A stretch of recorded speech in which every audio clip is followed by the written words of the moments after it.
confidence I have, si hata walishindwa hata mapei kura, hata they never showed up for Raila anyway. Kumbe they would never show up for Ruto. They never showed up. Hata unaona kura ambayo Omabei yenyewe, kura ambayo Raila lost, hivyo Omabei ingepiga kura, he could have won presidency. Wajana na Migori, wajana Siaya, wajana wapi, Kisumu, all these places. Kama wangepiga kura, Raila could have won the runs, lakini kwa sababu they never showed up. Kwani they have, you know what, I can't blame them. All these years since Raila ameanza, people are tired. And ifike sasa ndiye kuja at Ruto ndiye akuja kuambia, I know most of them they will vote out, they will not show up. Watapiga pengine kura mahali watapiga ingine. I mean, I'm not scared of that one. As long as we have the right candidate and opposition is united, this is going to be 2002 history again. This will know 202 or 207. Unajua 207 Kibaki alishindwa kura kwa sababu alishindwa kutuwekea katiba the first time alikuwepo, and that's why he messed up. I mean, that's the problem with Kenya. You get opportunity, lakini unakuja you abuse the people. Raila got opportunity, now he's abusing the same people who are fighting for him. Kwani watu walikufa kwa nini? The pain. At sasa ndi wanaenda at sasa wako government ya government gani hiyo? Si government ni inapeanga development. And what do you have the new constitution? Regardless chamba gani huko, now you are supposed to get development. Wanakuja wanaanza kutanganya when you're in the government upate kwa sababu akina Mbati si nani wako na kazi, akina Opio Wandai si nani. Shit, makwaro kabisa. Hizo ni achi hapo bana. Aya, sawa, karibuni. Thank you very much, Bwana Roba. We are still here. Today is on a Sunday, come Monday, depending with where you are. So Mwamba na Mzalendo, karibuni sana. So Bwana Mwamba, asanteni sana. Thank you. You can ventilate. Go ahead. Habari zenu pahali popote mlipo. Tuko salama kabisa. Yep. Leo sina maneno, leo sina debate kali, ni kushtumu what we saw in Murang'a. Surely this is the limit to a police force that does not, in fact mimi singekuwa polisi, singewahi kuwa polisi, because I don't see how I can be used like that. Mtu anatembea tu amesimama wima na akili aliwacha nyumbani ama anabebewa. Surely I don't understand the people who work for our police forces, because some things are so illogical to do, they don't even make sense. Hata kama ni amri ulipewa, it doesn't make sense at all how you can behave like that. Wewe umeandikwa kazi, and even if it is like ukipewa orders kwa police lazima utimize, I think sometimes you need to use your brain at least 10%. Unaona mtu anasema hampiti hapa, why? No reason. Rudi huko. Kwa nini? The guy has no reason whatsoever. Absolutely. And you just obey those orders, and you even go ahead to shoot with live bullets. No reason whatsoever. Hiyo ujinga mimi sijui itatutoka siku gani.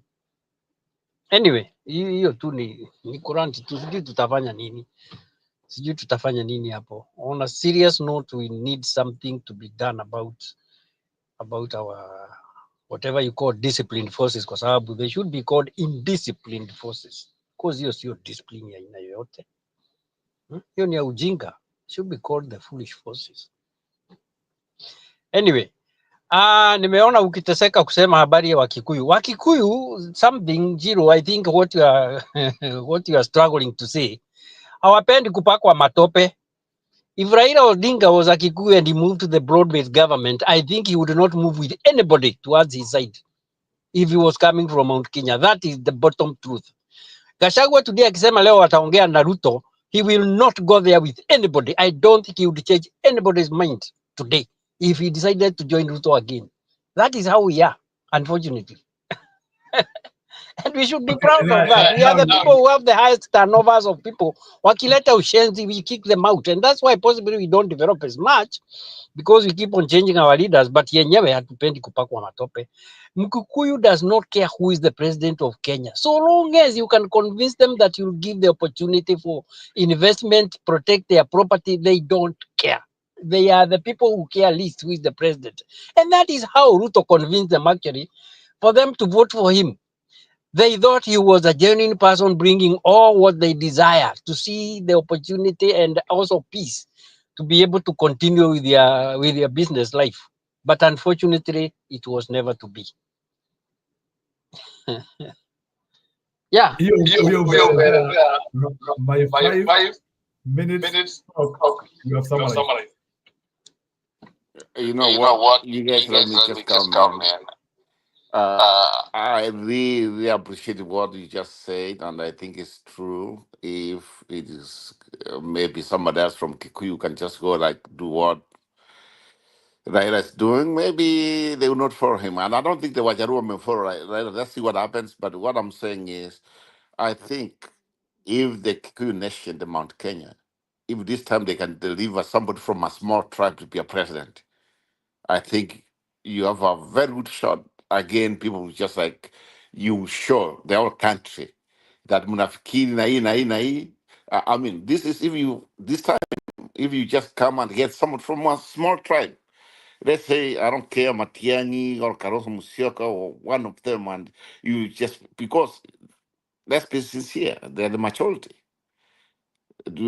Kwa mambo ya kula, lakini wakishika mtu mdogo kutoka a small tribe to make history in the country because you are behind that person, I think history will be on your side as far Robert, as the don't be Kikuyu nation worried is about it. concerned. It will happen. It will happen.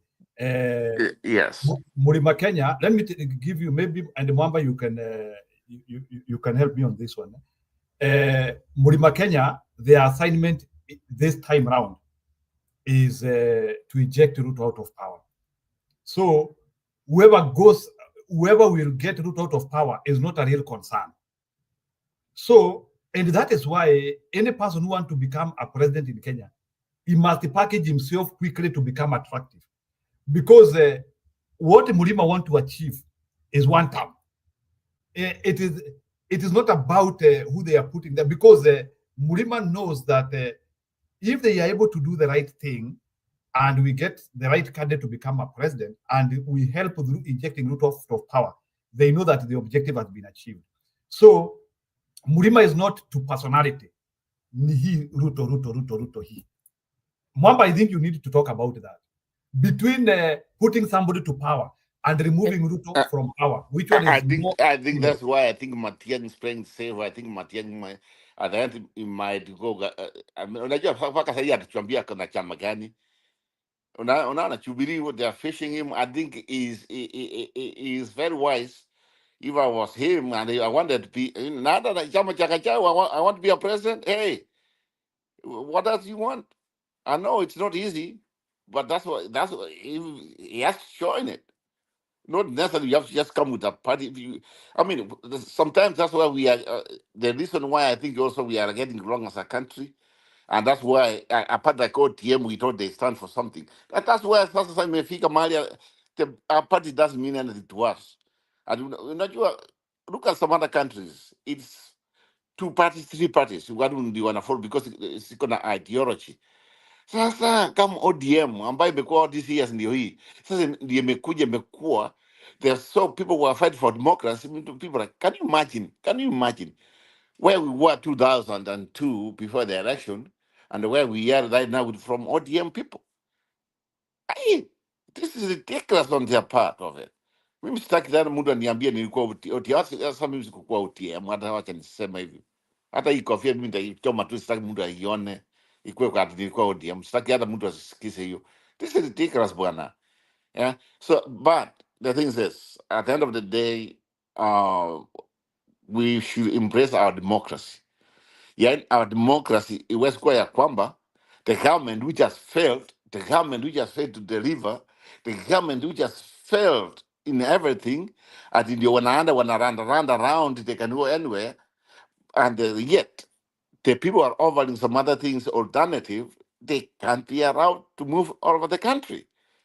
Who said that's how the Constitution says? And that's a problem. That's a problem. That's a big, big problem. Now, najua nini? I wish I can wake up tomorrow, nipate ile police station ambayo iko karibu na ile imechomwa. I don't care. I don't care. Kwa sababu what they did was wrong. What they wrong. Can you imagine Njiro? Imagine there was somebody alikuwa kwa ile gari. Ama bahati mbaya wa shoot one of the senators. Ama kwa mguu, kwa nini, or the worst, the worst wa mshoot pengine akufa manini. Si wangekimbia kutoka huko wakimbia kwa sababu they were scared for their lives. Why they careless wanna shoot? And these guys akuwa na crowd huko. Then they said if there's a case wacha na hii gari wacha tutembee kwa mguu. And ni wanaambia you can't pass through here. Sasa that is freedom of movement. Kwa nini? That's just like someone I mean, what's the difference between what they did to forcibly arrest somebody? That's like arresting somebody. You cannot have freedom of movement from moving one place to another one. Yeah, wanasema wacha tuache magari huko, tuende huko tutembee. Ati sasa hamwezi kupita hapa. Jamaa anaenda huko. Ati anataka kuonyesha yeye ako na bunduki. Yani kwa bunduki, it doesn't mean that, that's not how their job is supposed to be. Their job is to protect everybody, including our waheshimiwa ambao themselves. They identify them ni waheshimiwa. Waheshimiwa. Wasema ni waheshimiwa. Then waheshimiwa na tiaga ya nini bwana? Hamna hata watu huko. They are by themselves. Hata kuna gari wanaweka tiagas. Just embarrassing them. Yeah? So whenever I see Ruto being embarrassed, what different does it mean? Because he's the one who is doing all this. Ama Kindiki. Na anakuja I mean, nani aliwaambia wafanye hivi bwana? You have to respect the other people. Opposition is not an enemy. Opposition is there to give alternatives what the government can't do. Lakini once kuwapiga risasi kama what they was just shooting as if they are just hunting animals, those people, I wish people can just waweke criminal. Kama vile mtu mwingine alisema hapa, anyway, we have seen they are shooting, they have killed the people on camera, just live. What has happened to them? They are still walking. And that's where we are headed to. What about these guys wasema najua nini? You shoot, na sisi to shoot. Mkiruhusa hiyo tear gas na sisi tuanze tear gas, then we don't have a country. Hiyo ndio imefikia. If abortion cannot move from one place to another one, but you want to move from one place to another, but them they can't move, then itafika mahali tutasema abortion na sisi tutaenda. Penda msipopenda tutaenda. Then we see what happens. That's what's going to, and of course that means now we are in a red line. That's where we can't go. That's all nobody wants to go. But the government is creating this. A failed government. It's not even a government. A failed government. Sahi, the breathing they are getting from ODM. Can you imagine if hakuna Raila na ODM? Ruto could have gone already. Ruto angekuwa ameenda bwana. Hana kitu. Yeah? Samaki mwango wa samaki pule kabisa. Lakini sasa ODM na watu wake. That's what's holding. Lakini kesho ODM itoke, kesho Raila asema hapana, we are not supporting this guy. Ruto's gone. Ruto ana kitu. It will be gone.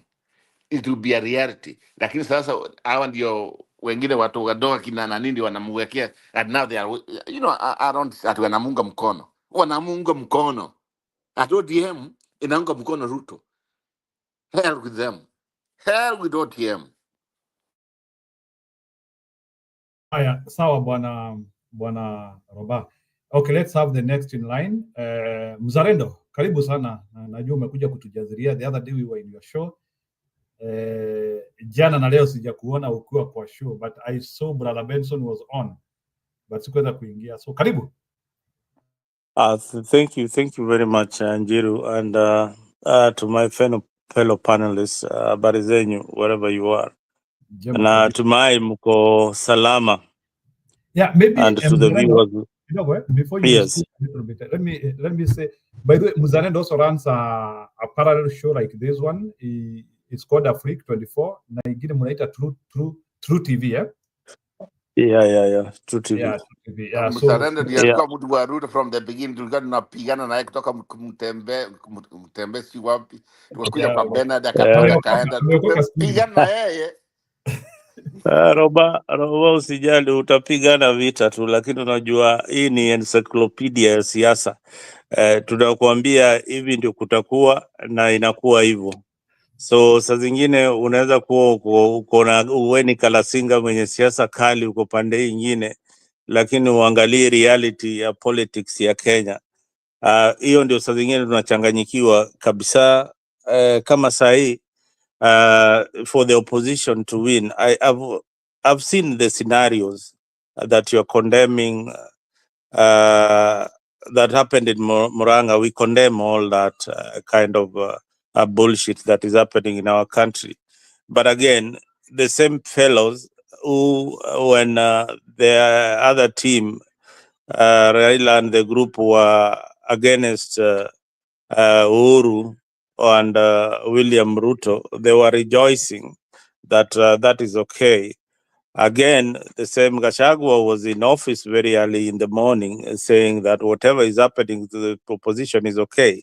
So this double speak of our politician is what we should be careful about. That is why we need a fresh breath in our politics. These old politicians have got something to offer, but they are not. It's not something that we need at this particular moment in our in Kenya. So we need a leader who is going to obey the constitution and follow it to the latter, and hold people to account of whatever office that they have. Kama wewe ni polisi, fanya kazi kulingana na sheria. Ukivunja sheria, enda utafungwa na hiyo serikali hiyo inakuja. So when you are looking at all these politicians, I want us to be very, very realistic. Very, very realistic.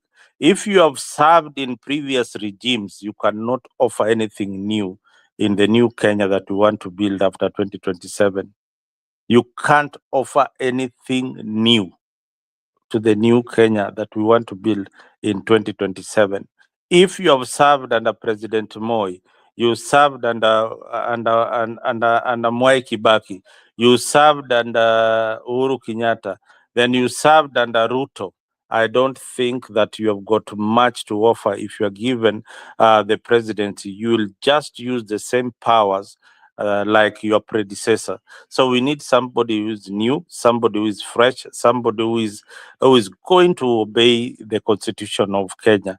And the oppositions are doing a good job. Are doing a good job to put Ruto's government on check, because that is what we have. Parliament has already been captured.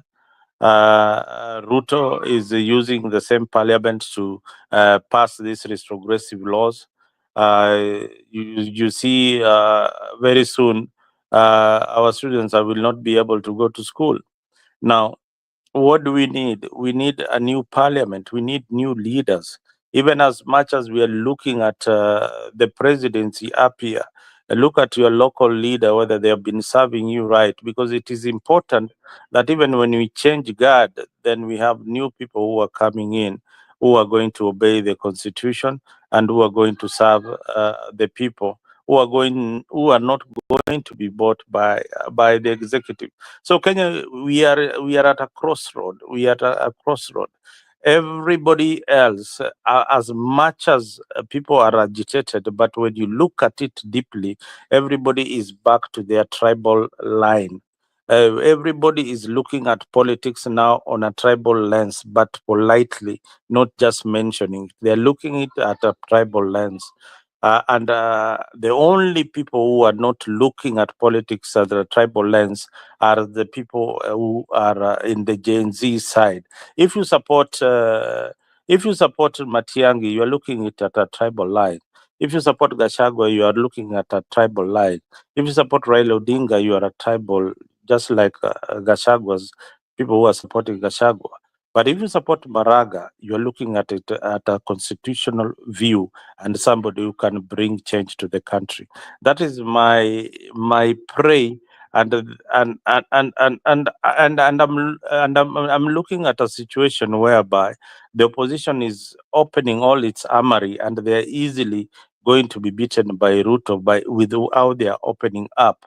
They are so predictable in what they are going to do, what they intend to do in the country.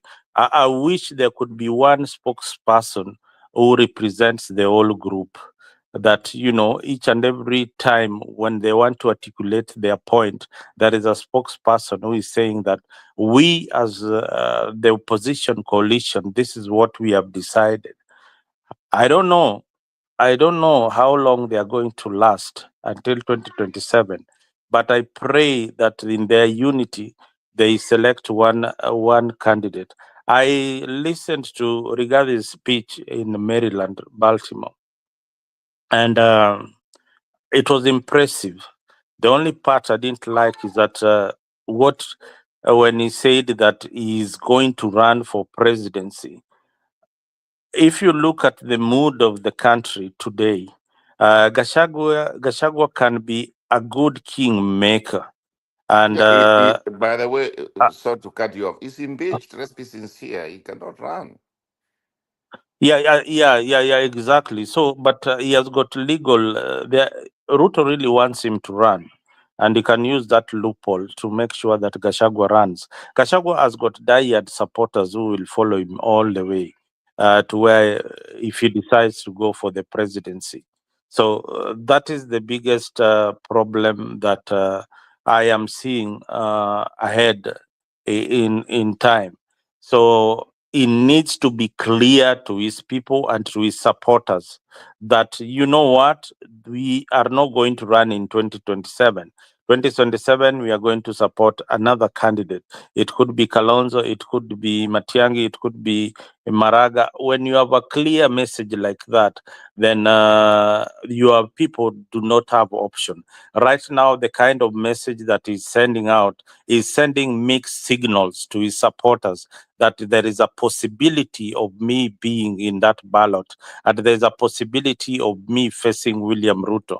But when you look at the opposition, the way it is, he is like the spokesperson for the opposition. I find him aggressive, which is very, very good. But again, I find him very personal. He has a personal vendetta on William Ruto that he wants to score, that personal score that he wants to achieve. So that again it can be used against him. That will be used against him in 2027. So before he fizzles out, then he needs to be told, or he needs to tone down his politics, and again let these other leaders rise, because each and every time Gachagua speaks, he speaks on behalf of all the opposition. He drowns everybody else. He drowns Matiang'i. He drowns everybody else. He is emerging as the strongest candidate in the opposition. And should there be should they decide that to go on a delegate, or maybe to select one of the candidates as a presidential candidate, is likely maybe going to emerge the winner. And what happens when he emerges the winner? I am telling you, Ruto will floor him in the first round in the elections. That is the danger, because Kenya, don't forget, we are very tribal. We are very tribal when it comes to the election. The only people who are going to break this tribal pattern are the Gen Z. Luos are extremists. Kikuyus are also very extremist. There is nothing different between these two communities. They are all extreme in terms of politics, and they are all tribal. There is nobody who is not tribal. They are all tribal. So that is how I look at it, and that is what I feel that the opposition needs to do. They need to choose somebody else to speak on behalf of the whole team that represents the views of each and every one. But when Gachagua speaks, he drowns everybody else. Thank you.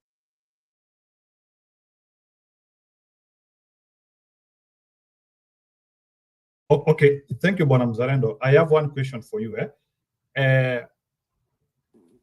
When we are speaking about this, we know that we always talking about maybe some of the errors which opposition could be doing. But there is a question I'm always asking myself.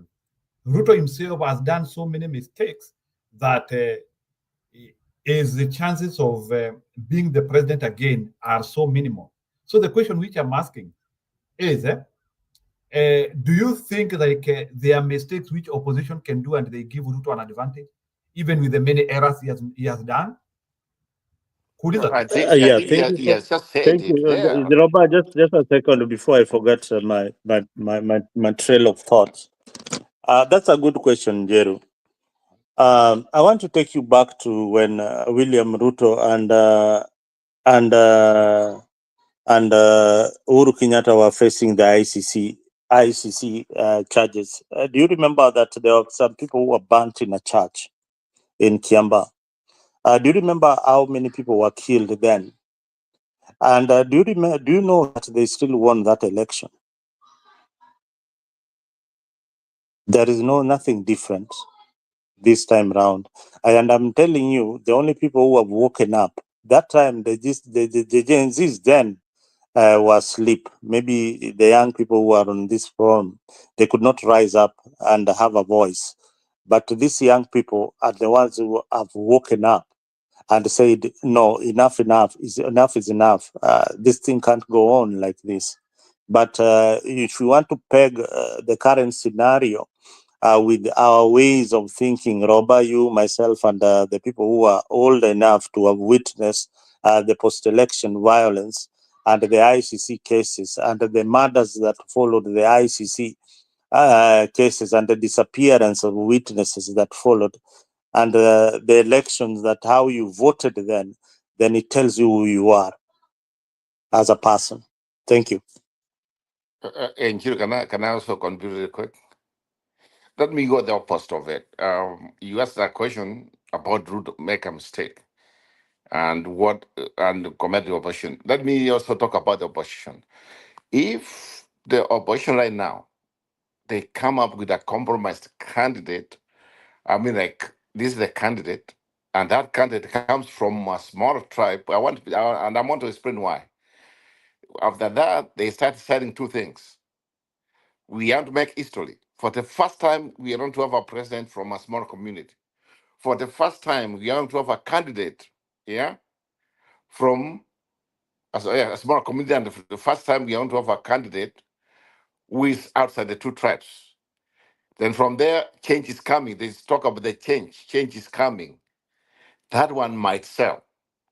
But if we are going the same way, like this thing of Raila or whatever, I don't see. I don't see because that one people might not show up they might not show up to vote. But if it's going to be somebody, let's give you an example right now. Right now, I mean, to me, it's just Maraga or Matiang'i or I don't know Caronzo, maybe one of them. If he becomes a candidate, I think maybe Maraga might sell better or Matiang'i. I don't know about Caronzo because Caronzo has been there for a long time. People, I think we need somebody who ambaye ataleta watu kwa vote wakuja kupiga kura, and that's the truth. And that one once you know what? Remember what Uhuru said. If you know wakati Uhuru alisema, oh, this time we want to have someone for the first time this independence. Our president is going to come from a different community. He's going to sell. It's going to sell because people want to see history. It's going to sell because people want change. So there's a lot of things which your opposition have a chance to sell, and it's going to work. That's the way I see it.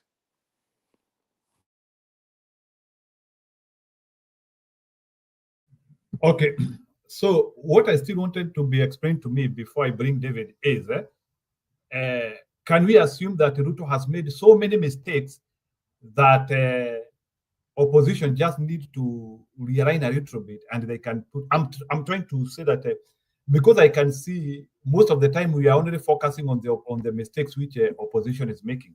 And the opposition is trying to come together, regrouping. So those frictions have to be there. Zero. But don't you think Ruto mistakes are pivotal to make him lose? I said in zero. Mm. The root mistakes, I said it this way.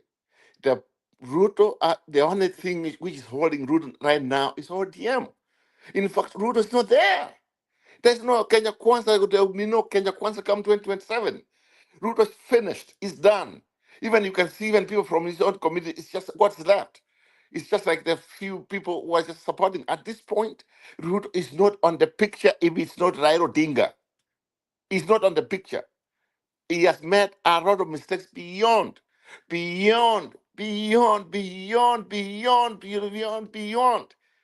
And nobody's want to go and earn more come 2027.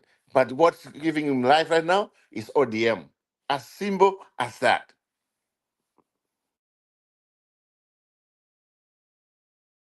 Okay, ni sawa, shikilia hapo. So ni vile hatutaki opposition wafanye makosa mingi, but Ruto is done.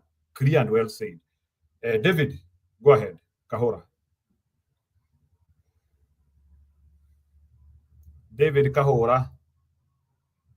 Uko studio ama ulikuja bedroom? Kama ulikuja bedroom ni sawa. We still allow it. Even Anne is in the bedroom in the studio. So there's no problem about that. So let me circle back to Mwamba a little bit. So Bwana Mwamba, are you there? Oh, so David.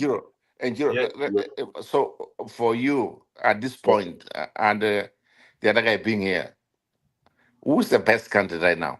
Let's okay. I will come to that. I will come to that. We will do those scenarios because I don't want to follow the media. But watch and David a contributor after we come to that question about the best. Yeah, because we just talked about Gachagua as we are talking about Gachagua because of the resistance movement he had formed. So we are not talking about Gachagua as a viable candidate, just because of resistance and how should we intertwine with what he is doing. But watch David. David, we need somebody who can build to ask Mwongea. Sawa, we'll do that. David, okay. Are you there? Okay, I'm there. Mnanisikia? Yeah, go ahead, contribute. Okay. Kwanza ni kuwasalimia hamjambo. Nitachangia kidogo. Na sana kwanza nitaenda kwa hiyo swali umeuliza huyo ameongea mwisho kuhusu mambo ya Ruto. Ruto hata mimi nakubaliana na huyo. Ruto is done. Na Ruto sasa mwenye aliongea mwisho ni Robako na China. Okay. Pengine sikushika jina pole. The one who have said that Ruto is done and done and done. That is what I am saying. Na kitu kingine ningeomba kama mtu anakosa makosa hapa kidogo tusiwe tunabuli. Hapa hatujakuja argument. Kwa sasa na mimi sitaki argument. Vile mimi naona kwa maoni yangu Gen Z already wameonyesha ya kwamba hata hawajanunua these people we are saying about opposition. Gen Z hawajanunua hiyo, na bado wako katika shopping ya yule mtu watasupport, na wamejielezea kwa station mingi ya kwamba hao they are leaderless. Lakini vile nilikuwa nasikiliza poleni katika ingine inakuwaga Inoro inaitwa Kiririmbi, yule alikuwa representer alikuwa amelete hiyo Gen Z, na vile nimewasikiliza nimesikia hawajanunua hata hiyo pinzani tunasema Gachagua, Matiang'i, Ruto, hawajanunua bado, hata hawajanunua jambo lolote kutoka kwa hao. Na jiro vile mimi naona hata yule atakuwa president, vile ninasikiliza hao Gen Z, yule atakuwa our next president of Kenya. is not yet, hajatajwa, sababu nimesikia wanasema tutaangalia yale ambao wewe ulituambia kama promises za Ruto, wanahesabu ni 281 na ati ametimiza kama 5% of that. Sasa wanasema hiyo hata ni grade F na huko nyuma. Kwa hivyo sababu nataka kuenda bedroom kidogo nisikilize, lakini nilikuwa tu kwanza nichangie niseme hapa, hata tusiwe tunaongelelea mambo sasa hii ya Ruto. Kulingana kama vile tumeona huko Murang'a leo, Ruto kila wakati anazidi, every day making mistake. Hata nao hawa akina Gachagua, akina Matiang'i bado hawajakubalika, lakini hata mimi mwenyewe sijaweka huyu ndiye ninaweza kusema huyu ni president ambaye anaweza. By now, even me, I have not decided. And the same case is to many of the Kenyans, mostly those young people, they have not yet decided. We are still fishing, and we are going to get the right person. Wacha kwanza nirudi nyuma, ndiposa niweze kusikiliza vile tunaendelea. Thank you. Nashukuru sana asante sana David umeongea vizuri sana, and I told people that these young people they will surprise you at the end of the day. They might have a candidate that is so different from what people are looking at, and ile kitu ile, let us separate opposition politics with the Gen Z politics. Sisi tukiwa hapa tuongee kama watu wale wamezoea mambo ya upinzani na serikali, na tunaangalia hizi candidate wetu hawa wale wako hapa ni kina nani. But I can assure you that most likely these Gen Zs are going to scrutinize these candidates, na kama uko na dosari, just forget about it, the way I look at it, and they might have a surprise candidate. David, it's good that you go to these forums na unawasikiza na una nini. If you go to these forums, zingine endaga tu hapo unachungulia, unasikia hao jamaa wanasema nini, then you realize that hawa jamaa wako mbele yetu na fikira ya nchi na kitu ile wanataka kwa nchi ya Kenya, kuliko sisi wale tumezoea hii antagonistic politics. Huyu amesema hii, wacha tupinge hii, unajua.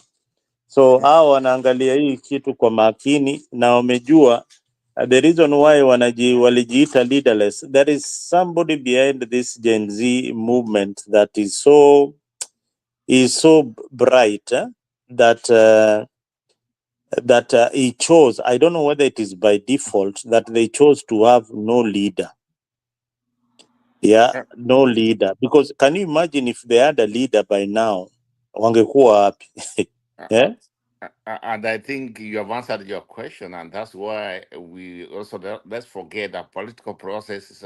They can't just come and just say that we have a leaders want to win an election. You have to be organized to win an election. It's just like not something you can just invent for one day. Even some developed countries, we have young people, but the young people are also part of the process. They just go there and they join the process where they think it fits them. I get what you are saying. They are leaderless. They at this point they might surprise people, yes. But also, what's the price of it?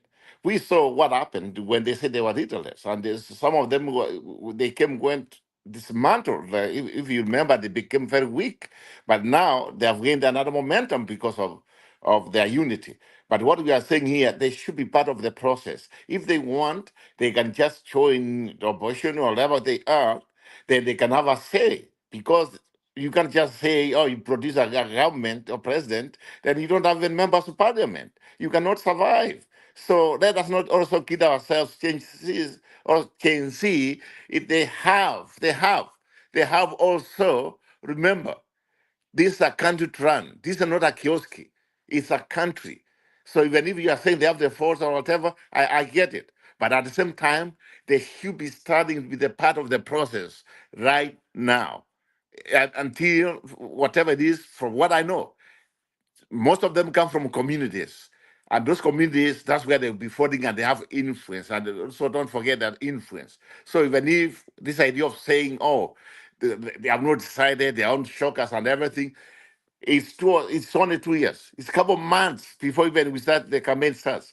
When are you going to build yourself? If you call it a movement, then let it be a political movement. It comes on stage. If it does, it's getting late. If you want them to produce their own president, if you want them to come and have their own MPs, governors, and everything, it's the right time. They have to show up right now. Otherwise, they have to come in and work with everybody. I think that's why you get it all wrong, because you are talking like a politician. You're talking like Raila Odinga. You are talking like you are used to that kind of politics. That is what you are used to. You're not used to anything new. You are used to what you are used to as a politician or as a voter. This is something very new to your world. And I've seen what you are saying. The opposition leader, parties like ODM have started doing it. They have got their Gen Z wing. That's what you are saying.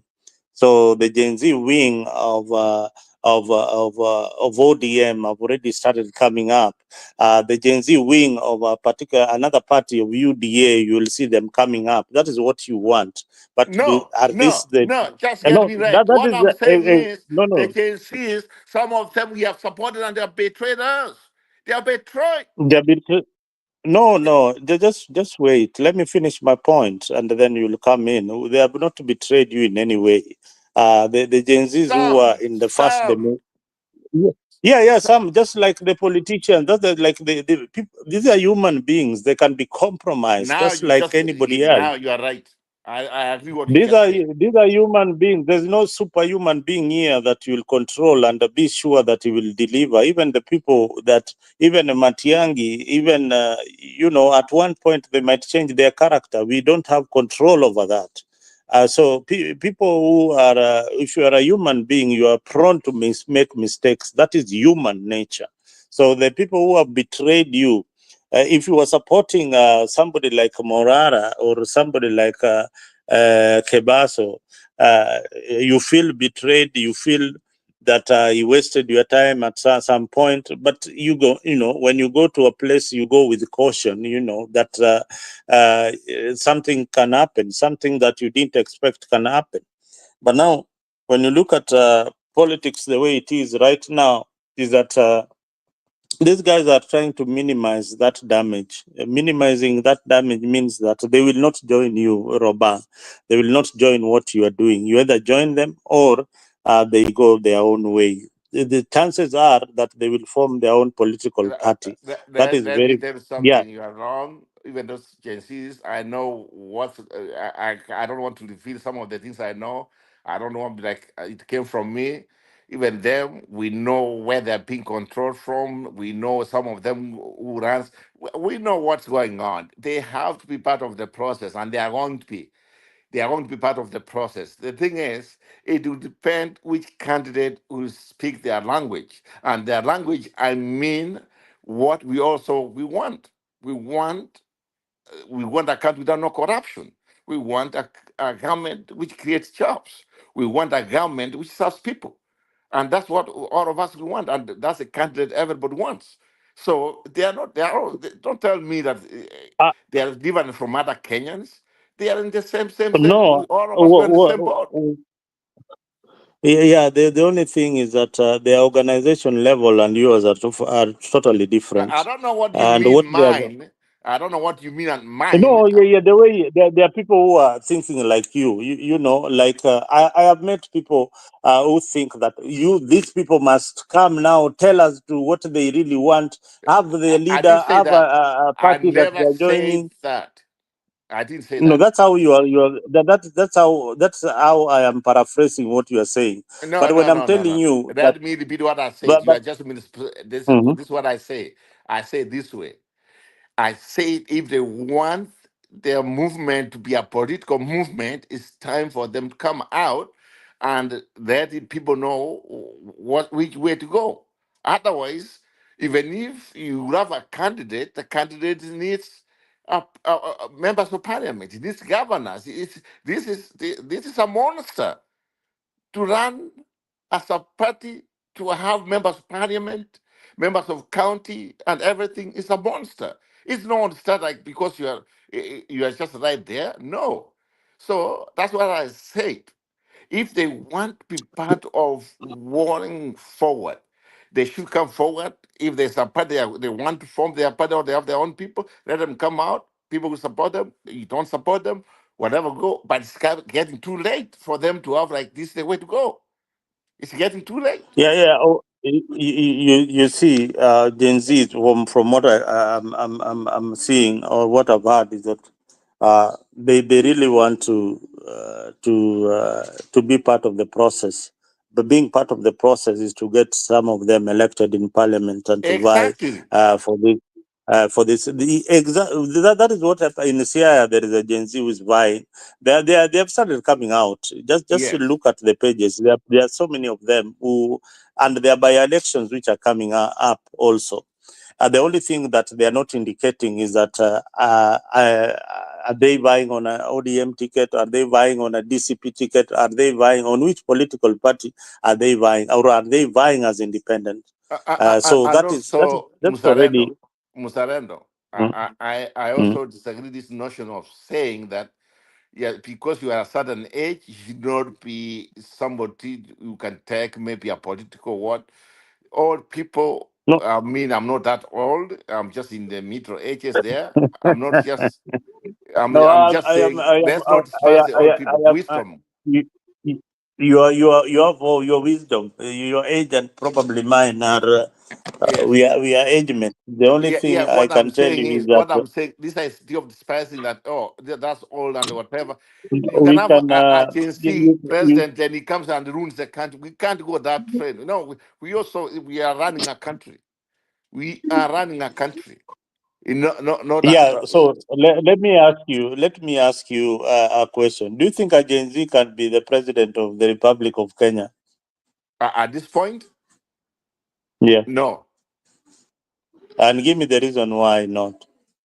no. At this point, I've not seen anybody who can just come and who was just a. People can just say he can hold. He knows he can run a government. What does it take to run a government? You need wisdom and you need political will. From who? I mean, it depends the way you build yourself.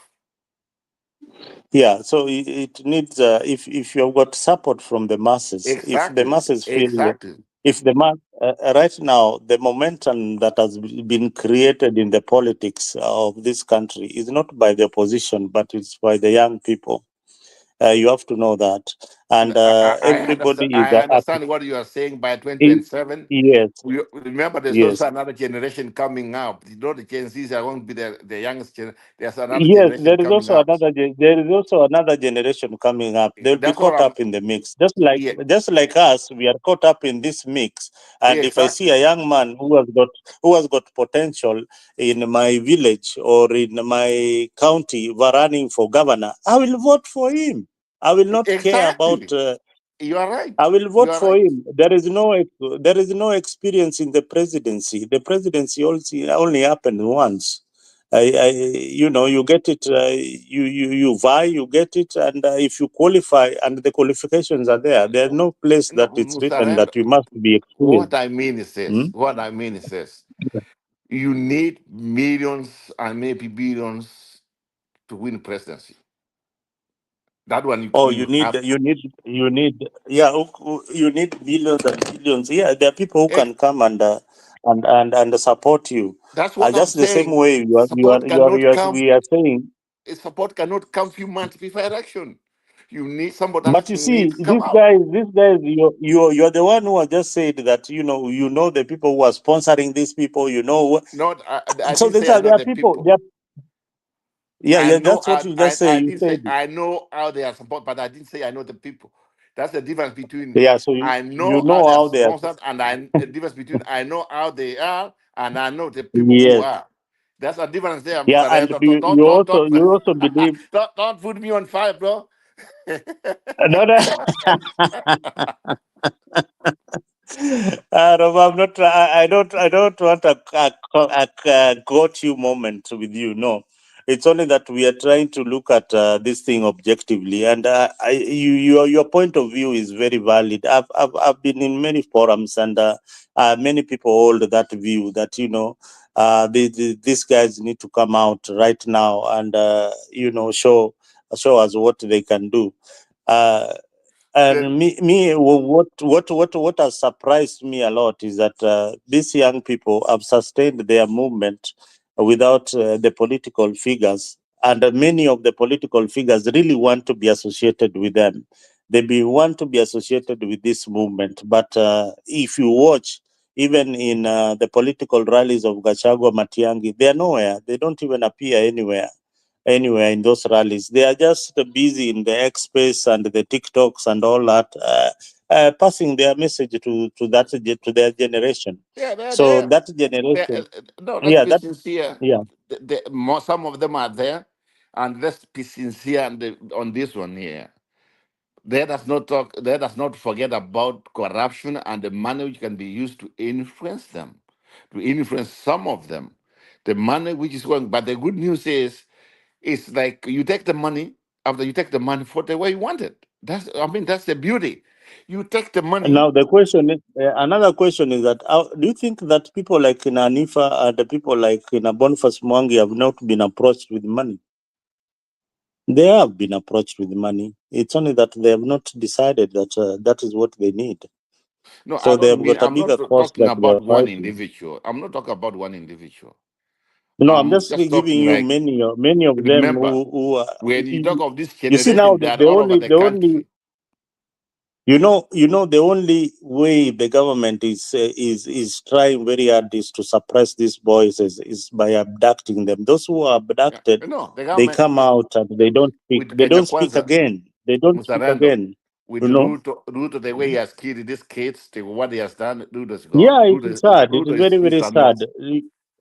Very Yeah, sad. yeah. You see.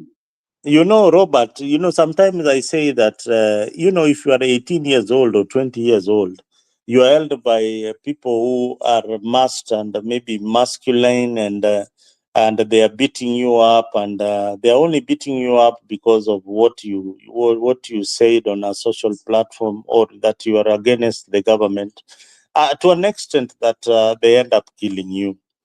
And the society of Kenya is so rotten to an extent that you see it even in the streets. If you look at No, the social no, you, platform, you, you you see know, you see Mr. Randall, ways. you don't need to go Way, far. Look at Wanga. Look hmm? at Junet. These are the people who use Raila These his are name crazy. to These are win crazy election. people. Don't even talk. Don't even talk about them. These are people that sometimes when you mention them, you're giving them the edge. No, Don't no, I'm mention saying somebody I'm like saying these are the Wanga. people. These are people who thinks that they use Raila's name to win election, and they want they do No. whatever it takes. I have said that personally I will not mention people like Junet in my shows, people like Inawanga, because you're giving them credibility.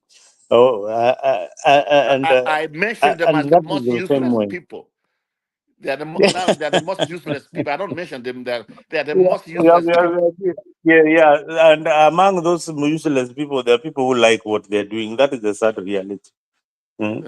That is the sad reality. So you're Can you giving them still imagine an the edge. man we were fighting for? Hmm? The man I couldn't sleep. The man I had to call my place of work for 2 weeks. The man I'm fighting for. Sawa. I bought the brew. Na I was ready to sasa celebrate. The when man, I was telling you it can't happen, ulikuwa unabishana na mimi. I Mm? know. I know. The first time I tell Mm? you, I hear you, my friend. You say this. Sisi Bernard Chinan tulinunua nguo, tunanunua kila Yeah, kitu. We are on celebrating Raila, muka and from muka there, mukani- oh my goodness. mukanifukuza hata ukaniambia kwenda huko toka Yes, hapa, but you yes, see, at the end yes. of the Because day, niliona right. I'm telling you, my friend.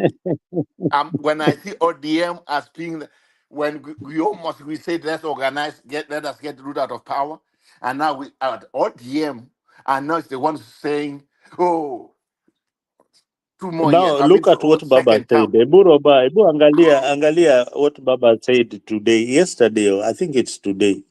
Alisema he was misquoted by the press. Yeye hakusema ana support kitu Sifuna anasema. Raila is becoming a So problem. He is a problem.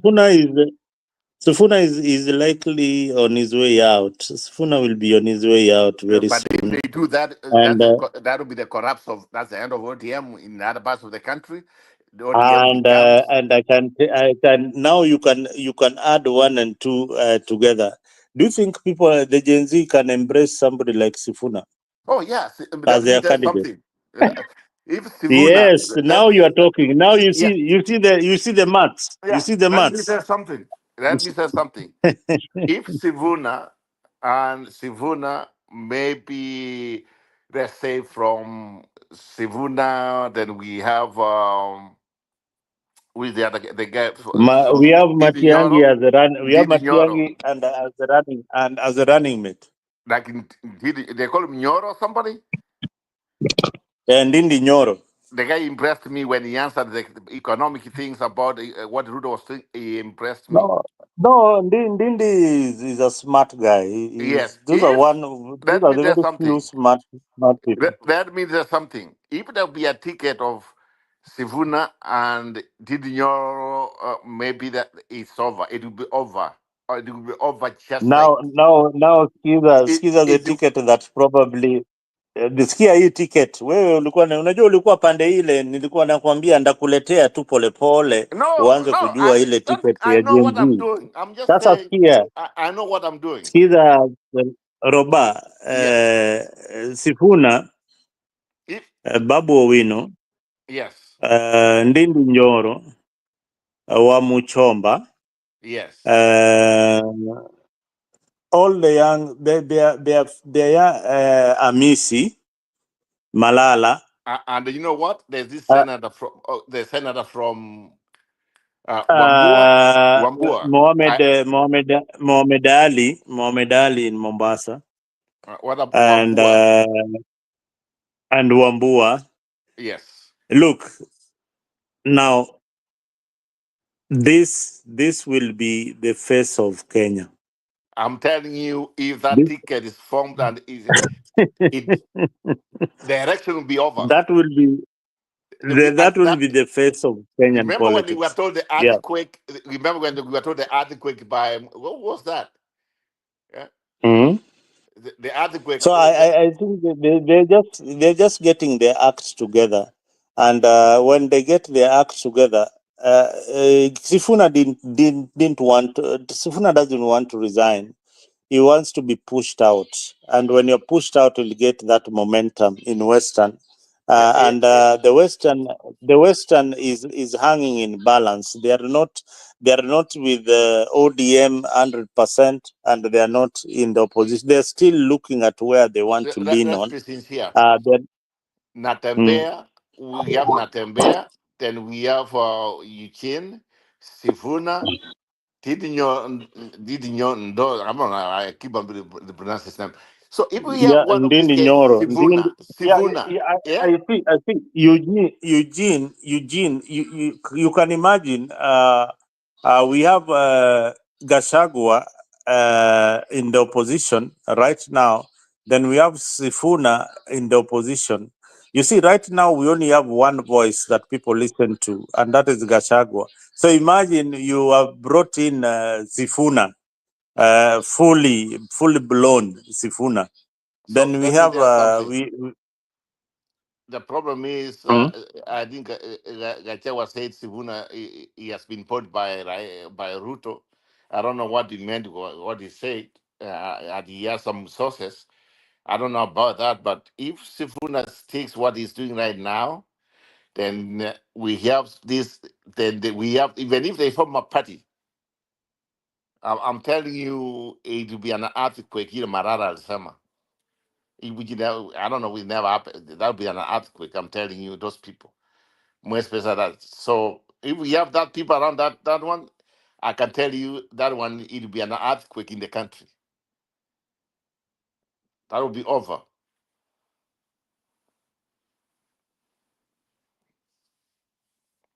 Oh, Njiru ameenda wapi jamani?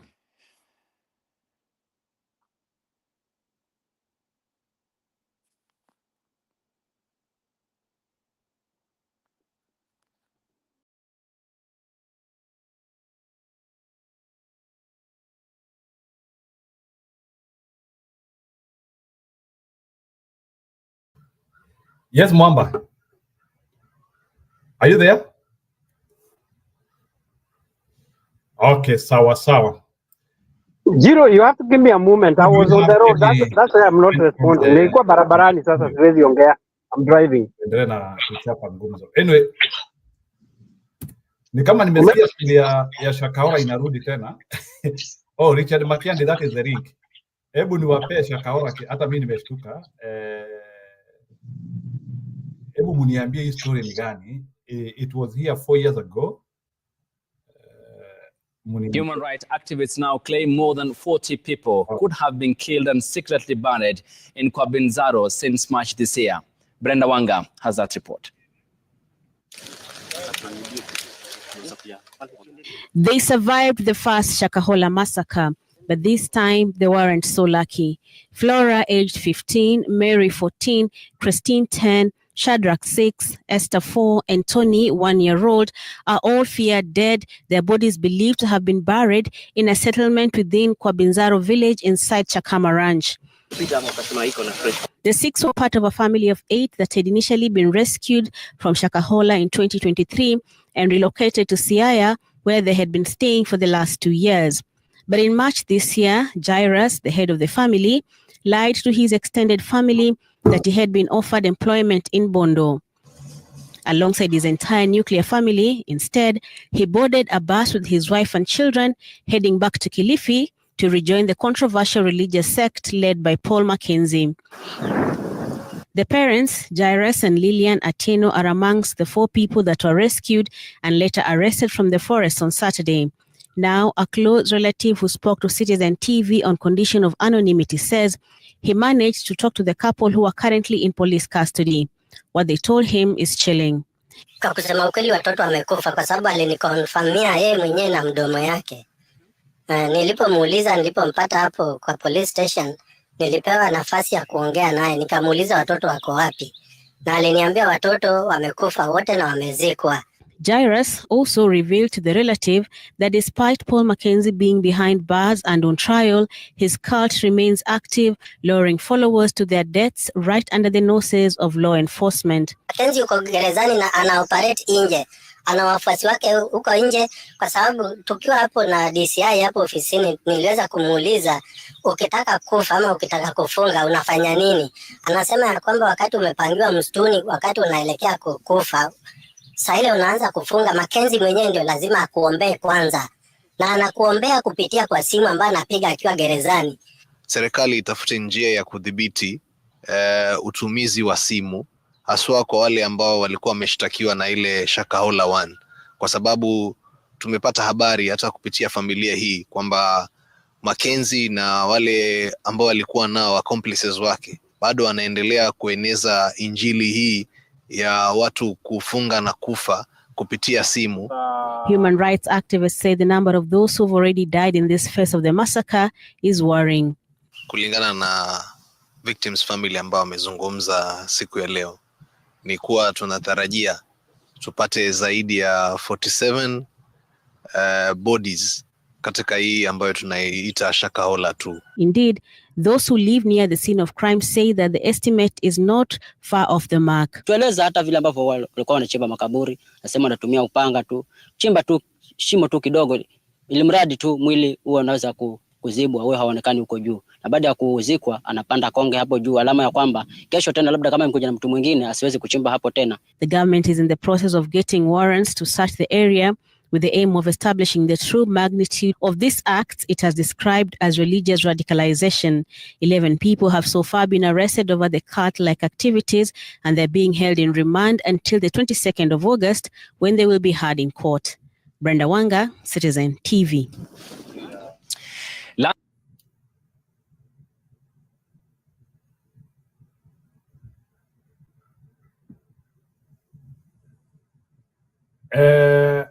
Bwana RB, what do you mean ukisema hiyo ni mzee? Hiyo ni video of around 4 days ago, so sio mzee, so just be careful when hii maneno ya religious animosity is still coming in Kenya, so we have to be very careful. So na nimeona Richard Makiadi alikuwa anaitisha link, so Richard Makiadi, you can get the link and we continue percolating on this information. So I wanted to explain so hiyo tu ya ni, by the way, I just wanted to show you that bado hii maneno ya religion haijaisha sana Kenya, so lazima you have to be very careful in some of the churches you choose to worship, otherwise it will become very very destructive if you are not careful, because saa zingine tunakuwa tu kwa makanisa lakini ni kama tumeseparate akili and what we do is not very important. So lazima tuende kwa kanisa na akili yetu na tutoke na akili yetu. Unaenda kwa kazi na akili everywhere, otherwise you really get a lot of problems. So let's just be careful. You get a lot of problems. So Kenya lies are everywhere. So let's be very careful. I agree, Kagura ni sawa. This is boring stuff. Let's do politics. You can't solve every problem. Yeah. Okay. I agree. Hiyo tu nimewaletea tu, by the way, tu muone tu bado zile vitu za zamani bado they are still with us. Yeah. Anyway, thank you for the guys who are already here. So, and I honor. So I wanted to explain the evolution of Gachagua and why now the Gachagua of today might not be very appealing to some of us. Without defending him, I think Gachagua has decided to tone down, and now become that person who can moderate his speech. Is it the right thing to do? Not as much, but maybe to be that inclusive person, maybe it is deserves. But I think Gachagua should be focusing on building a more bigger coalition and a more bigger coalition, and that is what we should be doing. So, and I would like to. Okay, Bwana Mamba, you want to say? Yeah, could he be turning or mutating to become a presidential figure? You know, there's that rhetoric of campaign. Possibly he's mutating to be a presidential figure. Okay, huyo ni Mwamba anasema Gachagua could be because Bwana Mwamba, have you seen the Gachagua of Maryland? He is a bit calm and condensed. He was very calm and very, very, very productive in his speech, except notwithstanding what rhetoric he has been peddling aloud. This time he looked like he was really thinking how to answer his questions in a very sober way and very convincing. I think possibly he's taking advice from people. You have to tone down your way of engagement, and especially, of course, when you come to the US, the engagement is not the same as it would happen back home. When he went to Seattle, he possibly just came with a steam from home, so he behaved the way he behaves in Muranga or Kiambu or whatever. But now, as he goes around, I'm sure there are some people who have talked to him. My friend, you have to look like a responsible person. You have to be able to answer people straight, look them in the eye, look calm, corrected, and I think he's just developing his mannerisms. That's it. That's how I see it. I mean, that's my observation. Na akina Ana wafurahi hiyo. Akina Ana wanasema they want the fiery Gachagua. No. Of course, sometimes you have to look at the terrain. You have to look at the environment. Who are you addressing? Are the people in America likely to take the rhetoric that you get in Kenya, like all the time you can do is just say, Wewe Kasongo, Wewe Nini? Those things don't make sense, yeah? At least very, very, very few people will go by that. Anyway, And if he has to look like a serious person, even to the international observers, he has to look like a serious person. That's when I think I would give him. So you feel you like that Gachagua who is now look composed and dialogue and not confrontational. Like forget about liking him. I might like him, I might not. But he has to convince the world that he is a sober person. Listen, this time he's not only talking to Kenyans, he's talking to the world from a world platform. He's not talking in the village. No, he is in America, please. Okay, so Anmeskia, so Gachagua has to be corrected. So he has to think through the question, because remember, some of the people he is engaging, they are not people who are used like to those high pivotal. You know, like Bwana Mwamba, I get what you are saying, because you know, like in our country, in Kenya, we have so many engagement meetings na makelele mingi. Kuna kamkutano hapo, hey. So I think maybe people in America are not used to that. So like, you see, Giro, my contention here is that he's not addressing Kenyans here. He's addressing the world. There are some people who are keen to listen. Who is this person aspiring to be the president of Kenya? Does he make sense? Is he somebody who is articulate? Does he have an idea of how to run a country? Because if you look at how he behaved politically, seriously speaking, yes, sir. Bwana Mwamba, and maybe also some American politicians are also watching. Like, of course, he's looking even for support. People who would want to put their money where the mouth of the guy is. I mean, he has to look sober because politics can't be. You can't convince people here by the way we do politics back home. It will be convincing to anybody here just to come and shout Kasongo must go, Kasongo must go. It won't work here. That one won't work.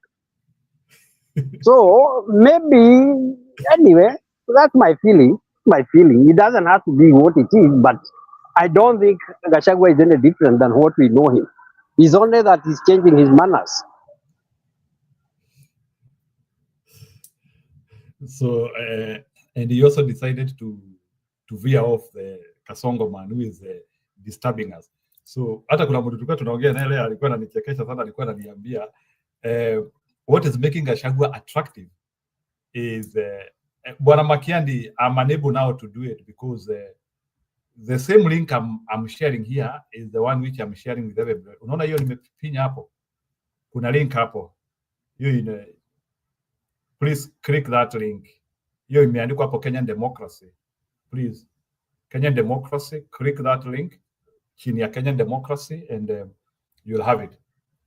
So niingize Mwamba tena. So the feeling which I have is that let's say Gachagua is modeling himself to be a presidential material, and the general arrangement in Kenya or the general thinking in Kenya is that people want Gachagua to be more of a moderator than a person who wants to be the president. So, Bwana Mwamba, in terms of Gachagua wanting to be a president, do you think it is going to backfire on him, or how is he going to convince the other people? Because I'm hearing you saying he wants to be the president. So how is he going to convince the other people that... you see, Giro, today he's not campaigning. Like, he won't come here to tell them that we are campaigning for a coalition, like he is doing at home. At home, they are actually campaigning separately to their communities. And this business of us being hypocrites of saying we are not tribal. We are tribal. Kwanza mimi ni tribal sana. Yes, everybody. We are just being hypocrites here, trying to say, like that guy who was talking here just a few moments ago, saying we are not supposed to be tribal. Then he starts telling us the Kikuyu should elect a small tribe. What is that? I mean, you're speaking on both sides of your mouth at the same time. We are tribal, and there is nothing wrong about being tribal, so long as you make sense. So long as you make sense. Me, I don't have a problem. Me, I'm a Kikuyu and I'm very proud to be. And I can never say that I'm not. I am. And it was not my choice. So, in business, we are not, me, I'm tribal. Kwanza baya sana. If I get two people with the same opportunity, I'll choose my tribe. If they have two qualities of the same amount, let me nobody cheat you. Let nobody cheat you. Let the business ya kuwa hapa hypocrite or giving hypocritical debates here that you know tribalism. Tribalism is real. And there is nothing you can do about it. It is real. That's a fact.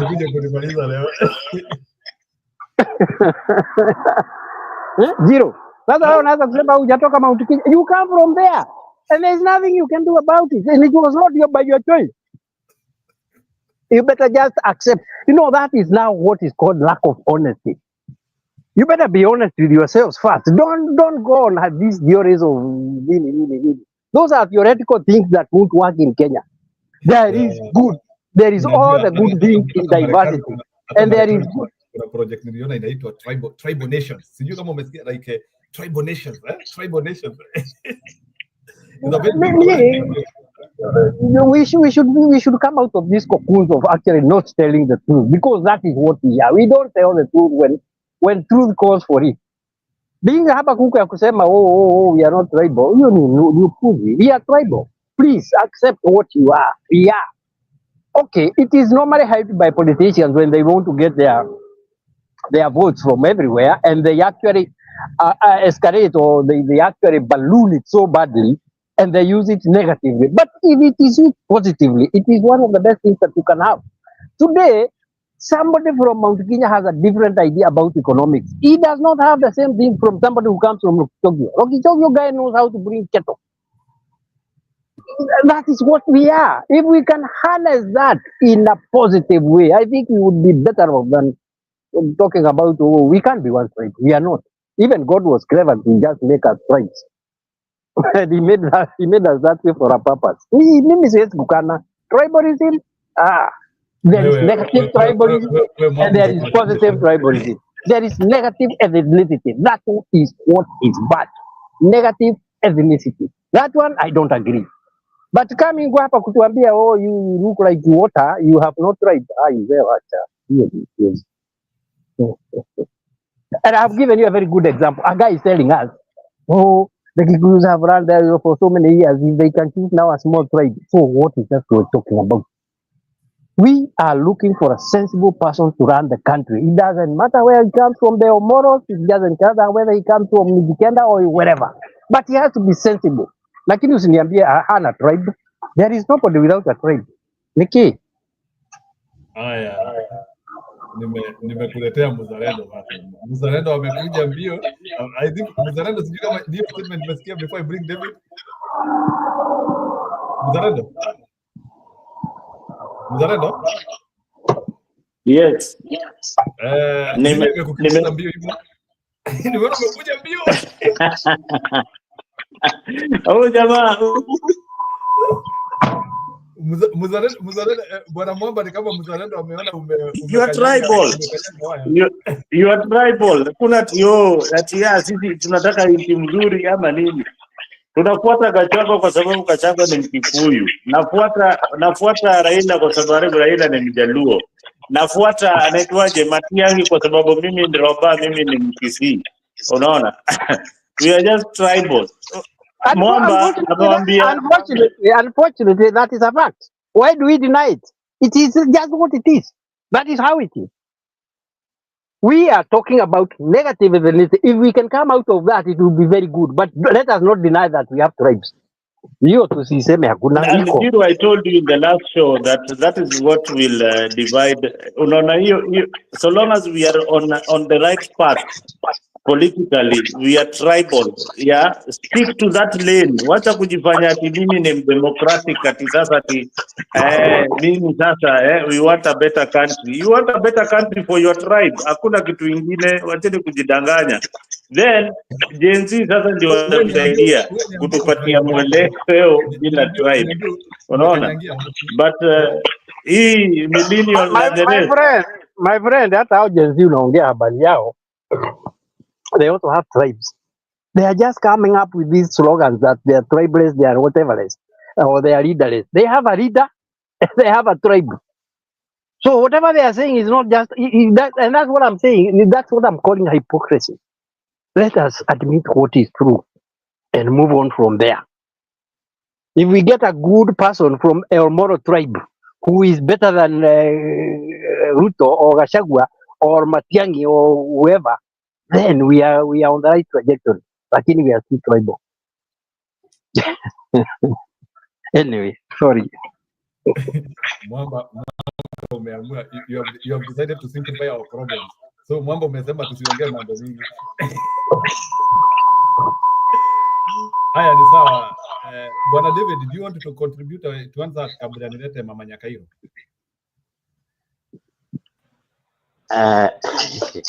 Mwamba leo amekuwa fire. Sio fire my friend. Sio fire, ni ile ukweli iko. Let us be truthful. Being truthful is good.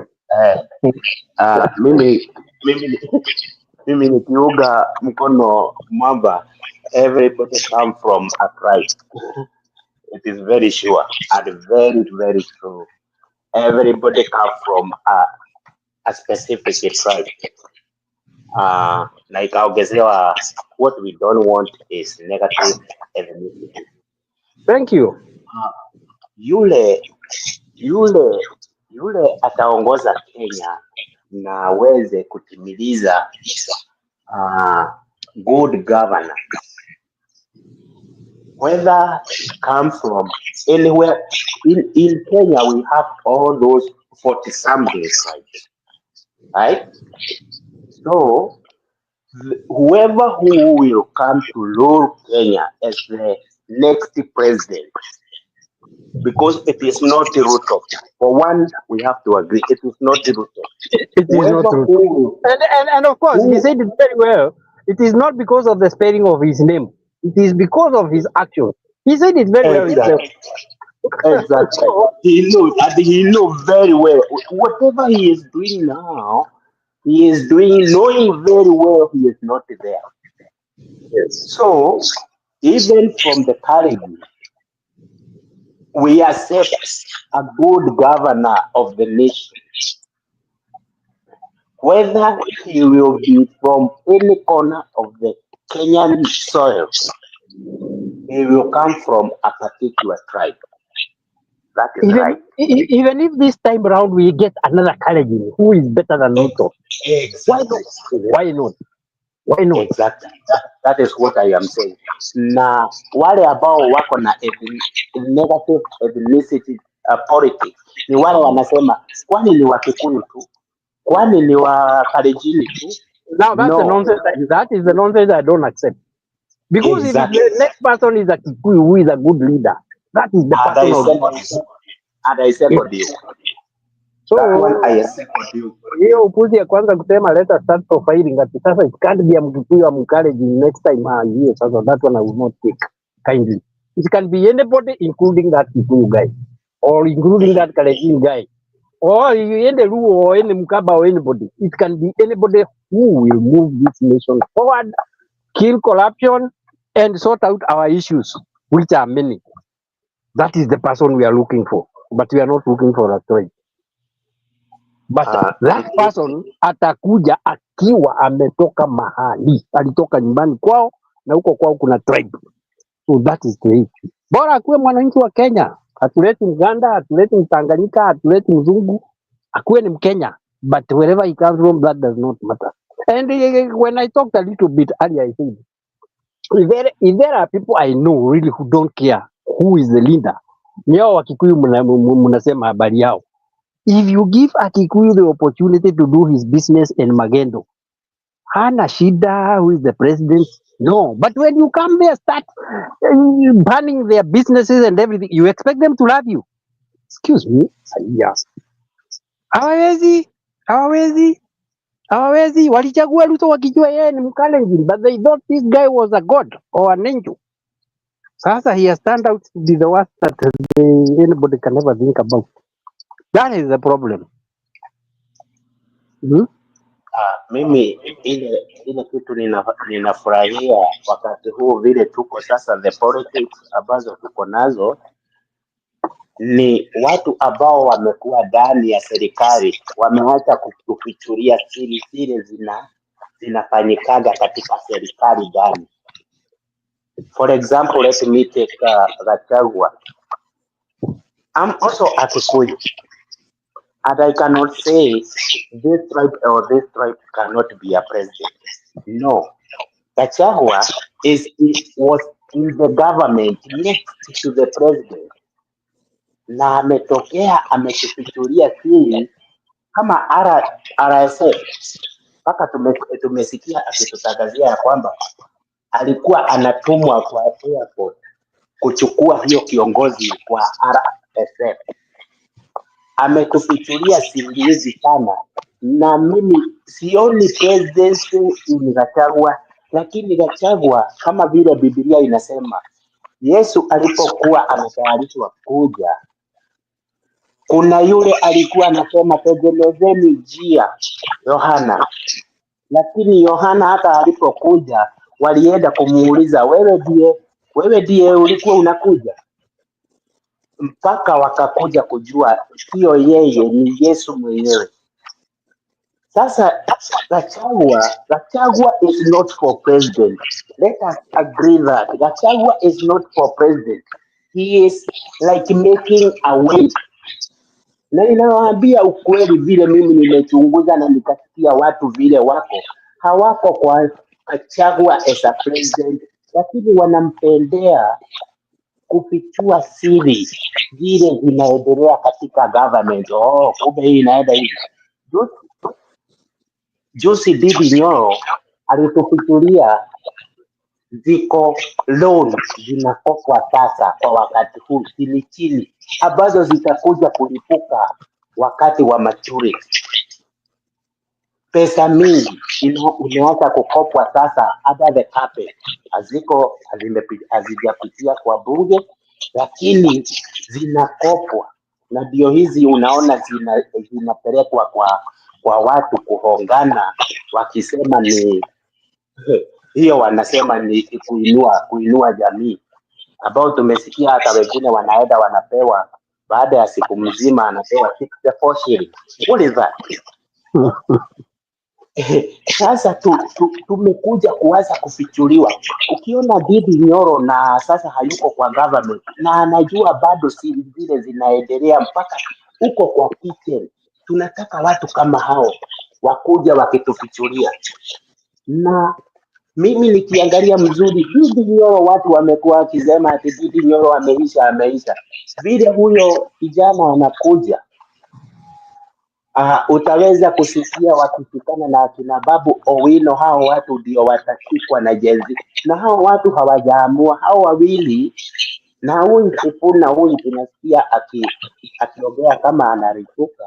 Hao watu yaka jenzi hawana president watasimamika, lakini atatoka kwa hao the young cats, mtu ambao wamepima wanakaona huyu akipewa pesa ya CBA anafanyaga hivi nayo, mtu kama huyo. Hata ndio mimi niko na jenzi na niko na miruni, you see. Na ukiwauliza maswali, unauliza maswali pole, wanakwambia ukimuuliza Gachagua mnamuonaje, unasikia wanasema jadi hapana. Huwezi kujua, wako na siri yao ambao wameficha, na tusiseme it is too late. It is not late. 5 months to election, the card can change. Lakini wale ambao tunajua already wameondokea na hakuna vile watashikwa mkono na Wakenya wengi ni Ruto na Raila. Hao wameondokea katika presidency. Vile hao wengine ambao wanatufikiria siri watakuja kuchukuliwa na Wakenya, sisi tunagoja. Sisi tunaweza kupiga politics zero, tunapiga politics, lakini yule ambaye atakuwa president hata hajatajwa hapa katika hii United Opposition, hayuko hapo. Wacha kwanza nirudi nyuma ndio mwingine ya changi. Haya, so thank you. I can see we have a new entrance in the town. Mama Nyakairo is here, New Troy is here. So Mzalendo na Bwana Mwamba mutatulia kidogo, let me welcome them. If you can talk between 6 to 7 minutes each one of you, then we cycle back. So naona naye anaitisha video ya Waligula Masto. So after the two I will ask that. Mama Nyakairo, go ahead. Thank you.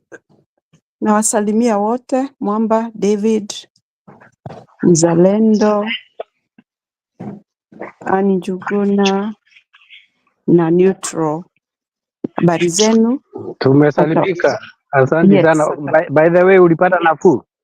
nimepata nafuu, niko mzuri sasa. Very good. Thank you. Comment section, Wakenya wetu, wherever you are, I'm super. Mwamba, sijui tulikutana wapi, because you really talked what I was coming to commission here. Ni vile amefanya mbele. Nakwambia amesema mambo ambayo ilikuwa nimeandika kwa akili zangu. That is my point, especially when he mentioned El Molo. Nikashtuka nikasema ala. You remember I used to come with those names of tribes in our country that people could not believe we have this many tribes in our country. And El Molo is one of the smallest tribe, and it could be like 1100 people, the population, 1100. And that is one of the tribes in our country. Na watu hawajui na zingine nyingi hawajui. They know Kikuyu, Kalenjin, Luo, Luya. Wanatimia hapo. Na wakiongeza kidogo, okay, na Wakamba. Na wakiongeza kidogo wanasema Mijikenda and some others. But they don't know many of the other tribes. Why? And I asked that question, who represent these tribes? Who are the spokesmen of these tribes? Kwa sababu sijawajua. And that is why you see, we keep on cooking tribal in this kitchen without remembering how are the other tribes. We kind of dominate. We kind of feel that we can talk about ourselves, not forgetting, not thinking that there are other tribes who are really just within Kenya. And those are things that really matters. Kwa hivyo, vile tu Mwamba amesema, in fact, I had the word hypocrisy in my mind. Hypocrisy is the one driving people, trying to pitch to other tribes and putting those ideology that they are tribal. Nobody is tribal and everybody is tribal. That is how I can say it. Nobody is tribal, but everybody is tribal.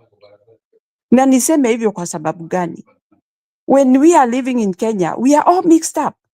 Wakikuyu wamechanganyika na Wakalenjin na Masai na Wakamba na Waluo, tumechanganyikana. Why are you talking about tribal while you know we are not secluded? Si ati tumewekwa kwa mlengo, tuna pahali yetu, pahali tunaishi, na wale wengine wamegawiwa kwao. We are all mixed. Everybody is all over. But people tend to bring this notion when they want to drive something across. Why are you doing this? And this is something Kenyans should sit down and say no. Kwa sababu kila mtu anataka kwenda pahali. It's not that there is a big lake that has subdivided us, that when you are going the other side, you must make a trip and you must tell your people, I'm going. This is Kenya for everybody. Na kila mtu anajiita Mkenya. Why are we being told we are tribal? Na ni nani huyu anasema we are tribal? It's one person who have the idea that if I use this idea, I might get my message across. And it is very bad. Ni kama vile tu unaweza ambia watu nimewanunulia bunduki ndizo hizi, twende tukapiga akina fulani. The same thing. Why for this guy is evil. Na ndiye analeta shida kwa Wakenya. Wakenya, they don't know that. I'm quite sure kuna Mjaluo anaweza simama aseme mimi nimeoa Mkikuyu. Kuna Mkikuyu atasimama aseme mimi nimeoa Mjaluo. Why? Kama tungekuwa that tribal, in fact people would not be intermarrying. And all these things are happening. We are attending weddings of different culture. We are eating food of different culture. We are buying things from other people who are not our tribe. What is all this? It is total hypocrisy. Na hiyo ni kitu mbaya sana, ni ya kufanya watu wachukiane. Na hiyo kitu wa Kenya, tafadhali tuseme no. Na yule mtu analeta hiyo maneno, tumwambie aende zake na tusimlete karibu na akili zetu. In fact, we should not be discussing about him. Ndio akose namna ya kupenya kuletea watu mambo kama hayo. I feel bad because it is like I'm being controlled not to go anywhere in Kenya. It's like I cannot go to Masai Mara because I'm a Kikuyu, because Masais will see me and they will attack me. It's like I cannot go to Kisumu to see that lake that is very famous kwa sababu naogopa Wajaluo watanipiga. Kuna Mjaluo anataka kwenda kuona Mount Kenya, ati hawezi kwenda kwa sababu amesikia Wakikuyu, they are very furious, they are very angry with they are tribal. They don't want to see another tribe coming to their area. Those are things that are being created by evil minds. Watu ambao hawana kazi ya kufanya. In fact, those are not leaders. They are Al-Shabaab, I will call it that way. They are Al-Shabaab. They are those, what is the other name? Terrorists. Because I can't imagine somebody trying to initiate a country like Kenya. You are initiating to bring something that is really going to divide people when they are not divided. People are not divided. Yani ni mtu anaenda anakaa hapo kwa kakuni yake na anaonesha watu wao ati sisi ni wa Kalenjin, we need to stay like Kalenjins, Kikuyu don't like us. Who said so? We want everybody and Kalenjin want everybody, but one person. Yani ni vile unaona mafuta ya taa ikimwagika pahali, the whole place smell. Hao ndio hao watu. Kitu mbovu, watu wabaya ambao wana create evil na wanaweka those evil minds of theirs to other people. And everybody varies. Vile wanachukua maneno ile wanasikia. It is very evil, it is very bad, na huyo mtu anatakiwa kukemewa na anatakiwa kutolewa kwa kiti, because I know whom I am talking about. Those tribal cards that he is trying to use is so evil. And he is creating war in between innocent people.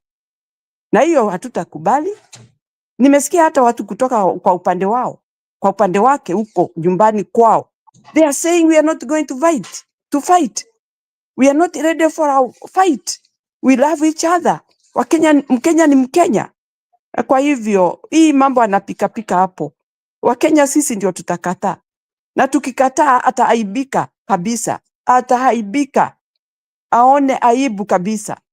Because we are being controlled like children.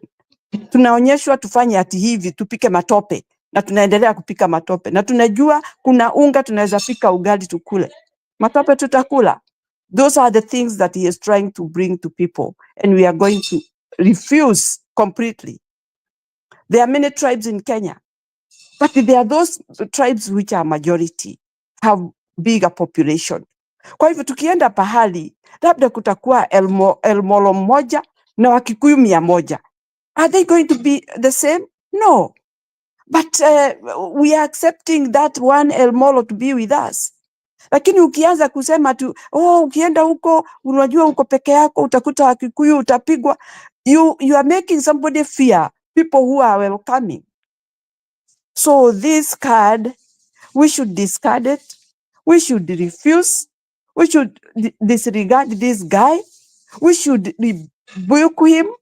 And we should refuse his ideas, because the only thing he knows, it's war instead of the development of a country. He promised so many things that people felt they are on bed of roses.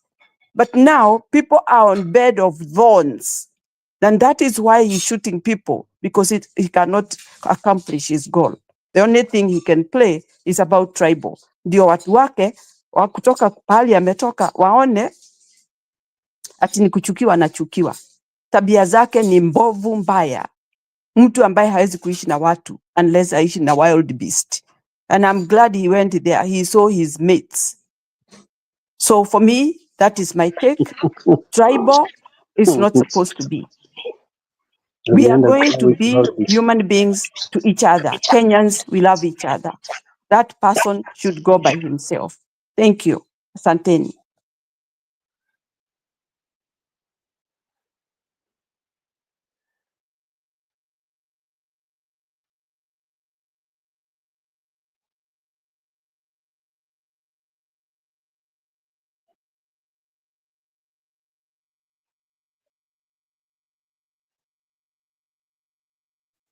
I'm done, Jiro.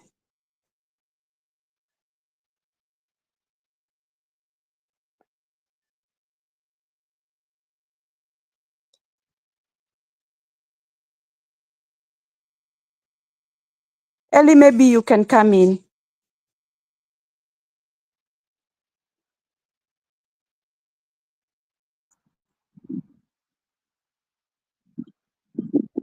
Habari zenu, mine is very simple. I don't want a Kalenjin president or a Kikuyu president for the next election. I want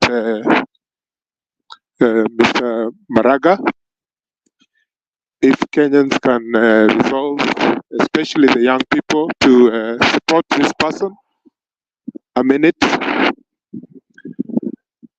There's no way we can pretend that there's no such a thing as tribal hegemony. This is something that is, can be measured even in terms of anthropology. That's a possible thing.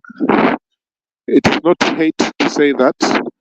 You know, can you imagine that is from 1963 that you have two communities only that had the helm of the country, and then when we speak against that, we're supposed to be people who are speaking against truth and anything that sounds like a measure of democracy. We're supposed to be evil people when we say this. It's a fact, you know. This is a thing that is making many communities, you know, fall against the wishes of most Kenyans to have a good democracy, because people are saying, how can you have an hegemony of two communities? Forget about who did what. I'm just saying two communities. Forget about Moi, Kenyatta, Kenyatta 1, Kenyatta 2. But you just talk about two communities, and that is enough for people to say they've had enough, you know. This is a thing that happens not just in Kenya, it happens around the world. So my hope is that when Kenyans decide this time round that they want a leader, they may get someone away from those two communities. And that's not a bad thing to say. Even Uhuru Kenyatta said it, and he eloquently said it, not because he hated William Ruto. I think he was very frank about it. So my point is the hegemony of two communities is enough, and it should stop, you know, and Kenyans should now think another way. For me, it's David Maraga. I'm sorry to say that, but thank you very much.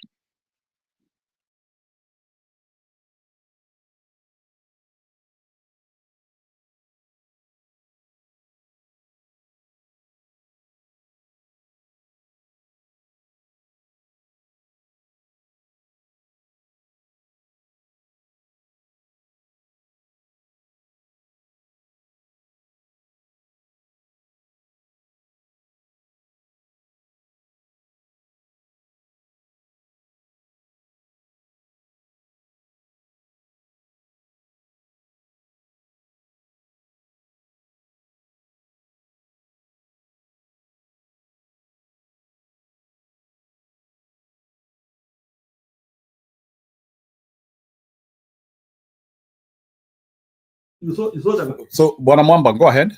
Naona neutral amemaliza. Ama ni mzalendo alikuwa anasema? Ya unajua wewe ni moderator lakini unapotea, so studio inanyamaza, hatujui nani ndio next. I'm there. Just go ahead. So Okay, I have heard about tribalism being tried. People saying that it's a decent thing to be tribal.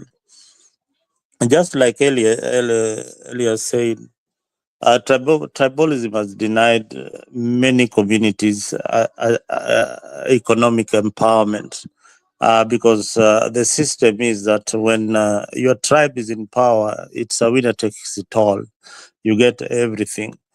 This is why many countries in Africa, especially that practice the same system like what we have in Kenya. If you go to Nigeria, you find the communities fighting for the same resources, and people are getting to power according to their tribal lineage. We all come from a tribe, but when it is used politically, it does not give you an advantage of anything. It continues to ethnically marginalize other small tribes. So when you are saying tribe, yes, you can be proud to be Kikuyu, proud to be Luo, but when it is used politically, it marginalizes other smaller communities who are not Luo, who are not Kikuyu, who are not Luya, and who are not Kamba. So Kenya has got 42 plus tribes. So when we practice ethnic balkanization, like Kikuyus will vote like Kikuyus, Luos will vote like Luos, then so what? When they get into power, they ensure that each and every one of their tribes gets what it takes. So Nyerere, former president of Tanzania, criticized many times the system in Kenya and many other African states that have collapsed due to this kind of government, this kind of governance structure. You get an ethnic bloc, they vote you in, you give them positions in power, you make sure that the areas are developed, and you continue ruling over them. So one thing when you meet Njiru in wherever he is, I'll tell you, when you meet him in Europe, he'll tell you I'm a Kenyan. When you meet him in Kenya, he'll tell you I'm a Kikuyu. I'm from Kikuyu. But you see, when we start identifying ourselves as Kenyans, then probably ukabila itaisha.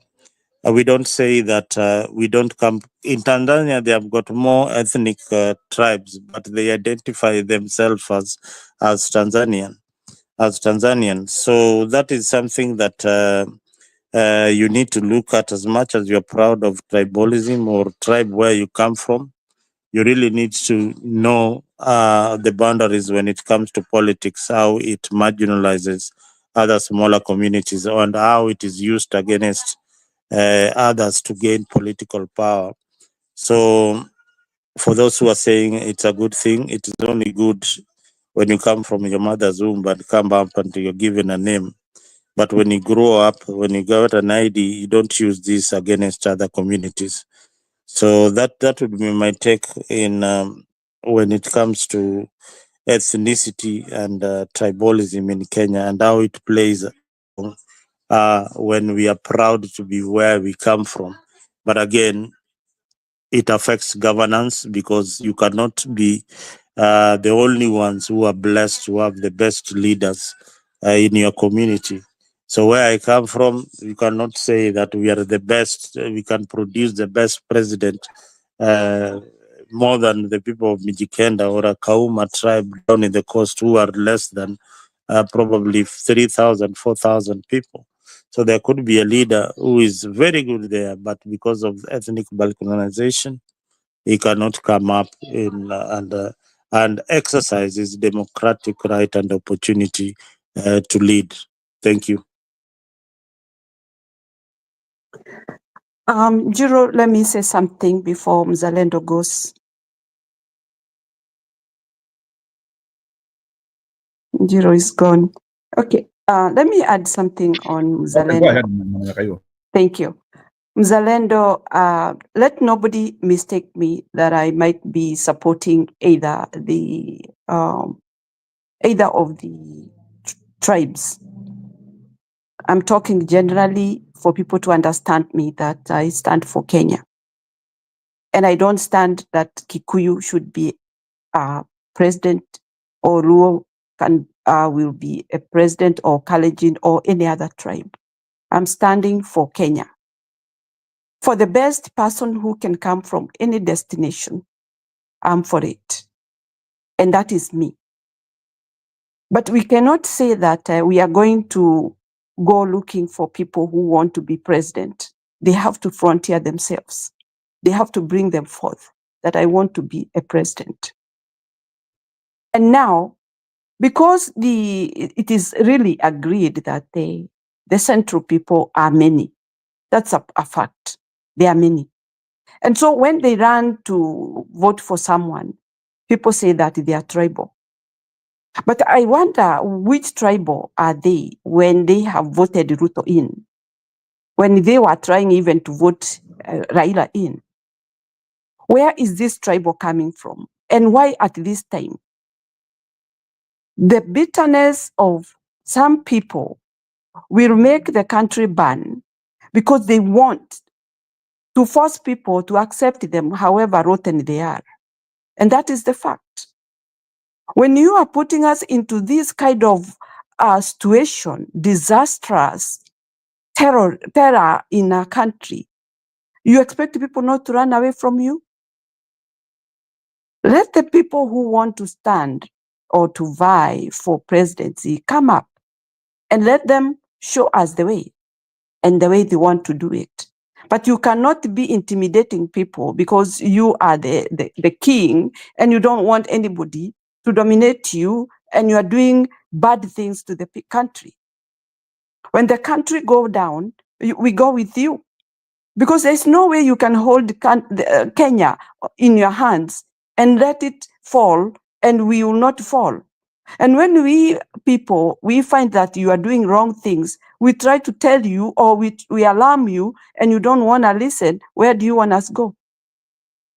So these kind of things that are happening in Kenya, it's not on one side. It's not to one person. It's to everybody who are feeling pain and the way things are going, they are being, taken for a ride. So I feel bad when this thing is being used. This is not the time of talking about tribal. We are talking of the disaster that has stricken our country. The country is in turmoil. Lakini sasa mtu akianza kusema ati tribal, that is a minute stuff that we need not to talk about. It's petty. We need to talk about what is happening in Kenya. Killings cannot be compared with tribal. You are killing people. You are abducting people.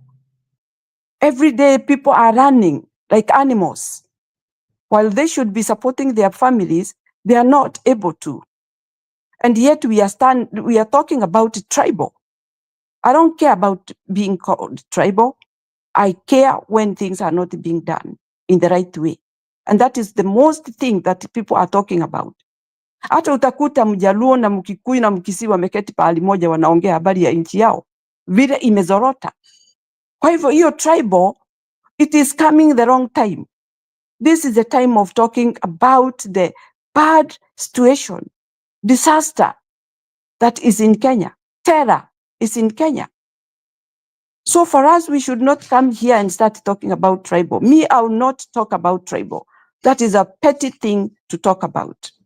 I want to see that the country calms down. We get a person who can terrorate or disarm these evil people. And they come to order so that people can really live in their country while they enjoy. We cannot live the way we are while somebody is just talking about tribal. What is tribal compared to people who have been killed? We have buried our children. Is it because of tribal? What had they said? What has they done? Everything that is happening in Kenya is not about tribal. They are just trying to use that card for the sake of, but they are killing people for their own good. They are trying to pass a message of what they're gonna do if they don't get that seat. And that is what I stand for. It's not about tribal. It's about putting people into shambles, and people will not enjoy living in that country. So about tribal, that is just a small thing for me. Thank you.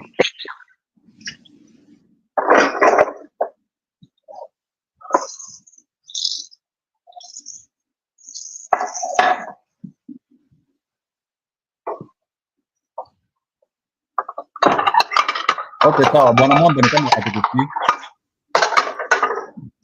Bwana Mwamba, are you okay? Bwana Mwamba ni kama ni vikombe. Give me a moment, Jiro. Give me a moment. I'm a bit busy somewhere. Sorry. Oh. Okay, Bwana Mzalendo, wacha nikuulize swali sasa. Bwana Mzalendo, are you there? I'm here. So now that tuko na hii group, there are those people who cannot be able to get out of the tribal cocoon or tribal thinking, and now there is this Gen Z, which is like trying to be dynamic. And in every election or in every politics cycle, there is a winning argument. So based on your own analogy or thinking, which one do you think will be the winning engagement come 2027? Is the tribal narrative going to win, or is this new thinking? No. Yeah, that's a good question, Njiru. Every election there's a pattern. When Kenya became a country in 1963, we were fighting oppression by the colonialists. Then that came to pass. Then we came to another fight where we were fighting the government of Kenyatta for equity, and that one also passed. Then Moi continued and did very little. He still used the same tribalism to ensure that he remains in power, and used ethnicity as a way of ruling over others. Then there came a liberation of young men who felt that this one-party system we have had enough of it. So that was the end of the one-party rule when. In 1992, when Chapter 2 of Constitution was repealed and Kenya got into multi-party democracy. Now after getting multi-party democracy, now we are in the stage of fighting for fighting for good governance and accountability in terms of leadership. So we have been crumbling with that in many elections. Then came 2007, when we were very, very close to getting good governance, I want to assume good governance by Raila Odinga. Then we broke into our ethnic blocks, and then we had post-election violence. So many people died after that. But the quest for a free society was there. Whatever Gen Zs are fighting for right now was what people were fighting for then.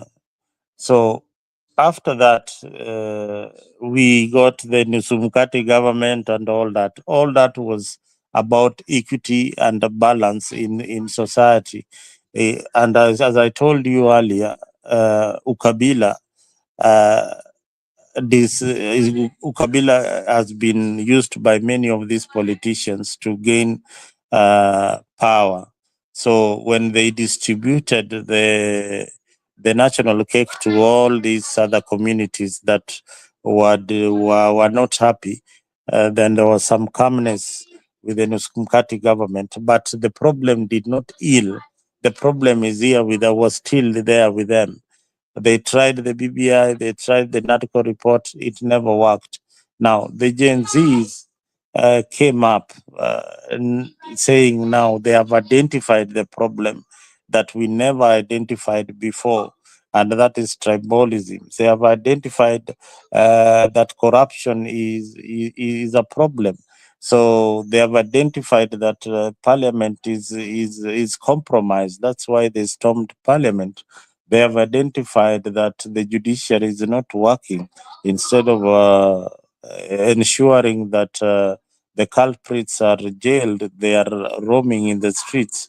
So those are the areas that they were looking into, and that is where we are as a society. So majority of Kenyans feel that they resonate very well with the Gen Z movement, other than the political class that that are in the opposition. So the Gen Zs have identified problems in the society in a simpler way, in a digital format where everybody else can understand what they are saying.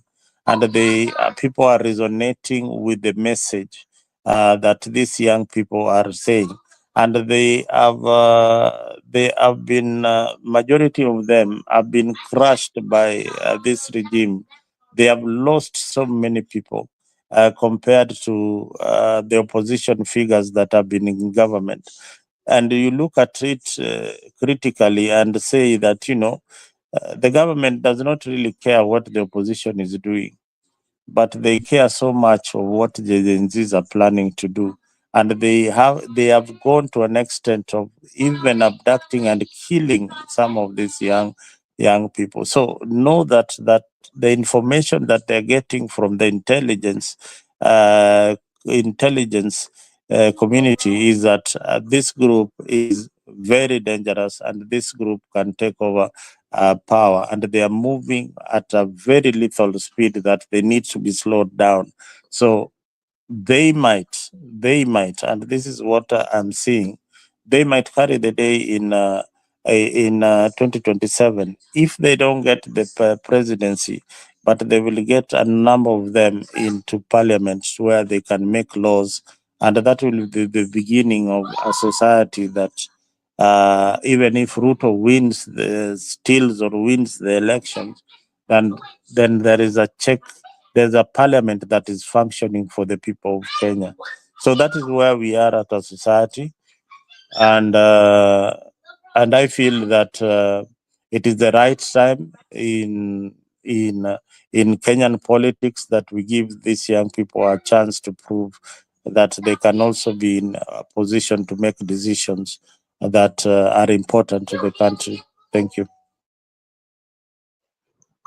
Can I go Jiro now? Jiro. Yes, Nico, Bwana Mwamba, go ahead. Okay, now let me give you some of my experience. I think I'm one of the oldest people here. Let me give you my experience since I was born. I was born a long time ago. I've gone through all the governments in my adult life. I've gone through I went through the Kenyatta government, the Moi government, Kibaki government, Uhuru, and now Moi.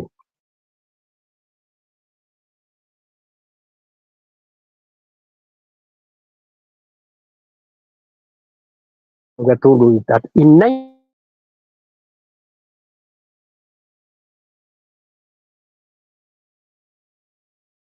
and in the neighborhood, the immediate neighborhood of the Paris, that is Ishaweri Paris, where Kenyatta used to be, his neighbors were living in those round Kikuyu mud thatched houses. That was the nature of poverty in and around where Kenyatta, he himself came from.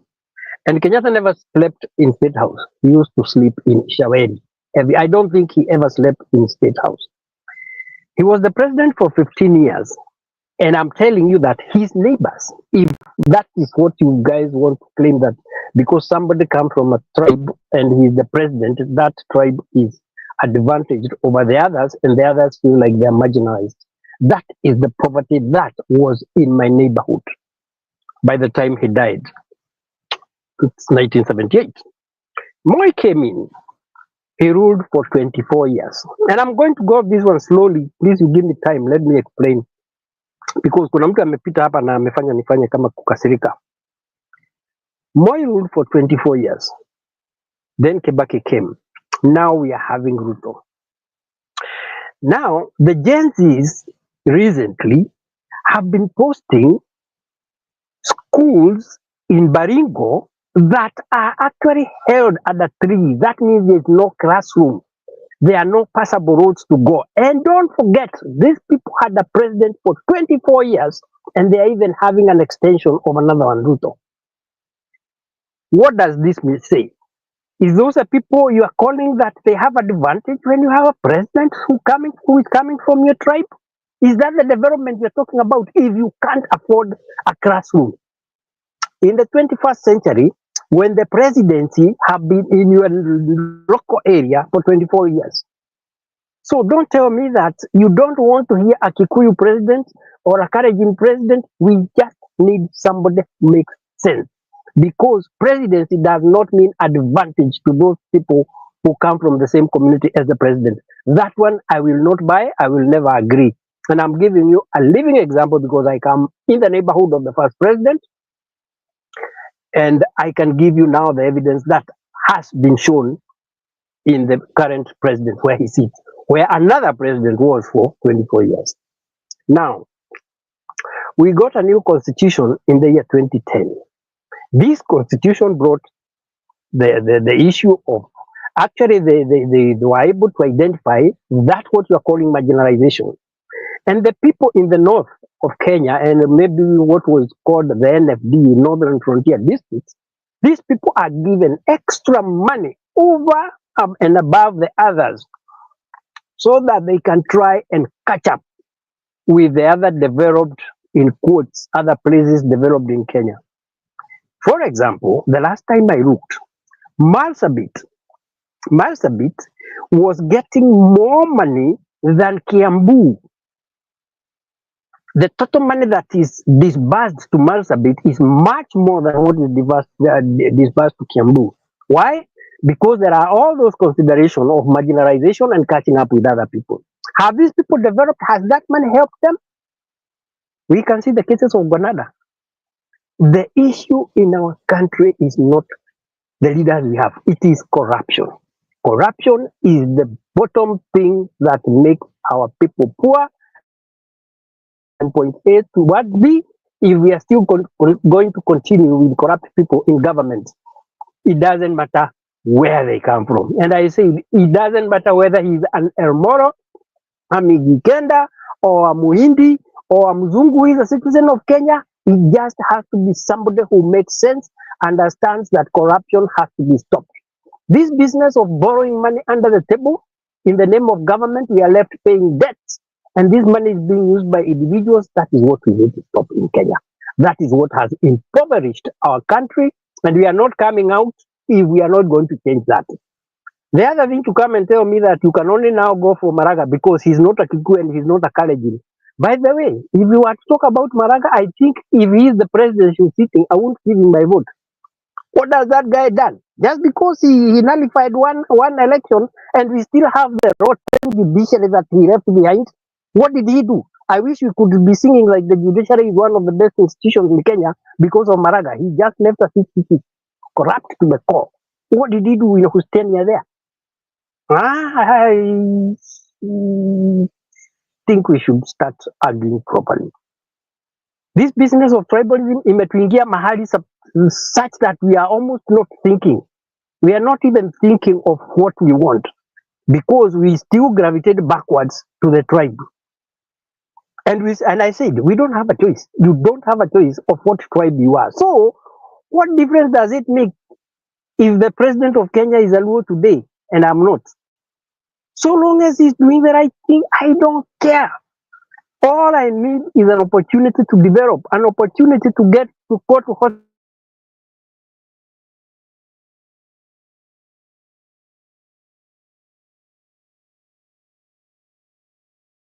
Then don't tell me you come from what tribe. I don't understand it.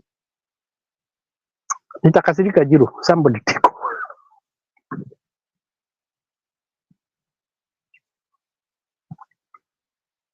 To add on that, Mwamba, actually, this thing that is being brought over tribal, even it makes people lazy. People seem to be, we are not going to work because even if we work, we are not being helped by the government. Now they sit back. When you talk about people in the Northeast, they were being given money. It's a fact. Money more than the people who live there, because this BBI part of it was talking about 1 man, 1 vote, 1 shilling. But it came to be that 1 man, 1 mile. That is now how it is being translated once the BBI was not accepted. And so that means there was a lot of money went for few people. And why have they not developed, having gotten that money that was more than them? That's, as you have said, corruption has taken place. And that is how even those people who are corrupting, and they are from those few people whereby population is low, they would even shout to their lungs that things are not right. There is not enough money. Those are the people who will cry most, because they have eaten the money, they did not develop for the people, and yet they know the money they received is more than our people. We ought to have done something.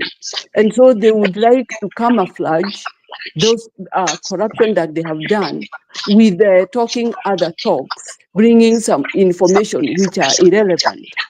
Kwa hivyo mimi ndio imefanya niseme habari ya kuongea habari ya tribal, it is a petty thing at this juncture when we know that the corruption in our country is at the highest level. Na vitendo mbaya, it is in the highest level. Kwa hivyo sasa, these people will not be asked because tribes are doing what? And which are these tribes? Because I don't see anybody who is not tribal. I will repeat again. Ruto, when he goes to his country, because I'll call it a country, he talks to his people in his vernacular. Raila the same. Gachagua the same. Kamba the same. Kalonzo. What is wrong with this? Is this the point of corruption that because we are Kikuyu, we are corrupting everything in our country? Is that the point? Because the most important thing or very serious thing that is happening in Kenya is the killings, corruption, and all what the economy is not working. Those are the most important thing to be talking about.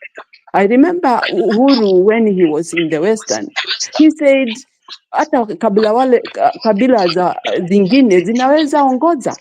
And it was a good moment for everybody. They were very much cheering about that.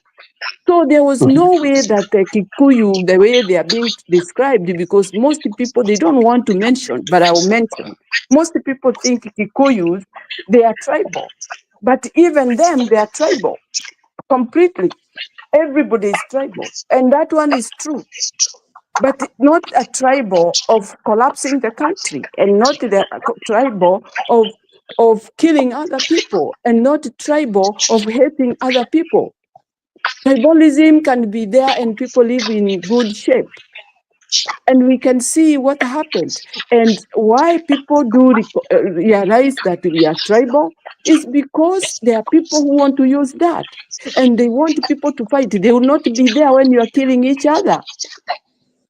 Because of that notion, being told that other people are tribal. We saw what happened to Rwanda. Right now, nobody mentions anything about that. The country is really developing. Why can't people stop this? Don't forget, Nyakairo, in Rwanda, they only have one tribe.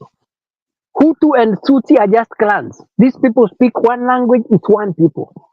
But yet you could see other people saying we were being managed by the others. Somalia, go to Somalia, our neighbor there.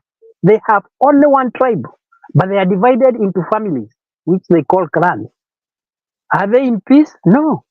So if we want to develop into that or gravitate to that kind of a thing, we shall. When you start saying that it can be a Kiku, it can be a that is now what is tribalism proper.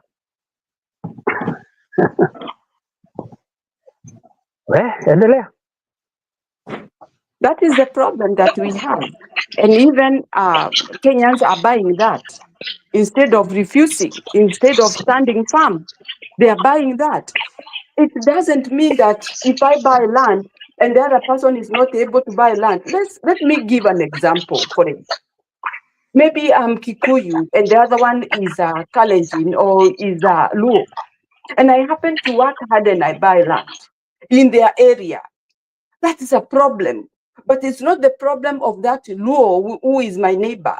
It's a problem of the person who is leading them, because he is trying to initiate that he is ready to help his people, but he is going to throw you out, but nothing will be done for that Luo who have been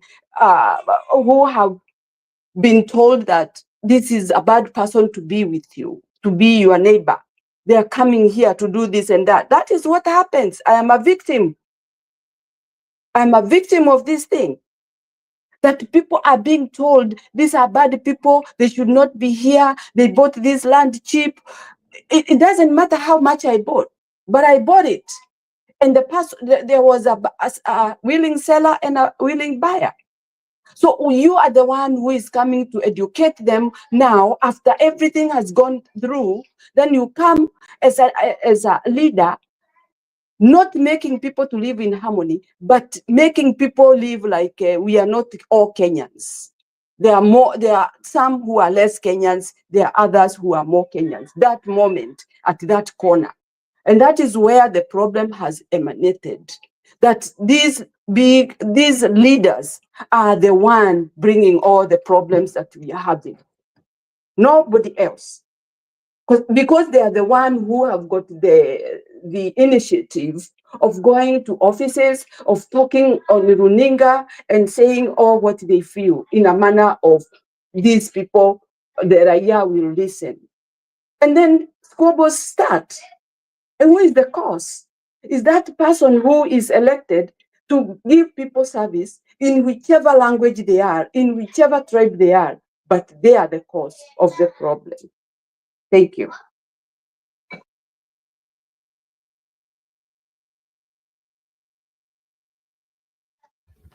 Yeah, naona show imejaa. So Julia and Ashley. So sijui kama Ashley utaruhusu Julia aongee kidogo.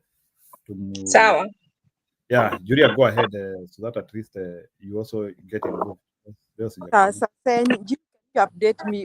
Why is that argument coming from? So that in part network. Jiru, I'm asking you to guide me. Come on, Jiru. You can't just. Yes, unasema? Can you guide me on the discussion? The discussion, pale tunavia off sahi, we are trying to ask ourselves, sababu sahi, there is this element whereby Kenya we mobilize in terms of tribes, na then kuna sasa this new wave of Gen Z. So nilikuwa nimeuliza swali, do you think the Gen Z ideology, because in every election cycle, there must be the winning point of mobilization. Do you think between Gen Z and the usual tribal mobilization, which one is going to guide 2027 election? You see the Gen Z ideology and what mobilization and the what upinzani? Gen Z na tribal mobilization, like unajua kuna Gen Z na the other normal mobilization ile tunafanyanga watu wa mlima hapa, Wajaluo hapa, wa Masai hapa, you know, like the way my deputy president wanatafutana kabila hii na kabila hii. There is our normal mobilization here, and then this new thinking which Gen Z are trying to bring. So which argument do you think is going to guide 2027 out of those? Because the two arguments seems to be on the table, but which argument do you think it will pull the other? Okay, I think there is a thin line, the tribal mobilization and the Gen Z ideologies. First, the Gen Z ideologies is leading the revolution, according to na ndiyo imefanya watu waamke kwamba Kenya is a problem in Kenya and things must be done right. So they have set their expectations very high. Nah, that is good for Kenya. They have set very high expectations. Hata whoever will become president, hata awe Kalonzo atapelekwa mbio.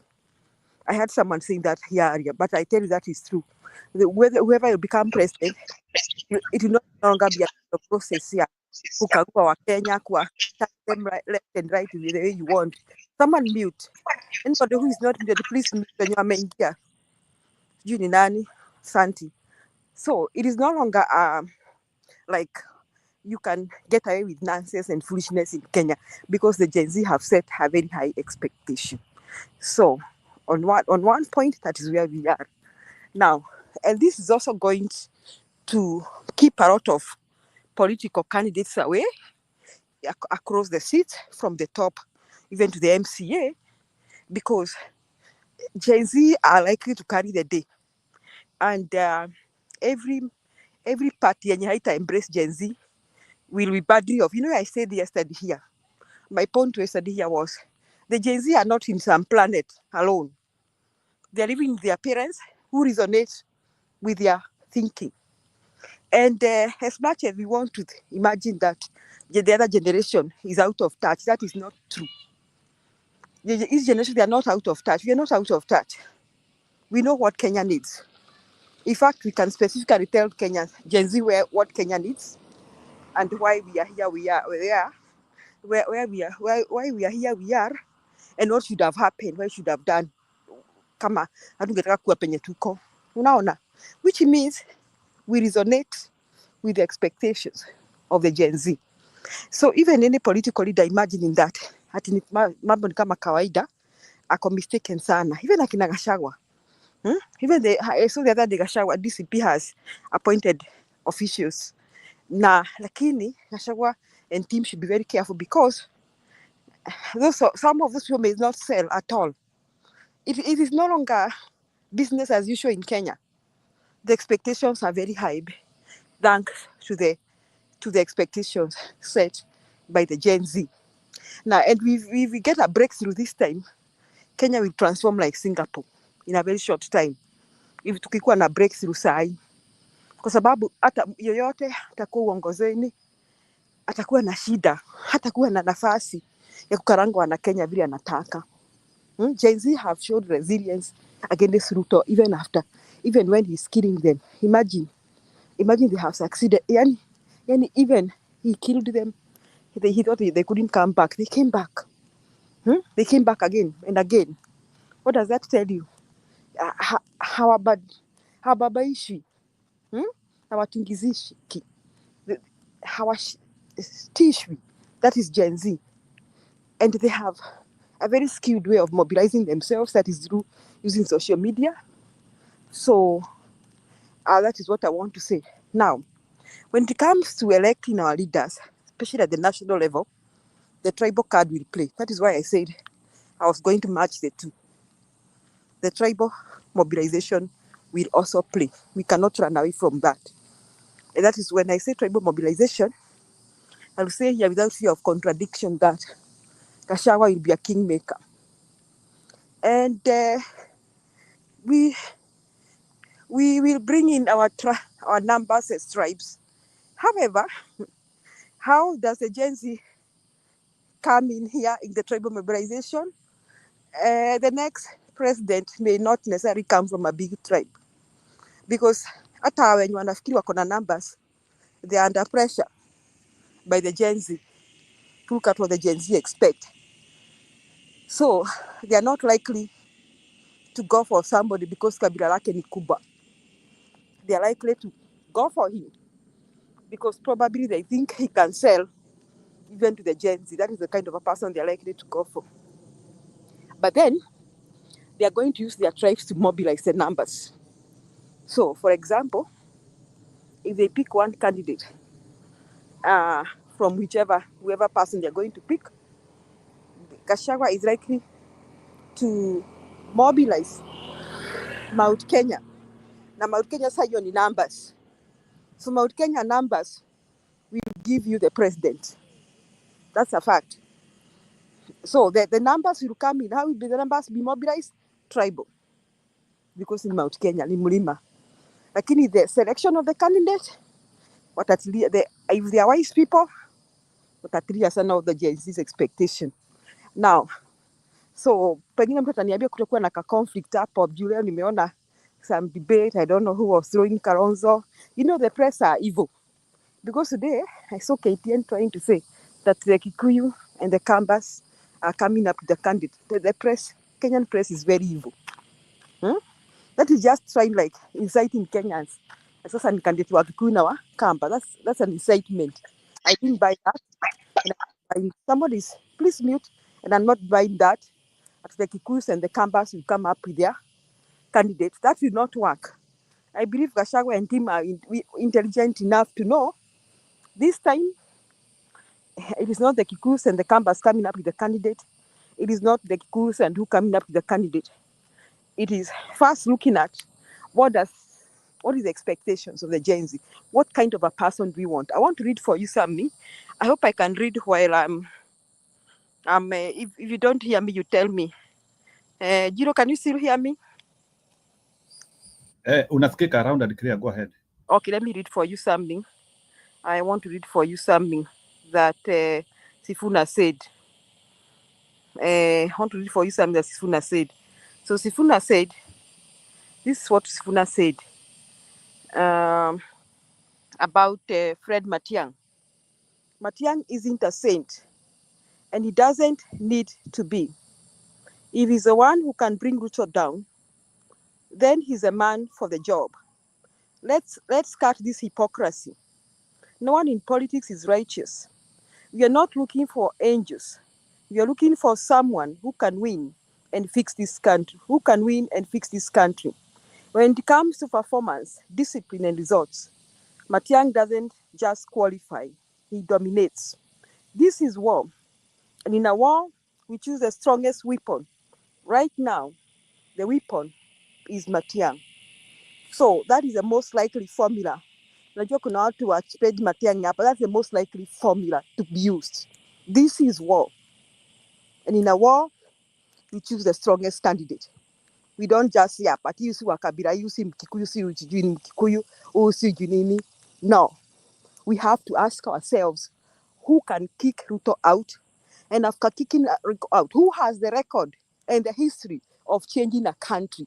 We are not just kicking Ruto out. I have to do it to status quo. We are looking for somebody mwenye atapeana siku 100 na watoto watu warudi shule. We don't want just people yapping. We want people who are action-packed. So, Jiro, I've answered you. Thank you. Okay. Sawa Julia, wacha maybe actually you can speak ili nisikufungilie sana kabla tupate RB atagojea. So go ahead. I know maybe you wanted to respond to something. Ashen, go ahead. Yeah, actually I wanted to contribute to the debate. I think Neutral and Mzalendo had talked about, and also Nyakairo, about I think they were all talking the same thing about having, I think, what's his name? And Neutral had said that as long as the person is not a Kikuyu or Kalenjin, he doesn't mind the president being from another community or tribe, most preferably Maraga. And he was supported by Mzalendo, and Nyakairo was saying that that is a small thing. I think we agree with what Nyakairo is saying about there being a problem. That is not up for debate. I think we all agree that we have a problem that needs to be fixed. But we also need to acknowledge when other people, since we want to be inclusive, when something doesn't bother us because maybe we belong there, so of course we will not be bothered but somebody else on the outside, it's good to include them and try to be sensitive to what they are saying and how they feel, because they are not a minority.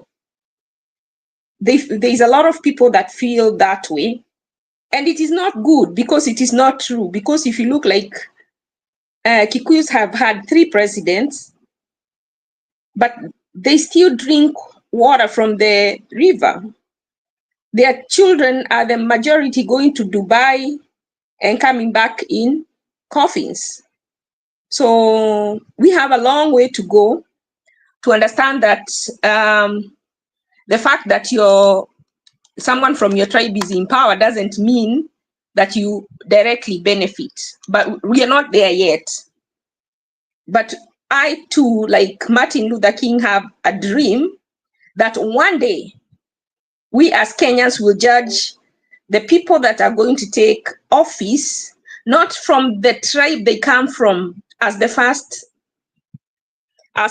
quality, but their content and their character, the substance, their policies. But unfortunately, we are not mature and there yet. But that is what we should be judging. We shouldn't be looking what tribe they are from. But now, the problem with this thing of tribe and why it bothers people like Eli is because when this president comes into power, all the good positions he gives people from his tribe. So they kind of, even though it's just the elite, it mostly benefits that tribe, and so they develop. So they are able to send to have benefits that other regions and their elites don't have. But if a president came from a particular tribe, but he was not discriminative in issuing appointments, I don't think that would be an issue. I would like to see, before we reach their maturity, I think we should have what we call democracy that is intentional. It's called deliberative democracy, where political decisions are based on reasoned decision and debate, rather than solely on voting or majority rule, so that we can remove this hatred, this resentment, and bring more cohesion and bring more unity and trust between ourselves. Very important, So that is what I came to address, that we should have a democracy that is intentional. If we look at the AU, they've adapted that kind of intentional democracy because they found out that if they did not have a system where they say, okay, let's have a rotational presidency, so that each area, like when we had the 8 provinces, we say this time, Eastern province is going to provide a president. Then the next time, Northern Eastern is going to provide a president. Then the next time, like that, Western. So that there is a feeling of usawa, fairness, and it will breed trust, and it will breed unity, so that we stop hatred. So I think even, you see, it's like if you're in a country where there are whites and blacks, most whites don't understand when you say you're being discriminated. They do not know what that means. And that is why you'll find a Kikuyu not understanding when someone from another tribe is mad that like if we were to choose presidency based on numbers, they will never get it. But if you're from that privileged group with a large number, you cannot understand how that other person feels. It will take a lot of you, and even you can still not grasp it. And that is why you see sometimes when Black people talk about reparations, white people are like, why should we give you reparations? They can't understand because they haven't been there. They haven't. When they say there is discrimination, they say no, there isn't, because they have never understood what that is.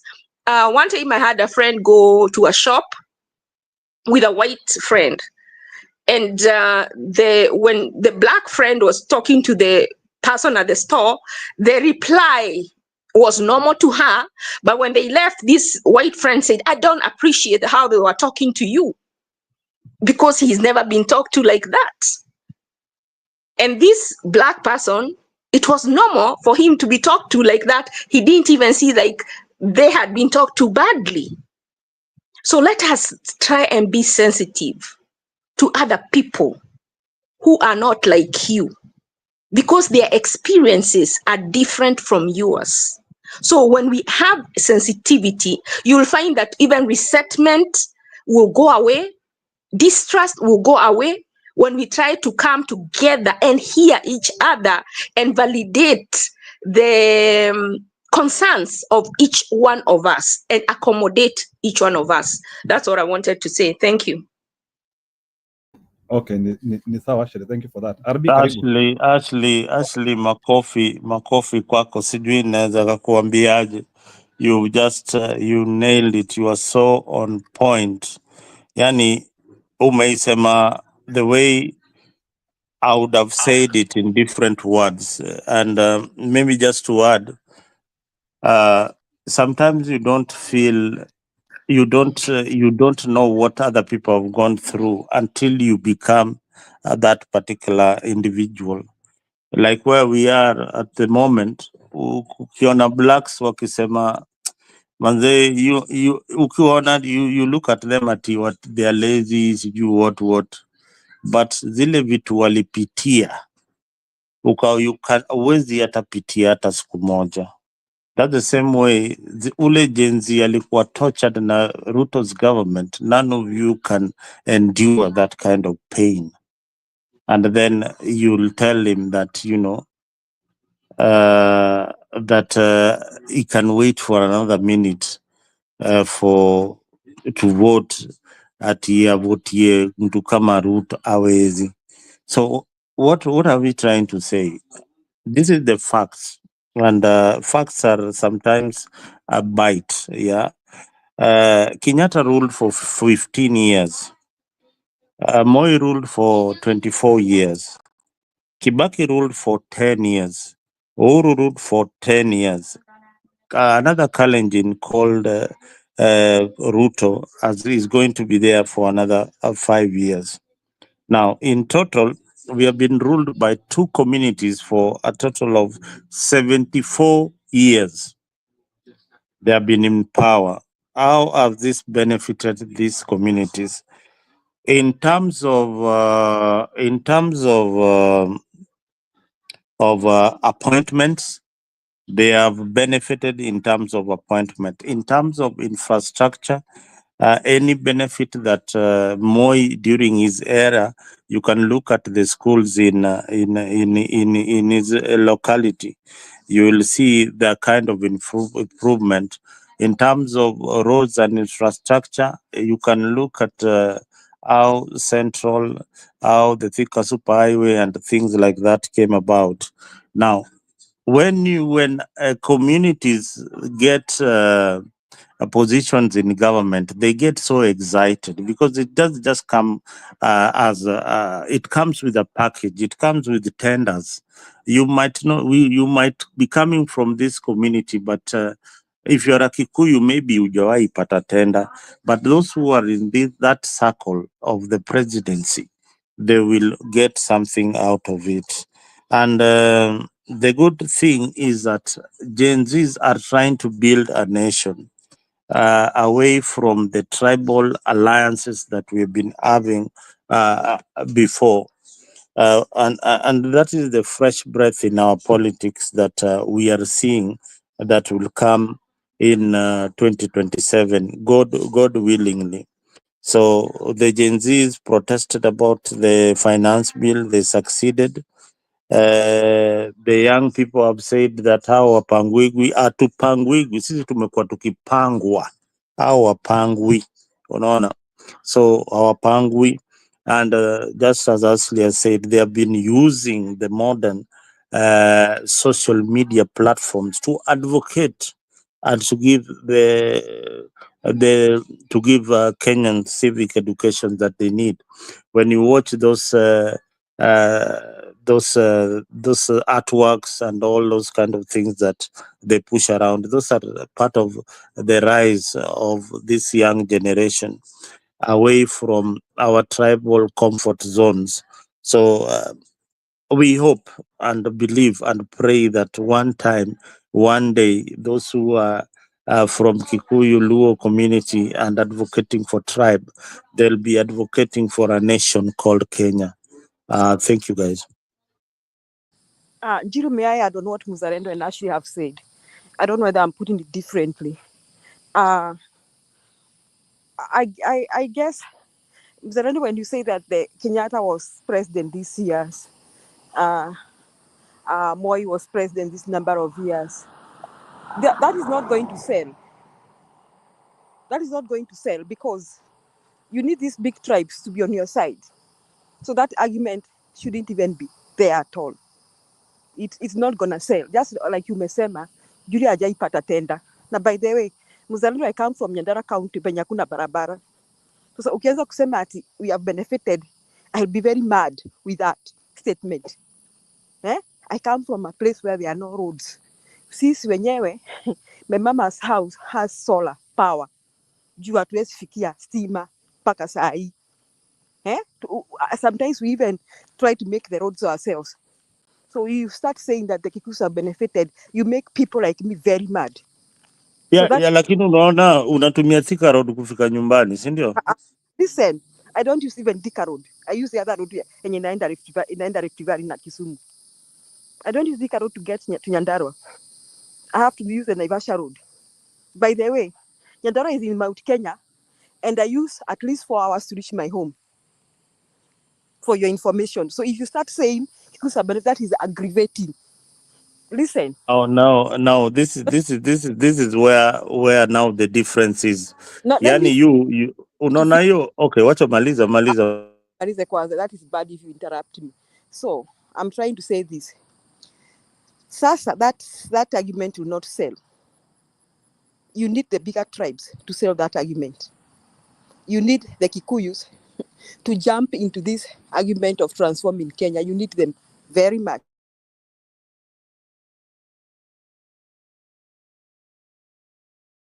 Of transforming Kenya. So you cannot go around telling them that you make the pictures being shared by Gen Zs about children in Rift Valley, Wakale, sitting in the bush, land na mwalimu ameweka chalkboard ya kitambo kwa bush in the class.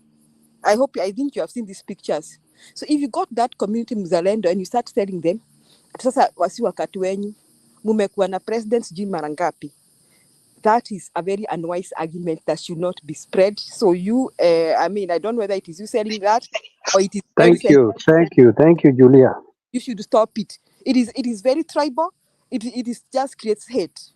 Now, this is the argument that should say. I want to give you to umepeana mfano wa America. I will say here without fear and contradiction, Obama would not have become president if the whites had not voted for him.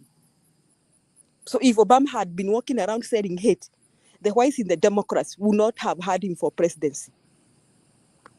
So you get my point. So Obama had to be the bridge between the white majority and the blacks. And they saw him as a candidate they would trust. So they supported him.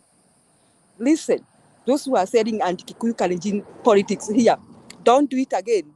You ruin our country. We are getting somewhere. The Gen Z are guiding us, and we are all buying into the idea very fast.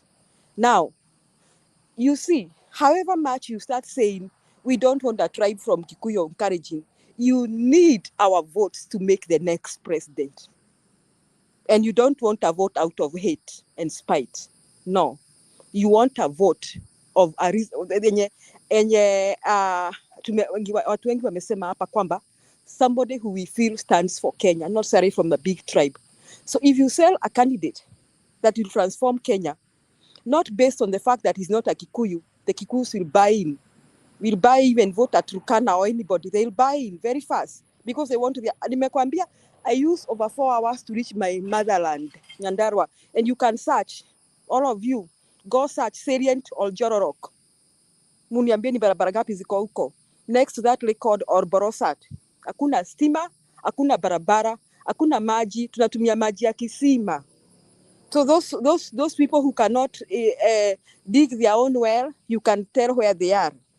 Those people who cannot install solar, unaweza sema sasa penye wako. Huko ni pahali penye mpaka even donkeys are still being used for transport right now. I'm talking about Kenya region. Siongei maneno ya Siaya ama wapi. So hii story ya kusema ati wakiwa have benefited is fake. It is a fake propaganda that should be stopped. And you should not say it here. You should tell Kenyans we are voting for a candidate because we feel we should change Kenya, not because he's not a Kikuyu. So I want to conclude by saying Obama would not have been president if the white majority had not supported him. So Obama's policies, he sold policies that sold to the whites and the blacks. And therefore they all came out one day and agreed he was the right person for America. If Obama And was you know what? Oh, yes. sorry. Go ahead. Let me conclude. So even now, pick a candidate that will sell to the Kikuyu majority. Don't go around fighting them. They are telling them you have been president 3 times. You make them sabotage this whole thing. Don't go around telling the Kalejins, at Ruto ni Mkale, Moi ni Mkale. Kalejins are going through so much too. Especially, go to the Keyo and the Regao Marakwet. And then you come on every kunaka jameni. Guys, can we tour Kenya before we make statements? Let me reinstate whatever Julia has said. You know something about Obama? He's like Moses in the Bible. He had to come out from Egypt and live with the Israel. He had to come out from Israel and live with the Egyptians so that he could save the Israelites. If he had grown with people the same color as him, he may not have been able to get to that position. Kama uko umepitia through fire and you still smell of smoke, you hinder yourself from going anywhere. So even if you have been through fire, make sure you do not smell of smoke, because that smoke will be what hinders you from moving forward. I hope you understand that. Whoever does understand, I hope it helps you.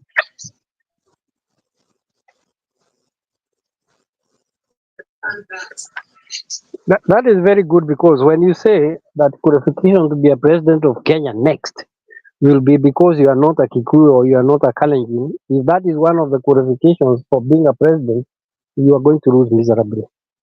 But there's one thing I know. In Kenya, starting with Ruto, I don't think there's a president who is going to see 2 terms. You have to be very good. Because of the awakening of the Gen Zs, I think we shall always hold those people who sit on that seat to account in every aspect. And if you get a second term, you have to be very good. Thank you. Let me say something to Mzalendo. Mzalendo, I think you didn't do your maths correctly. It is not 74, it's 64, because that would mean we got our independence in 1950 something or 50. So it's 64 years for whatever point you are driving about the 2 tribes. I just wanted to correct that. Thank you.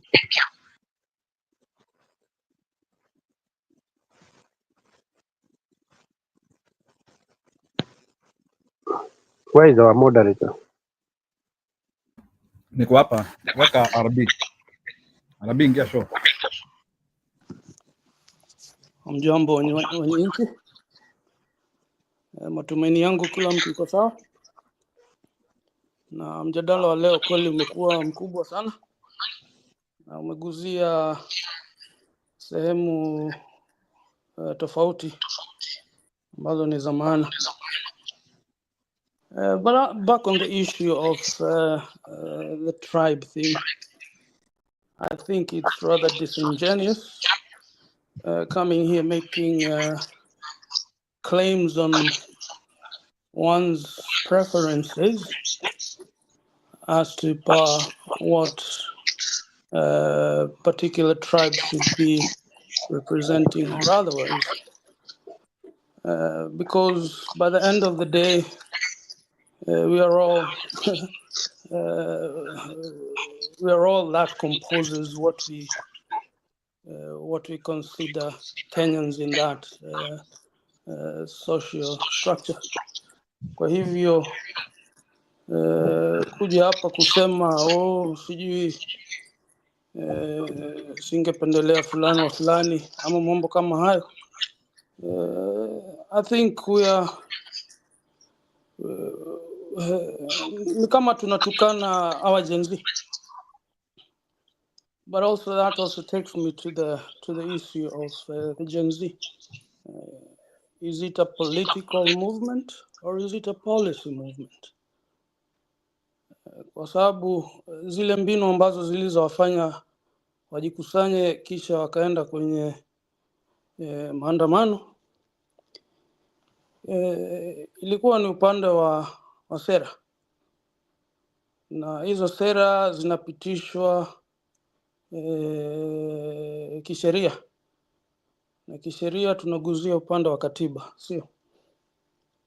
Na sasa kama Ruto na Uhuru walizorota hiyo katiba, ikaendelea vile kulienda, kisha Gen Z wakajiunga.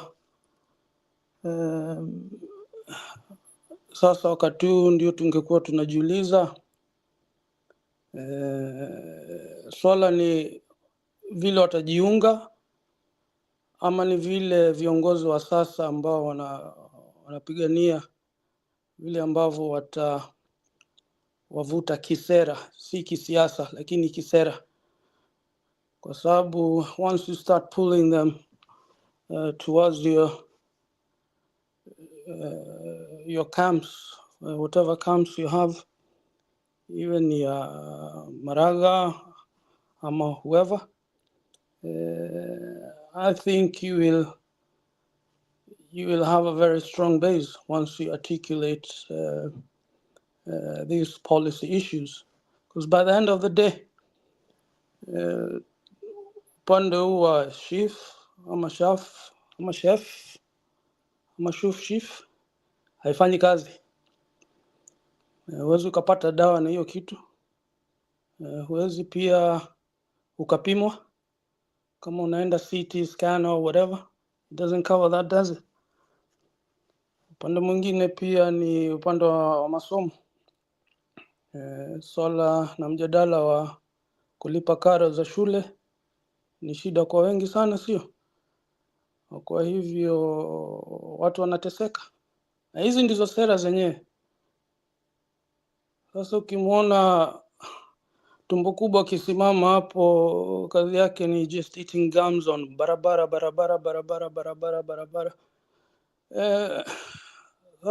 Sasa barabara ndio it's such a tiring narrative, you know. Na ndio sasa tukirudi sasa upande wa ukabila huu tunasikia ati sijui nini, then you get to gauge it. You gauge how much you're going back in reverse. So kwa hivyo mimi hata tukipata Mkalenjin mara hata 1000, lakini awe kazi yake anatufanyia kazi vilivyo ambavyo tunavyotaka, why not? That is my brother, that is my sister. Kama mimi ni jeshi tunaenda na yeye vita, yeye ndio ataniokoa na mimi ndio nitakuwa nikimlinda. Yeye akifiwa, si ndio atakuwa wa kwanza kuniita kwa WhatsApp. Hizo pesa zangu zitakuwa zimeandikwa Kikuu Barana? Hapana. So kwa hivyo kusema kweli huu ni upuzi tu. Na si matusi, ni kujifungua, tunajifungua roho leo, sio? Yeah, call it the way it is. Ni upuzi, Yeah. that is true. That is very true. So Just call it the way it is. Kwa hivyo ukiwa Mkikuyu, ukiwa Mdigo, ukiwa Mgare, ama ukiwa Oromo, ama uwe Mrendile, we're all one. We are Kenyans. That's who we are. And don't get it twisted. Yes, you need your favorite king ndio jisikie bas leo tumefika, lakini ukumbuke you're just building a castle in the air, and we have seen that with Ruto. Tumeelewa hapa sasa hivi ukienda huko Elgeyo Marakwet watu wanalia, sio? Tumesikia hata huko bado wanatumia upande wa Nyandarua huko bado wanatumia punda. So kwa hivyo I think you all get the point. So we need to get this thing going.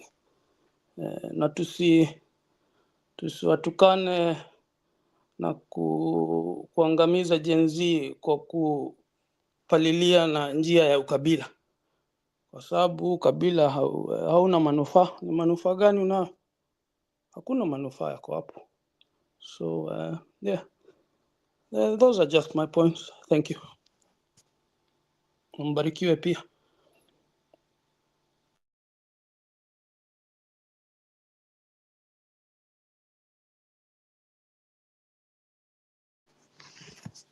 Mwalimu bado Yeah, unakunywa chai? ni sawa Bwana RD. So Yes. I think now we should be planning to end our podcast tonight. I think we have been having quite a lot of time here. So maybe RD naweza kuuliza swali between Gen Zs and what they are funneling or what they are trying to tell Kenyans. And your personal belief and some of the beliefs zile watu wanajua, like the tribal thinking. Which one do you think could be the winning argument in 2027? Is it the Gen Z new way of thinking?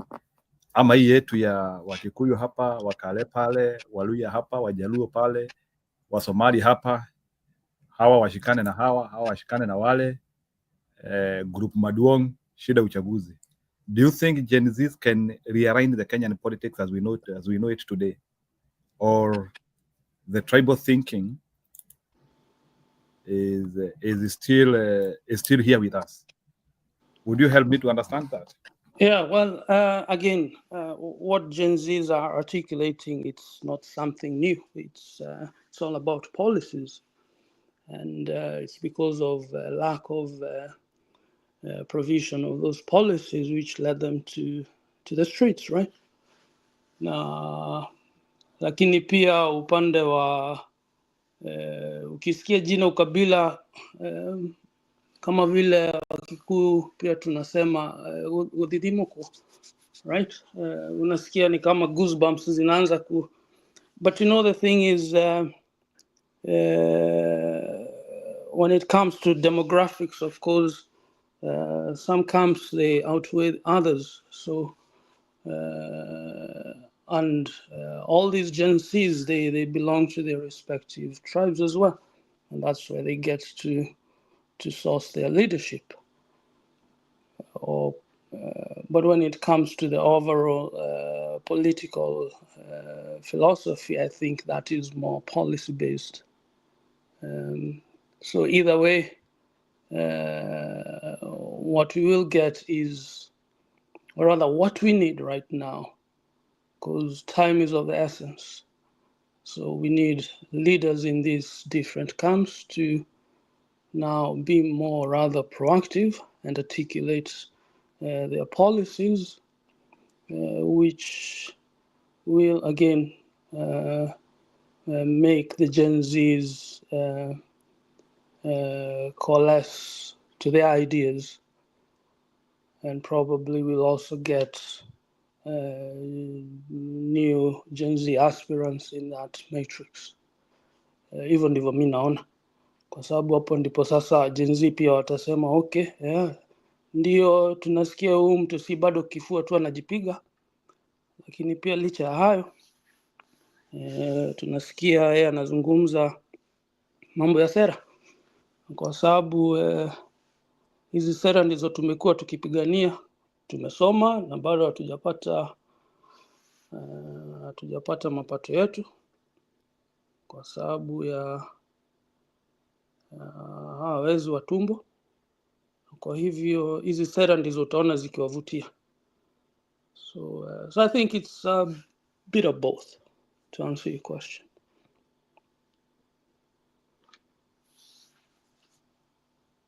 But that is my personal opinion. Again, kila mtu ako na maoni yake. Tusiambiwe tunaonea. Anyway. Aya, ni sawa. That's okay. So, Bwana Arbi ni sawa. I don't want us we go beyond that. So, Bwana Mwamba and Madam Juria, I want us now we put a hold. Kuna mtu na hata ana amecalculate hapo 15 plus 24 plus 10 plus 10 plus 3. Hey. 15 plus 24 hiyo ni 39. 39 plus 20 ni 59. 59 plus 3 ni 2. 62. So we are talking of 62. So Musyoka anasema there is no voting block called Gen Z. So in other words, no, there isn't. Gen Z watajipanga huko kwa matribe, eh? Absolutely, because they all belong to respective So in other words, tribes. Kila mtu ako na nyumba yake, lakini pia unajua wakati mwingi tukisikia Gen Z, ile picha ambayo inaingia kwa kichwa tunaona tu Nairobi, lakini ukumbuke hata huko mashinani pia wako pia, ha? Hata ukienda huko kwa kina Rendile huko utawapata pia Gen Z huko, enda Pokot utawapata. So Gen Z wako kila mahali because it's a generation. Na ndio utawavutia kwa njia ya sera. Of course tuliambiwa hapa juzi na Gachagua kwamba ni rahisi sana kidogo arabia. Ana anasema Gen Z ni creation ya mtu. Si atuambie huyo mtu ametengeneza ni nani? Hapa ana hebu tuambie who has made it. Sawa, Arbi, go ahead. Gachagua alitueleza kwamba katuambia ni rahisi sana kumchanganyikia mtu kwa njia ya kumhonga na pesa, sio? Ukimhonga mtu, si hata Yesu Kristo pia si aliuzwa? Sijui zilikuwa kobole ngapi. So kwa hivyo hata hiyo pia inaweza ingia hapo. But overall kuko na hii kitu ambayo imefanya kutoka na Mango uende Lokichogio, kila mtu amechoka bwana. Kila mtu amechoka, na kwa hivyo utaona hata wengine pia si hata leo tumeona Ruto alikuwa anaenda kukutana na hawa vijana 20,000 sijui akawapatie kazi, wakakasirika sana, wakavunja viti huko, hata hakutokea. So I think that is the mood right now. Vile tunavyosema kwa Kiswahili kukata shoka, si watu wamefika kiwangoni sasa, wanatafuta mwelekeo mpya. So I think we have to stop treating Gen Z like a conventional political bloc per se, because it's not. It's more of policies driven.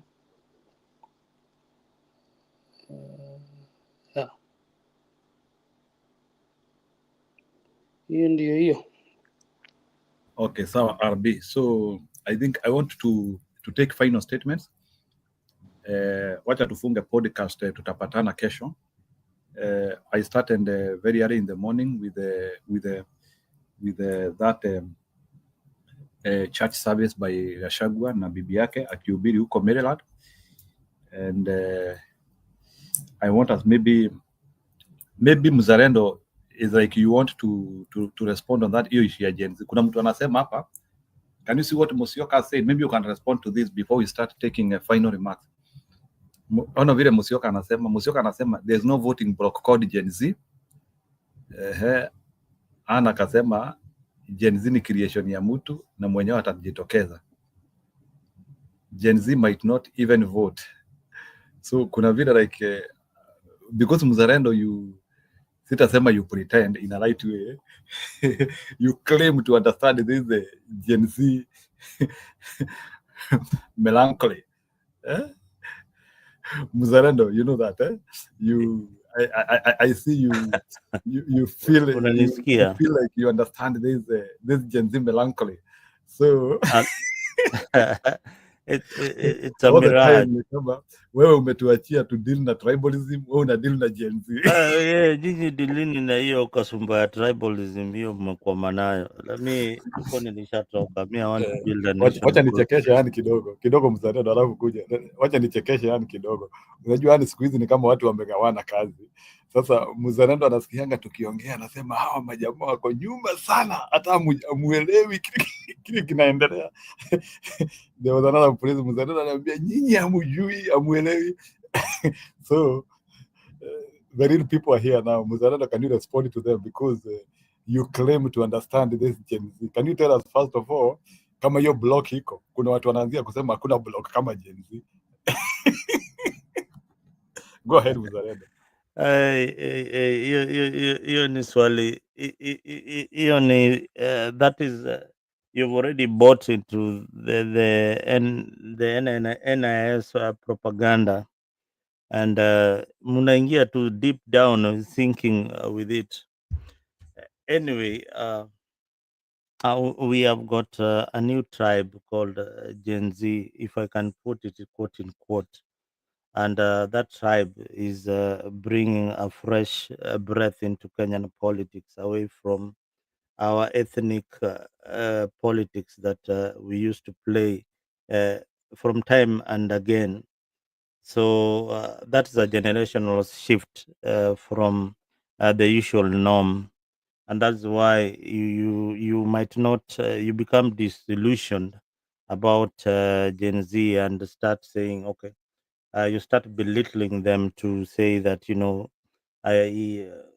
they are going to vote alongside us. They are from our region. They are from, yes, that is a fact, because they have to come from a mother and a father at some point. So they come from somewhere. They come from a village. They come from a community. The only thing is that they think different from that community. That is the fact that you also have to acknowledge when you are saying that, hey, these are people that are within us. These are, yes, they are your children, but they're not thinking like you. So that is what makes the difference. So what are they talking about? They're talking about policy. They're talking about inclusivity. They're talking about where they want to see Kenya in terms of industrialization, in terms of IT, AI, things which are coming in the modern world. They feel that we are stagnating in one particular position, and they have identified the problem in the society is the politics that we have been playing time and again, the politics of tribalism. The politics of tribalism breeds corruption. Anytime you vote for your tribe, where you come from, anytime they are caught in corruption and the head of state is from your tribe, they will protect that particular person. So it is as simple as that. It does not. It might not benefit you directly, but it affects the whole country at large. So uh, so hakuna serikali you will form in 2027 without this particular group. It is that simple.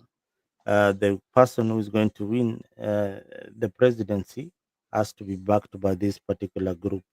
Other, if they come as a coalition, well and good. Just like the same political movements that are formed, those tribal Mzalendo kidogo. movements. Yep. Mzalendo kidogo. Yeah. I want you to explain to me here. Like for example, in Luo Nyanza, in Ujaluoni, can you isolate for me a young man who is tribal and a young man who is Gen Z? Yeah. Can I isolate for you a young man who is tribal, and a young man who is a tribal Luo, and a young man who is a Gen Z? Can you isolate for me the two so that I can know, like, because we are hearing that group will come from everywhere in the whole nation, but Can you isolate for me that one? And maybe Julia, if you are here, can you isolate for me a young man who is tribal and a young Gen Z in the same tribe? Yes. I'll give you an immediate example that you might resonate with. Albert Ojwang. Albert Ojwang is from Luo Nyanza. What was he fighting for? He was fighting for good governance and pointing out what is going wrong in the society. That time his community and other Gen Zs who are probably aligned to the broad-based government were probably not on his side. But this is a young man who is thinking about the nation and not thinking about tribe. If that is a very close example, then that would be one example that you can resonate with. Now, there are many. There are many. There are many who have come out. The guy who was tortured the other day, this other Gen Z who was tortured the other day and released and he was shedding tears in on NTV, or is it NTV or Citizen? I can't remember his name. He's from Luo Nyanza. He's identifying with the Gen Z movement. He's not identifying with the political class. There are many. There are many of them who have come out. It's only that some of those facts people are trying might be ignoring, but there are many Alberts out there. The only thing is that there's no incident that has happened to them. Now, this Gen Z that does not resonate with the other Gen Z is for one simple reason. We cannot all be thinking in the same line or the same direction. There are people who believe in psychophancy and political parties that dominate that particular region. Just like today, DCP, there are many Kikuyu, young Kikuyu people who do not associate themselves with whatever Gachagua is saying. They have delinked themselves with Rigiji, and there are also young people who resonate with what Gachagua is saying. Same to William Ruto. There are many Kalenjins from his community who are Gen Zs who do not resonate with what he's saying. Look at the other guy called Kaso. The other guy was drawing his head. He was called who? He was called Kibet. Kibet is an example of those young people. But again, in the same community, you'll find young people who are coming out from colleges and university and resonating with the Kenya Kwanza government. And I have said it many times that the politics will be won in colleges and in schools. That is where the politics is. The politics of 2027 will be won in colleges and in secondary schools and in the streets at some point, and in the streets of social media, TikTok, YouTube, and Facebook, and the X pages. That is where the politics is in 2027. If you ignore that fact that siasa iko bado kwa ground, tutaipiga vile tunaipiga, we ngoja 2027 uone ile kitafanyika. Asante. Okay. That one is extremely explained. So, Njuri, are you there? Ama, you are still working? Yes. Can you isolate for me a young man or a young girl in Mount Kenya who is tribal and a Gen Z and a Gen Z in the same population? And is that population significant to like push the narrative of 2027? Oh, the one who is tribal? The one who is tribal and the one with a Gen Z in the same community. And is the Gen Z population significant to push the narrative of a winning candidate? You see what I'm saying? The Gen Z do not live in some space. They live with us.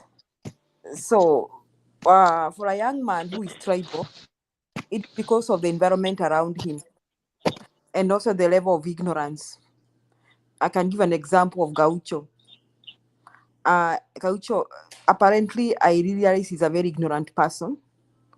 Mostly because probably hata masomo ni kidogo. That could be, and then the people around him. So he's a young man who's not resonating with what his other young people are thinking.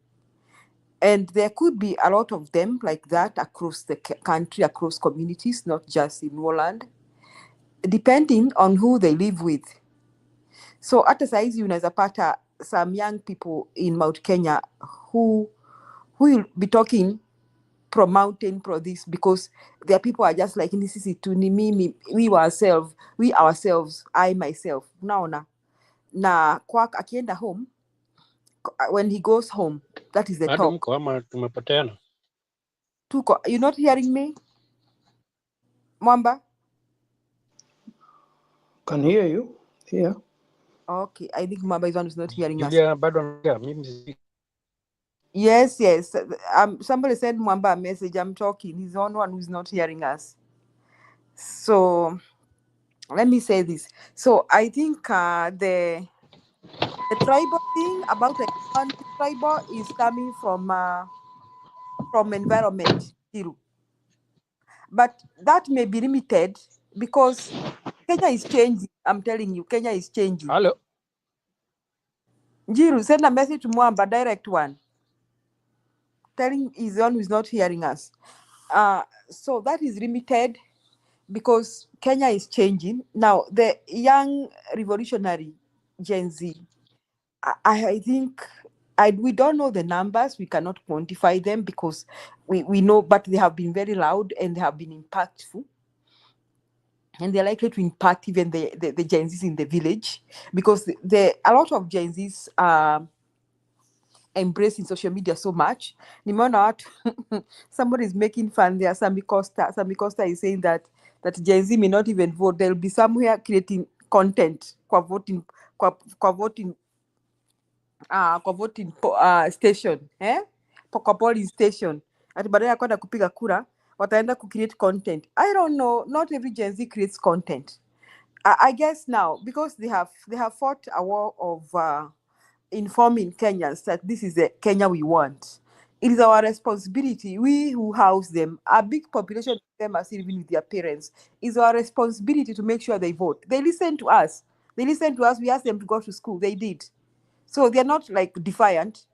So it's a responsibility to make sure they are registered as voters. That's why we take the mantle from there. We say they have been fighting on the streets of the social media. We take the mantle and give directions and insist they vote. That is what I think. So, Njiru, if you ask me, yeah, there could be a few Gen Zs, just like there are people we struggle with here.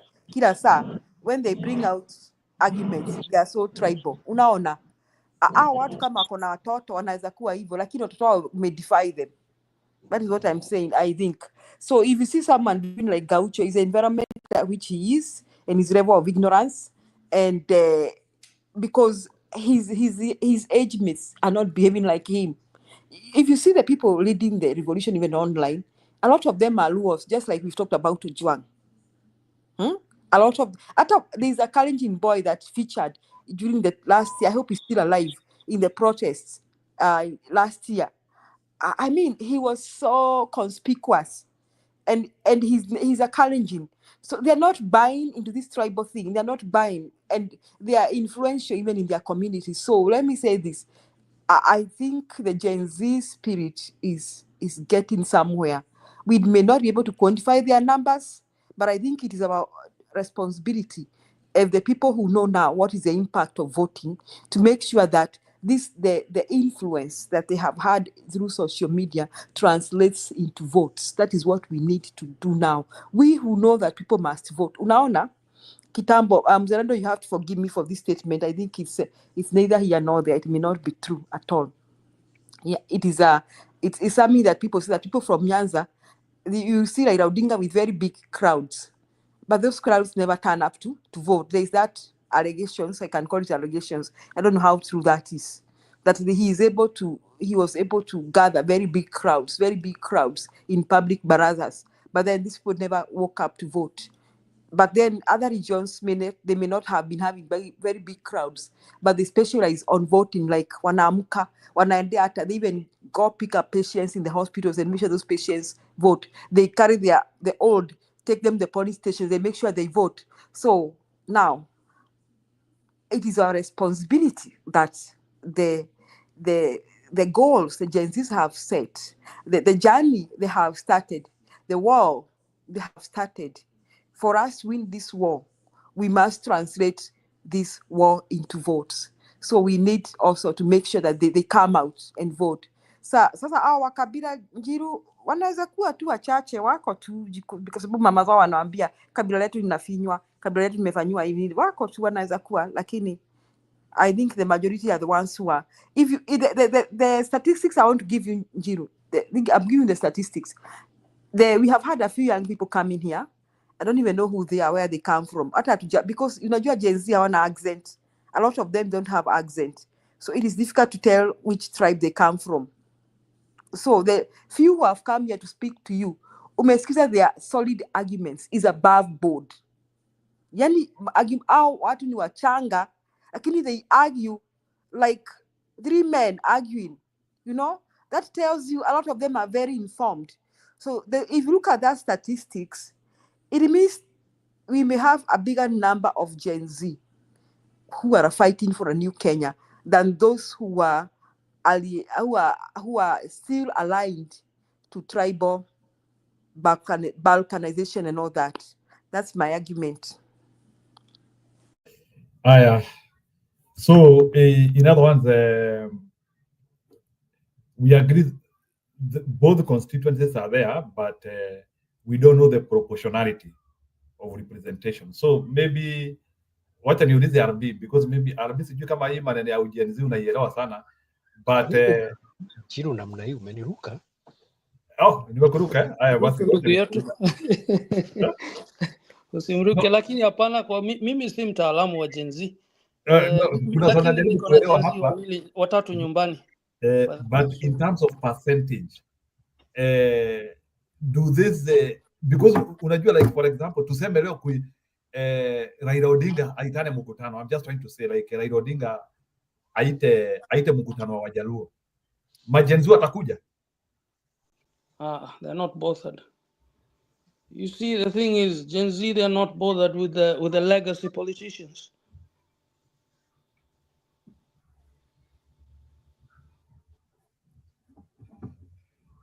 Okay, tuseme Gachagua aitane mkutano leo. They're not bothered. I'm just trying to ask, Gachagua aitane mkutano leo, aseme nataka kukutana na Itungati, like there are people who they call themselves Itungati. Those Itungatis, are there Gen Zs in them, in Itungatis? Yeah, you probably have, but ultimately kundi kubwa kile ambacho kitawa attract kwa hawa wazee ni zile sera hawa wazee wanauza. That is what we need to understand. Kwa sababu hapo ndipo walitoa mbinu zao za kujiunga, wakaenda kupiga maandamano. That is the only thing. That's how I get it. Can I go? So they're not so mesmerized kwa vile ati fulani wa fulani ndio anatoa hotuba pale. They're not bothered with that. They're way past that. Hata simeona si hata Okiya Omtatah si alikuwa kwa maandamano. Uliona ati wakienda pale ati sijui kumsalimia na vitu kama hizo. Unaona? They're not bothered. Zao ni sera ndizo wanapigania. Na ndio nilikuuliza, is Gen Z a political movement or a policy movement?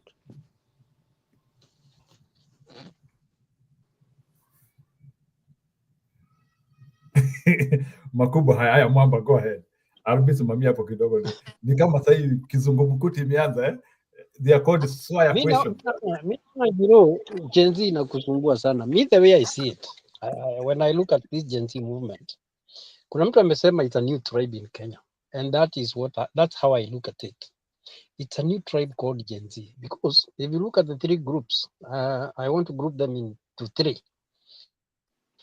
There are the keyboard warriors. Hawa ni wale wamesoma, wameenda college, hawana kazi. Kuna wale wengine hawakuenda university ama hawajasoma sana, hao ndio wanajiita mboka. Na hii mboka wanajiita mbogi. Na hii ni ile mbogi sasa nayo inasema imekosa mboka. Kuna mtu anaweza zima mic? Then there is this other Gen Z, which is the likes of Gaucho. These are the ones who are also trained as goons. So if you draw that Venn diagram, yeah, there are three groups: the keyboard warriors, the Gaucho group of goons, and also the group, the other genuine group that haikupata kazi lakini imesoma kiasi. That group, that big group is the Gen Z. Now, whether they will gravitate towards the tribe is also something that looks like they will divide themselves, either without knowing the proportion. There will be the Gen Zs that will gravitate back to their tribes. And there is those ones who are really genuine. They are tribeless, as they say. Most of those are the ones I'm calling keyboard warriors. Ni watu wamesoma, life imekuwa ngumu, Kenya is not working for them. Those are the people really who have the country at heart and they really want to fight for their liberation. So that is the big tribe that we are calling Gen Z, and it is a new tribe. And as per yesterday's debate, if this tribe votes alone, then there will be a danger in Kenya because they might not tilt the vote. That's how I want to look at them. Yes, let's call them a new tribe in Kenya to add to the 42 existing ones, because they have actually detached themselves from the tribal cocoons. They have come out from the Luo, Kikuyu, Kalenjin, everything. They are tribeless. Yes, that's how they want to be identified. But they are also into some also now what we are calling the semi-groups, the ones that I have tried to explain. There are those who are really sharp, and those are the people I am thinking they really make sense when they say we go out, we are not going to fight, we are going to be peaceful and everything. Wanatoka na bendera na maji na simu. Then there's the other group that needs money. Wakipewa pesa, they can do anything. They will be the goons. Because usiseme goons ni generation X, hapana. They are still the same Gen Z's people. So it's a very difficult situation to do where they stand or how much they can tilt the vote or how big they are. It is still not very clear. And how they will vote or whether they will vote, we don't know as yet. And that is my observation. So don't roast me on that. I think the goon thing is it's quite overrated as part of the Gen Z, kwa sababu mimi sioni wakiwa kiwango kubwa sana. Inaweza Well, kuwa kiwango they kubwa sana kama mkubwa might kona not be a mfuko. big group, my friend. They might not be a big group, but they still belong to that group. Yeah, They still absolutely. belong. They still, Absolutely. Yeah, yes. but I also think that it is an insignificant number, though yes, they will be part of that group because they are Gen Zs. Lakini kitu ambacho ni cha kushtusha ni ya kwamba saa tukiingilia upande wa goons, goons tunaweza kupata aina tofauti. Kuna hata zile tunasikia zimeletwa kutoka nchi za nje. Kuna wale ambao wanachukuliwa kwa mitaa, kuna wale ambao wanachukuliwa kule ushago, na hata pia kuko na goons wengine pia wako kwa walinda usalama. So the goon thing is kind of you kind of get what I mean. It's That's what we are saying. It's a very very fluid. tricky situation even to identify the Gen Z tribe. Yeah. Yeah, hebu niulize swali unajua there is something I want us to connect here now. Maybe bwana Mzalendo, because I think for you are portraying Gen Z as if as that cloud which cannot be defeated or they have to get what they want. Can you tell me that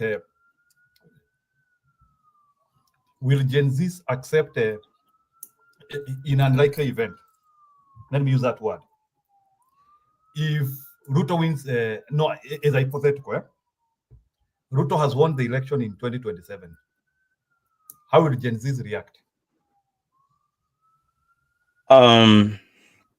Thank you for that question. But this is what, before I respond to it, I need people to understand what Gen Zs really stand for.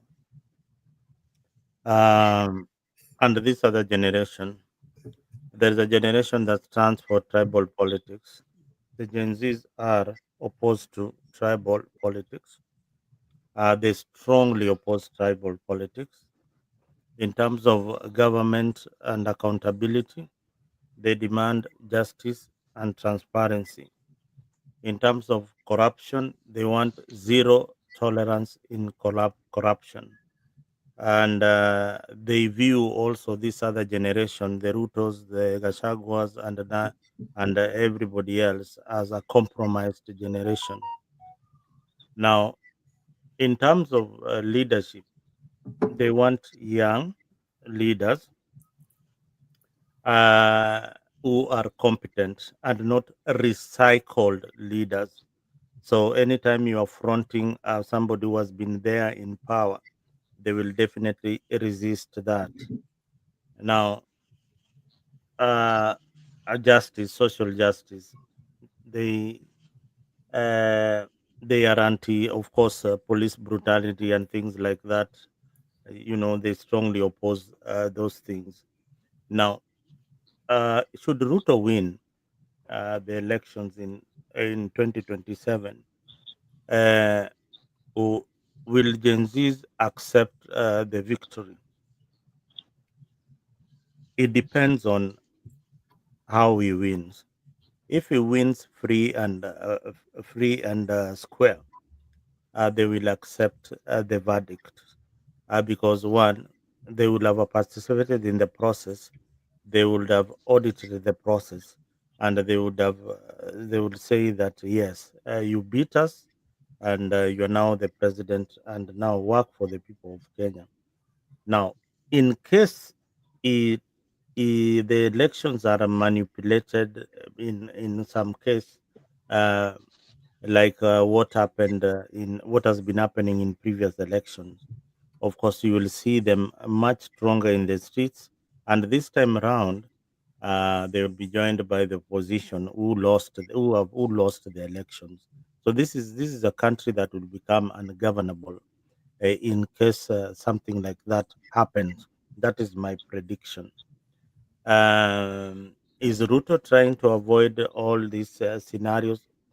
Remember, we are playing scenarios and eventualities, and Ruto is in power. Is also planning his game. Is not like sleeping akiona tunapanga. Ye pia anapanga vile atadeal na opposition na atadeal na resistance za Gen Z. So as much as we are arranging our politics in 2027, arrange your politics thinking that there is also an eventuality that this guy might be doing something, and how do we counter whatever he's doing. So, Njero, I hope I attempted to answer your question. And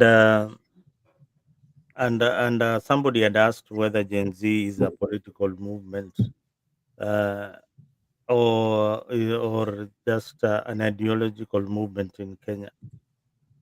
Uh, I think it is shaping up to a new political culture where we have a group that does not have a leader. This is something that has not happened in Kenya before. It is new to us. They are using the digital platform that is also very new to us, and they're using it effectively. And they don't have fear.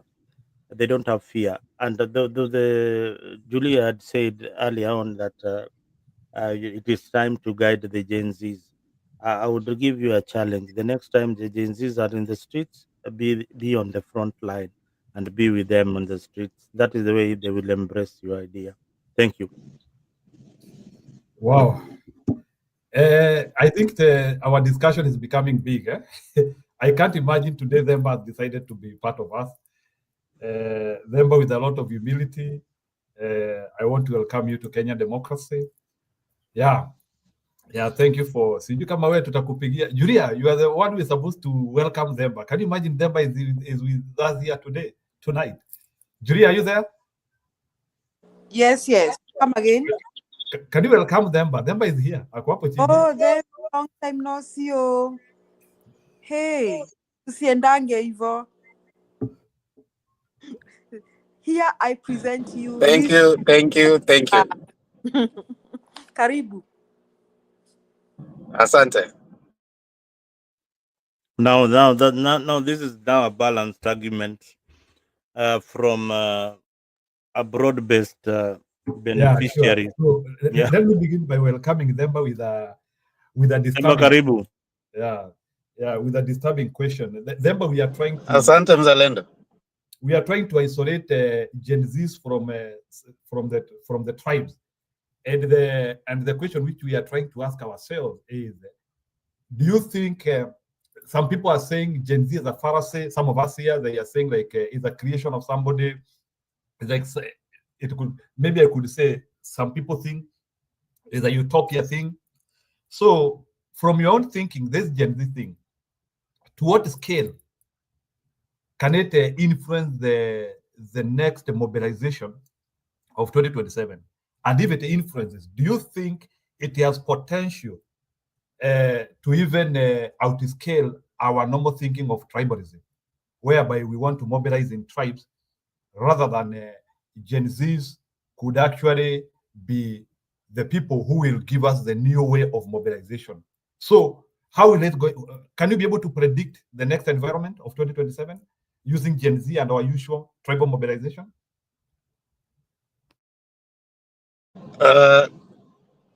I see many people on the line. You want me to come in? Yeah, you can come in. Watu wameongea hapa sana. Hapa hakuna mtu hajaongea. So go ahead. It's like we were waiting for you. Go ahead. Na uambie watu umekuwa wapi? Where have you been? People have not seen you for like a year. First, allow me to appreciate and acknowledge all the people on the platform with all due respect. Thank you. It's been a while, hatujakutana. I follow the debate. I like getting informed. So I learn a lot from the speakers. I learn new perspectives from everyone who is talking. As I say, we are constantly learning and we are constantly being educated in different perspectives. So I, with all due respect to everyone, I really appreciate your sentiments and your comments. And I learn a lot. Back to your question, Njiru. First and foremost, I want to say that it is a very fundamental point for us to acknowledge that the Gen Zs have made their contribution to the development of democracy in our country. They are playing their part, which is constitutionally anchored. And the only point that I want to depart from is the idea that whatever they are doing is new. I want to bank it on the idea of development of democracy and constitution and constitutionalism. Every generation and every action that is done by a previous generation is anchored in efforts that were done with the previous generation. The debate we are having right now is not new. If we are historically informed, we realize that our democratic movement up to where we are has been informed by a section of the population that has been disturbed with the status quo. All of us remember the young turks of the early 80s, and those were the likes of Akina Mwite, Akina Raila. At that time, they called themselves the young turks, right? So every generation has played its part. Is it new? I don't think so. In my own estimation, I think it is not new in terms of development of democracy for generations to come and push the ceiling. Is it going to determine have a major consequence in 2027. In politics, we say a day is too long. So it is still pretty early to have Gen Zs. I see a lot of commentators saying that they are going to have a great impact in 2027. I think it is still so early to have that conclusion due to what has happened between the last time they brought that narrative to now. You realize over time they have complained about similar things. Or when we bring someone up, the person is poached. That's the nature of politics. So it gives you a group that, in my own estimation, it is full of narrative, but it is hollow on strategy. Now that is a very volatile and a recipe for easy interference with whatever strategy they have. So I in my own estimation, I could be wrong. I think it's too early for us to even say that they are going to have any meaningful, in terms of as isolated as themselves, determination of 2027 election. Probably that will be left to see how do they navigate the idea of being interfered with. For example, right now, for all of us, we said there were Gen Z's protests, and then when there were links between Gachagua and the Gen Z's, when Gachagua left, there seems to have been a calm, you know. So there seems to be a narrative that has already been pushed, that the Gen Z's that were apparently pushing whatever they were pushing, they had some sponsors behind them, due to the calm that has come in after Gachagua has gone to the US. And he's continued that propaganda, saying that he controls the Gen Zs, which the Gen Zs apparently have not distanced themselves from, in terms of even continuing with the activities in spite of Gachagua being away. If they continued in spite of him being away, probably there would have been a distancing between whatever they do and whatever Gachagua was talking about. Now, Gen Zs, I want also to point, in my own estimation, Gen Zs are not necessarily anti-government, all of them. Just like the young people of back then, there were some who are pro-government, some were anti-government. So that is also some point that we need to note. Mzalendo said, isolated some things where the young people that he's saying stand for. As much as it sounds good that we are tribeless, we are leaderless, all pointers come out to the point that there are some leaders. There are people who drive the narrative. There are people who drive it. So it is not about whether they are leaderless or they're what. It's a narrative they pick, but it is clearly there are certain minds that are thinking, which it's easy for a government that has all the intelligence to be able to tell where the narrative is being coming from. So I don't think it's true that they're completely as leaderless and as tribeless as they want to believe. Now, I also want to point out political organization in our country. You really need to understand the terrain, the political organization that you're operating from, for you to be able to achieve the leadership that you want. Our political terrain right now, I don't think it favors their kind of rhetoric.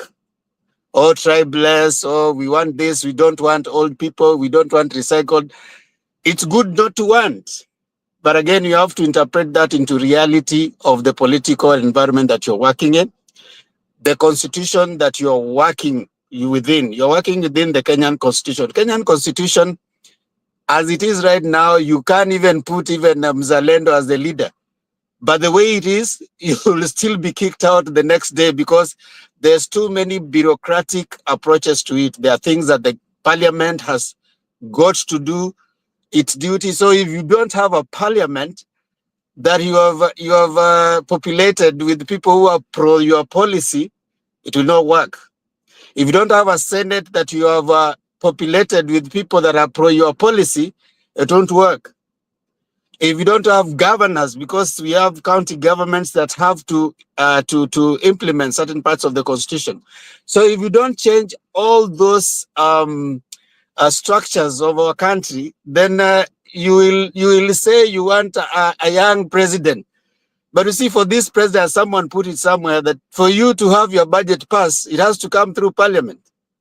So are you saying, therefore, that you are going to change the whole parliament to be young people? How is that going to work? So the how, in my own estimation, is what punches holes in whatever thing that you're thinking about. In my simple understanding is that they have the so-called Gen Zs, they have the right conversation, the right narrative.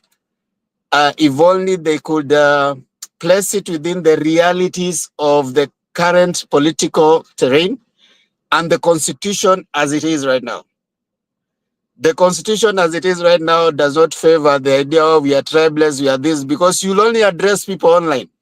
But how many people on the ground have the phone and they enter those particular forums that they're talking from?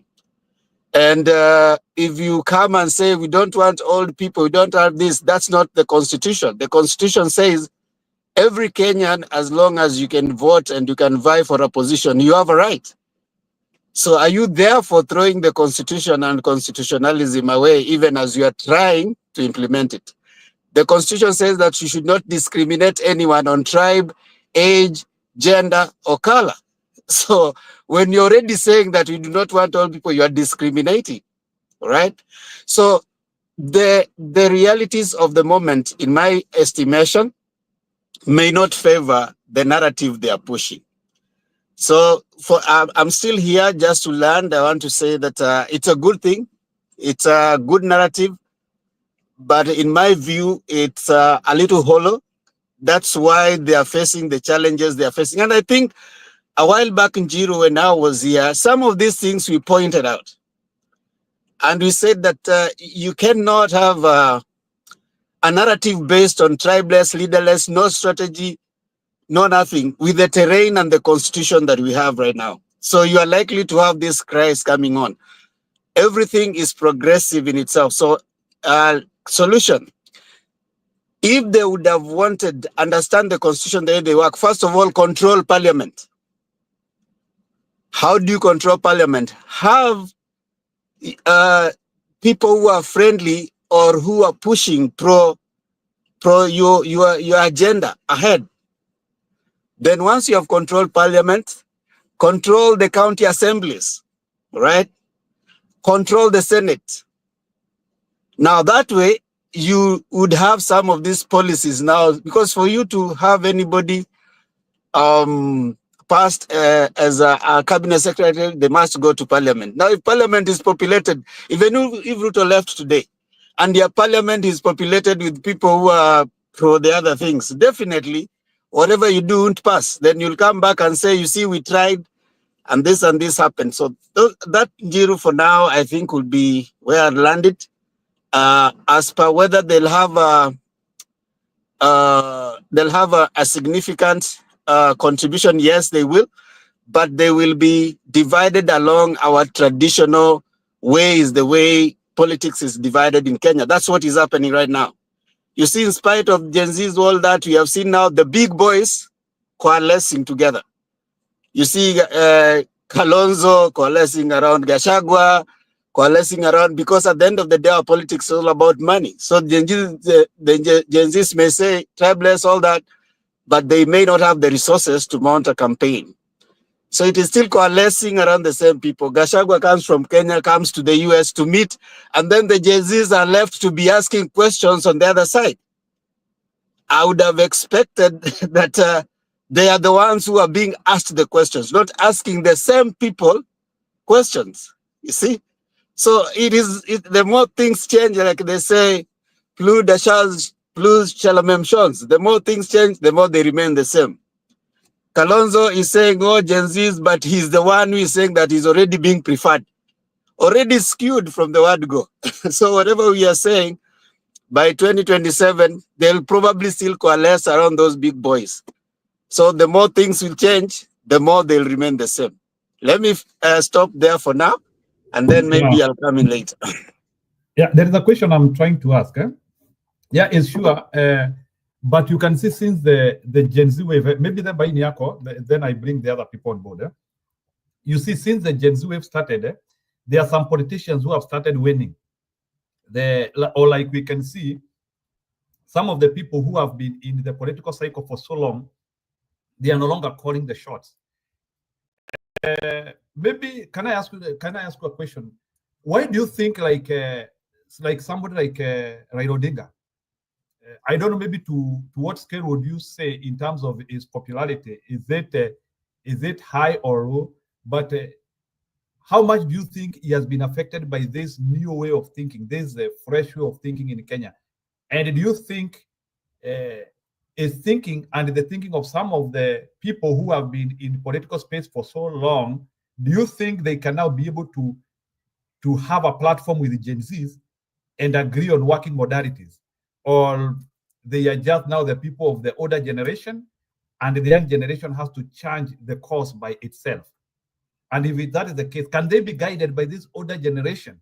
Or there is a misfit that these people cannot connect because maybe they are looking for different things? What would you say about that? From a political science perspective, Njeru, leadership is not given, it's taken. And we cannot, in my view, right now in the political dispensation in Kenya, the only way we can tell the strength or otherwise of a politician is on their ability to organize and get a political position in our political landscape. The only way we can tell if a politician is strong or not is if they are able to be, let's say, in an MP, if they're able to become members of parliament. If they are defeated at the ballot, then we say that particular person is not popular. Then the next time we are waiting, are they tested within a particular political competition? Now, in Kenya right now, in spite of the narrative, I mean, the idea of popularity or not is a media, I mean, it's a good narrative that is being created. Probably someone calls a rally. If you call a rally, for example, and you go to a market like the way the Akina Gachagua and Kalonzo are doing, if you go to a market, even a madman going to a market, people will show up. So the only time that, for me, I know people are saying, oh, his popularity is waning. We can only know popularity of someone like of a party, popularity of a political leader with a particular measure. What is the measure of a popularity of a particular leader? The measure of it is at a political competition. Now, we can speak about that if, for example, if we are having by-election coming up and in spite of Raila probably going to campaign for particular ODM candidates, those ODM candidates lose their seats. Then that way we can say his popularity is waning. If there is a particular measure we are using to measure the popularity of a particular political figure, I think as at now, we can't say. Most of those are about semantics and where you are and what argument you want to progress. So if someone wants to progress a particular argument, they are likely to look for certain evidences. But in my view, the only way we can tell the popularity or otherwise of a particular political candidate or political party is when it loses. How popular is it within the people? Are they able to elect a candidate with that particular ticket? These other things are semantics and they are political competitions, which they'll be there. Now, on the other thing about if they are going to listen to him, now we can only know if the Gen Zs would listen to him or not. For example, we have by-elections that are coming up in Jiru. If these by-elections, they are going to tell us a lot.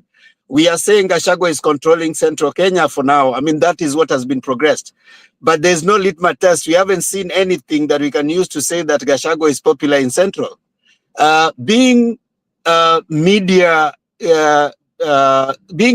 in the media often does not necessarily mean that you are popular. Being in the media talking a lot or attracting people for rallies and stuff doesn't mean you are popular. Your popularity for us, a true measure of popularity is, are you able to deliver that seat? So if we have this by-election and Gachagua is able to get the seats from, there's one seat I think in Central Kenya, if he's able to get that, then we'll start saying, okay, there's popularity. Now, Njiru, now that you have asked that, I also want to say the one unfortunate politician that is disappointing me is Kalonzo. Kalonzo, within that particular arrangement, he should be the strongest person talking with a lot of force because he has MPs in parliament, he has senators. He should be the one actually leading the agenda, not allowing Gachagua to lead an agenda while Gachagua has 0 MP, nobody that he can put on the table that saying that these are the people I have. Kalonzo has 3 counties on Wiper. He has MPs on Wiper. He has senators. He should be the one actually speaking strongly as an opposition candidate at the moment.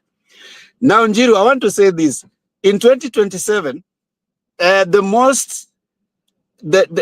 person who is really sleeping well is William Samoei Ruto. Why? Anybody who, because you are sure about Ruto getting all the Rift Valley and stuff.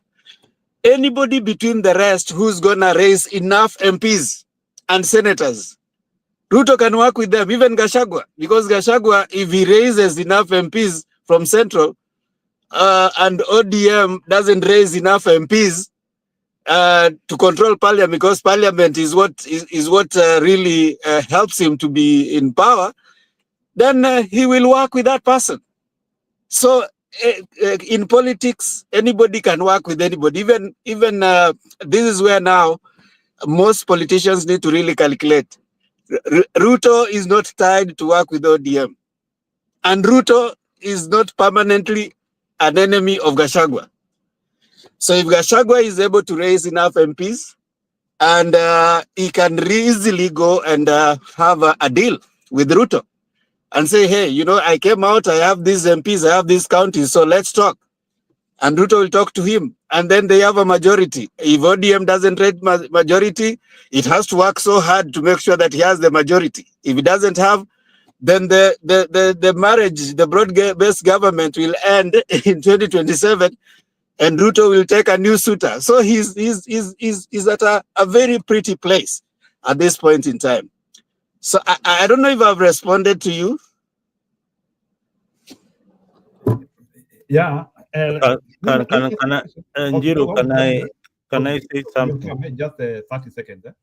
I think even if Themba, you want a litmus test to test like the popularity of Gachagua, but I think like in Kenya we can see. I think people flow like water, gravity. You can see like what wanaondoka from point A to point B. Like it is something you can feel. Like you can see like what has been happening. Ruto, a lot of empowerment program kujaribu kuudwink watu. So yes, you need that litmus test, but it would be just what we call confirmatory test. It's just confirming. But I think that one of Gachagua, I think Mount Kenya has drifted. Maybe take it that way. So Mzalendo, Njiru, one thing that we need to be careful about. I mean, we need to, in my view, okay, I respect your view, but in my view, I wouldn't casually say that because people are talking more about Gachagua, it has shifted. Those are the things that media talk about. Those are propagandas that are being pushed, and for some reason is supposed to achieve a certain agenda. The only time you can be able to tell the popularity of a particular person is when there has been a test, there has been a measure Right now, you can't measure by a feeling. I mean, politics is not just about I'm feeling like this and this person is What if, is okay, wearing then it. Makidogo, then Yeah. Makidogo, what if Can I Ruto, say something? okay, Ndiru? Mzalendo, you are coming. What if Ruto leads those by election to create that artificial popular? I'm not saying that he will do it, but if that is what we would want to like test the popularity of somebody based on how by elections will come. What if they rig so that they confirm that? It's something we need to think about. Maybe then you can hold a little bit, watch Mzalendo achieving, then you come in. Go ahead. Yeah, I think you are talking about popularity, and Temba, you got it right at some point. There is no measure that we can measure the strength of Gen Zs, but we can measure the popularity of the ideology of Gen Zs. So that you are not, you are avoiding that instance where the people of Kenya are trying to compare the old politics with the new generation kind of politics, the rapid mobilization online, and the urban politics that is changing deeply in our nation.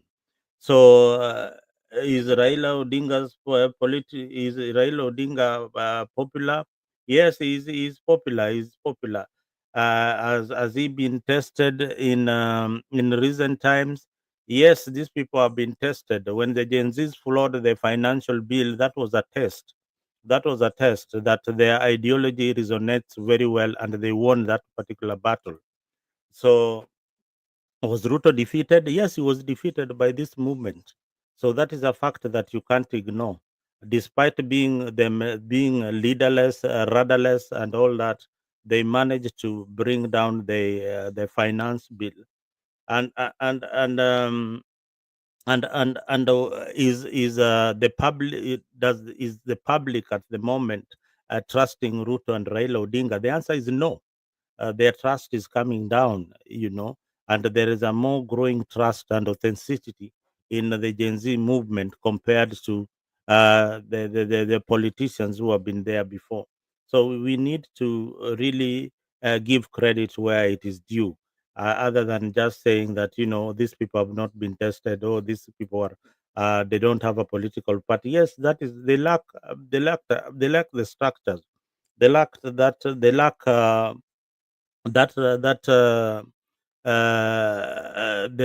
electoral structure. They don't have it, but the few years that they've been there, they have made significant changes compared to the people who have been there for the longest time. Had they been there before, then with this kind of organization, maybe we would have had a different country altogether. So within a short period of time, Gen Zs, we can quantify that they have done more than uh, William Ruto and Raila Odinga in that short period of time. If we can look back at what these people achieved within 1 year in their political life, but they have been they have been in politics for the longest time. So we also acknowledge that Raila has been in politics for a long time, and he still has his tribal base. He still has his followers in other regions. That is a plus. People like Gachagua are new to political parties politics, but they have been in politics for a long time. So is this party DCP going to be tested in Central? Yes, it's going to be tested in Central. And who is do the Gen Zs have a political party by the time we are having the first by election? Maybe they will be having a candidate. Somebody can run as an independent. You don't really have to have a political party in Kenya to participate in an election. You can run also as an independent. Will they be having representation even if they don't get positions? If they don't get the presidency, yes, they will dominate the urban politics, and they will have representatives in parliament and in the Senate. These young people have come out. You've seen them campaigning, and most of them will vote for one of their own. So there's a lot that people are ignoring deliberately, and that is the reality. If you are on this other side, where you are either supporting the broad-based government, you will not see the achievement of these young people within the short period that they've been with us. Um, what will be their driving force? Many of them have died. Many of them feel like they have been denied opportunities to in their own country, and it is high time that they fill up those positions. So that's my take. Jiru, may I say something? Kuna watu wameingia. I will be brief on what Okay. Demba has said. Demba, you are saying that the media is selling Gachagua propaganda. I think you're also selling Gachagua propaganda. You just said that probably Gachagua is the man behind the Gen Z, and now that he's the US, the situation is calm. I think you haven't been following what has been happening in Kenya. Are you trying to imply that last year, June 25th, Gachagua organized those protests? We all know the protests were anti-financial bill. Then Gachagua must be very powerful because he was able to fund people online and get them to enter parliament. Okay? Then Gachagua must be very powerful because he has sustained those protests up to date, up to July 7th, Saba. I think you're also selling that propaganda that Gachagua is very powerful. If you are buying the idea that Gachagua has been funding this protest, and now you are claiming that because Gachagua is in the US, things are calm. These are not calm. Today we saw police shooting at Gachagua supporters in Muranga. Things are not calm. Gachagua is in the US. Now, who is Ruto afraid of most? Why does Ruto has to send the police to shoot Gachagua people, motorcade in Muranga? I think this is the second or that time it is happening. So is Ruto so much terrified of Gachagua? Is in truth also selling the Gachagua power propaganda? Because if those people were allowed today to go to Muranga, who would have known that there were shootings? Would not have known. Would only have seen some rally in Muranga there, like the one that was in Embu. And anyway, if you are not interested, you not have paid attention to that. But now we are all paying attention to the fact that Ruto cannot even bear the fact, he cannot even take it, swallow it, that even when Gachagua is in the US, that his people will be walking around and holding political rallies. So are you also selling the propaganda that Gachagua is very powerful? I mean, it is actually outrageous for you to claim here that Gachagua has been funding the Gen Z. I think, Demba, I'm sorry if I found disrespectful, but I just feel like you should also go back and dig out what is happening with the Gen Z. And when you say they are leaderless, you are right, they are leaderless. And is this an advantage to them? At one point, it has served them well because Ruto has not been able to compromise them or to buy one. Maybe he has tried to buy a lot of them, but maybe he has not successfully compromise them. You see, if we look at the protest that Baba protest is a uchaguzi, then Baba signs a bipartisan, I don't know what is that, Nadiko deal. Then we thought things are calm because Raila Odinga was associated with the protest. Did we see the protest of June 25th coming? The government didn't even see it because they could have prevented it. They did not see it. So how come they did not see it? Gachagua was working for the government. Are you telling me that NIS did not know that Gachagua was going to fund these Gen Zs, and they successfully took over Parliament building? I mean, are we having such an ineffective NIS? Even Gachagua has not been arrested even after they ousted him. Are you telling me that Gachagua has successfully funded these people 3 or 4 times, and they are not able to track his funding? Honestly, Demba, that is outrageous. You selling that propaganda. You're also selling the same propaganda that Gachagua is powerful. If the media is saying Gachagua is powerful, you're also selling the propaganda that Gachagua is powerful. Because if he has successfully mobilized these people to come back on the streets, and now that he's not in Kenya, that now the Kenya is quiet. Kenya is not quiet. Today we saw people being tear gassed. Kenya is not quiet, with or without Gachagua. So I wanted to weigh on that who is selling the propaganda about Gachagua is this thing say that he's funding the Gen Z. I think that's a very outrageous statement for anybody to make. I want to stop there. I'm sure other people want to say something. Okay, ni sawa. Because I can say, see, majority of us are... Jeru, allow me to say something. Just a point of order. In the parliament, eh? Okay. So, Okay. point of order, Mr. Speaker, sir. I don't want to speak again. Make your point, then Mudi achukulia. Yeah, I want to say, first of all, correction to Julia. If she listened to me carefully, it is Gachagua who claimed, not me. His own claim. It's his own claim, not me. So you need to go back probably and listen to him as he's talking. Actually, today, I think it was today or yesterday, he said that when I realized that these Gen Zs are being destroyed, I talked to them and I told them to relax. So, I mean, it's not me claiming. I am very careful when I talk. I don't progress propaganda. Number two, I hear people celebrating the idea that all Gen Zs went and stormed parliament. First of all, I think that is unlawful. In the US, when they stormed the Congress the other time, when they didn't agree with the win of Trump, I mean, some of them,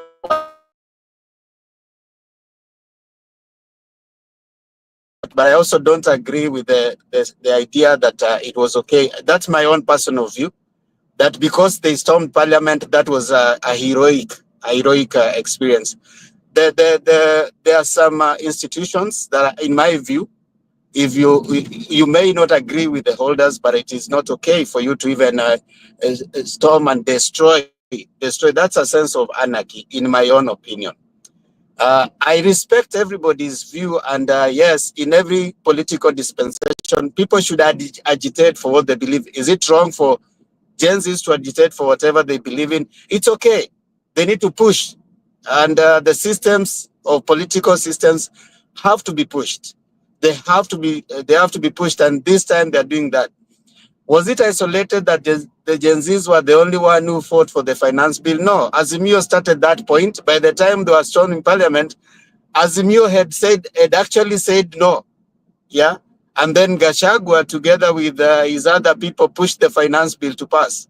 And then, of course, we all know what happened. So I'm not here I say things in my own view. I could be wrong, and I agree with you. I could be wrong. My views are not final, so I might hold just a different view from yours. Okay. But so what I'm trying to say, I hope it is not the idea of disrespecting anyone. I'm just giving my view, and you are allowed to differ. You can differ with what I say, but I'm just giving my view. Yeah, there's no problem about that, so that we can also allow other people. There's no problem about that. That is your own point of argument. You own it. That is your point of thinking. There could be people who might think you have said the right way. Yeah, this is a market of ideas. Just hold your idea is okay. Budi, go ahead. Yeah, I wanted to echo what Mzalendo said, because the rest, what Mzalendo said was more important than what was said earlier. And at the market of ideas, you follow what is important to you and what you respect. When Edwin Sifuna came to the interview that has been very controversial, he said this: if there was a time ODM was most unpopular, it is now that he's begging people for a nomination, which actually Mzalendo was stolen from. Mzalendo and Nyumwanga for no reason. So, but this time around, nobody wants it. And if we have to test popularity based on the ideas of what others think, I think it will be very unfortunate. Popularity is not tested on one generic manner. Popularity can be tested in many ways. For somebody to say that an individual has not been tested and is not popular, it would be very absurd. An individual that was overwhelmingly, impeached, and the idea was to silence that individual, and today has become the single most, written not only in terms of media, but also in terms of, featuring in the news. You will wonder why somebody will be rubbish that somebody has never been tested. Until then, that is when we will see the popularity of an individual. You can see it openly that, the government of the day is not relaxed. It's hell-bent to make sure that it buys anything and everybody, including what you shouldn't even buy, for the purpose of the alignment that you are seeing, the very persona who some individuals wants to say that he is not. And I've said it here. Personally, if I have to go to the character of the persona or anything, I will never support him. But for some reason, he feels a vacuum that was left with an individual that was extremely popular, who had a deity characteristic to a point that people used to think that whatever he says is right. But today, his influence has been taken by Gachagua openly, and for us to start arguing that that individual is not popular, I think it will be, you see, and what is the right time, I will say.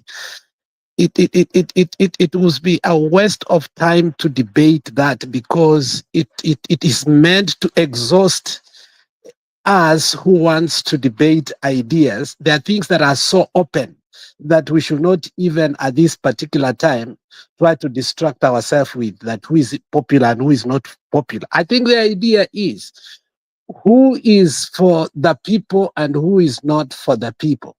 Right now, it is the people who are pushing for a narrative.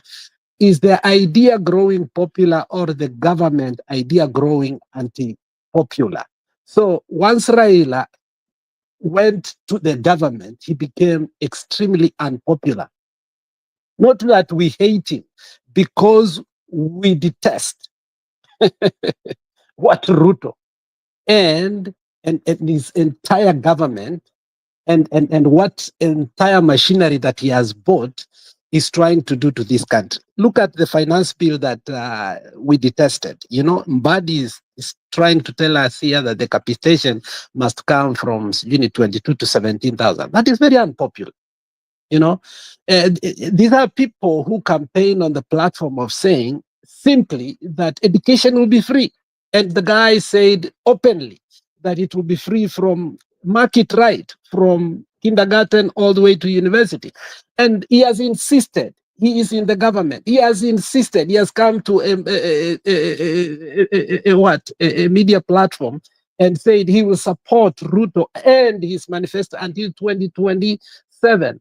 So I think that is the whole issue, that who is winning the narrative of popularity? Is it us or is it them? But if we try to bring in persona, this is the division that we are going to see when we try to allow people to bring the persona. It is Gachagua speaking what we are speaking. Obviously, yes. Is that popular in our country today? Without a doubt. Is Raila speaking for the people anymore? Heck no. Is anybody interested with all his conclave over his dead body, over our dead body? We will never be interested. So I think let's not hijack idea by bringing personality so that you can say that this persona was part of the past people who passed on the finance bill that we went for, or this persona was the one who started the anti-finance bill, or the GNZ ABCD. The whole idea is majority of Kenya who today support the rhetoric of Gachagua, including me. Yes, past, I never liked it. But am I aligned to some of it rhetoric today? Obviously. Are more Kenyans, do they resonate with what he is speaking and the corruption of Ruto and his mongrels and his friends, including the what we call the 4 experts that were donated? Yes, this is what we are talking about, that we are not subscribing to. So I think unless we take that conjuncture, it will be difficult. You will find people coming here to exhaust us, you know, because they understand that is the narcissistic, political narcissistic way of making us exhausted so that we can bend over and start arguing what is not right. Gachagua is speaking for the people today more than he was speaking last time. His rhetoric is as popular as the Kenyan people is popular today. And that is why there is murder, there is abduction, and the government cannot stand what he is speaking. And I think that is the truth about it. But if you want to bring the previous Gachagua and then we start bringing the previous Raila, the present Raila, we are going to exhaust ourselves. And I don't think we will move forward having a one unity of Hawi. Lastly, the idea that Ruto is the only popular person, so he wants another popular person to emerge, so that if the other person emerges, so naturally that person is going to merge with Ruto. I mean, that is so absurd for somebody to think that Ruto is the most popular. So he's waiting. If Gachagua is going to get 30 MPs, so they can make a coalition. I mean, is that what we want? I don't think that is the narrative Kenyans are buying. That idea of trying to put Gachagua in a box that, you be popular, take out the mountain, get 30 MPs, because Ruto is an incumbent. Now you can bring, because last time you did not have your what? Your MPs and your party. Now you can merge with us. I don't think that is what the mountain is buying. I don't think that is what the Western is buying. I don't think even that is what the Gusii region and the Kamba region are buying. I don't think if it was so, Kalonzo would be the most popular individual, but he ain't. He's not. So this idea of also distracting that, an individual needs to, come up with more, who is more powerful in terms of the members of parliament that he will have, so that he can work with Ruto. It's very absurd to me. I don't think that is why even the GNCs are agitating for a better Kenya. It is not about that. And popularity obviously is tested on a different ways. One of them is through the ballot, but it's not the only way. It is not the only way. So let us be careful in how we define the popularity of a person. A popularity of a person cannot only be defined on him going to you can be popular, but you can choose bad, nominee for a seat, and you can fail terribly. And you can be unpopular, but fortunately you have very good nominees, and you end up winning. We saw Sisi kwa Sisi winning a seat in a by-election last time in a most awkward way. And I don't know if at that particular time I was aligned in this side. I don't know how, it was at that particular time. But I can almost say that by-elections can be a litmus paper, but they also depend on who you choose at that particular time. Thank you. Okay, thank you, Bwana Mbudi, for that. Yeah, we are trying to look at this. So I can see Nyakairo kuna video umenitumia you wanted me to play. So I don't know if you want me to.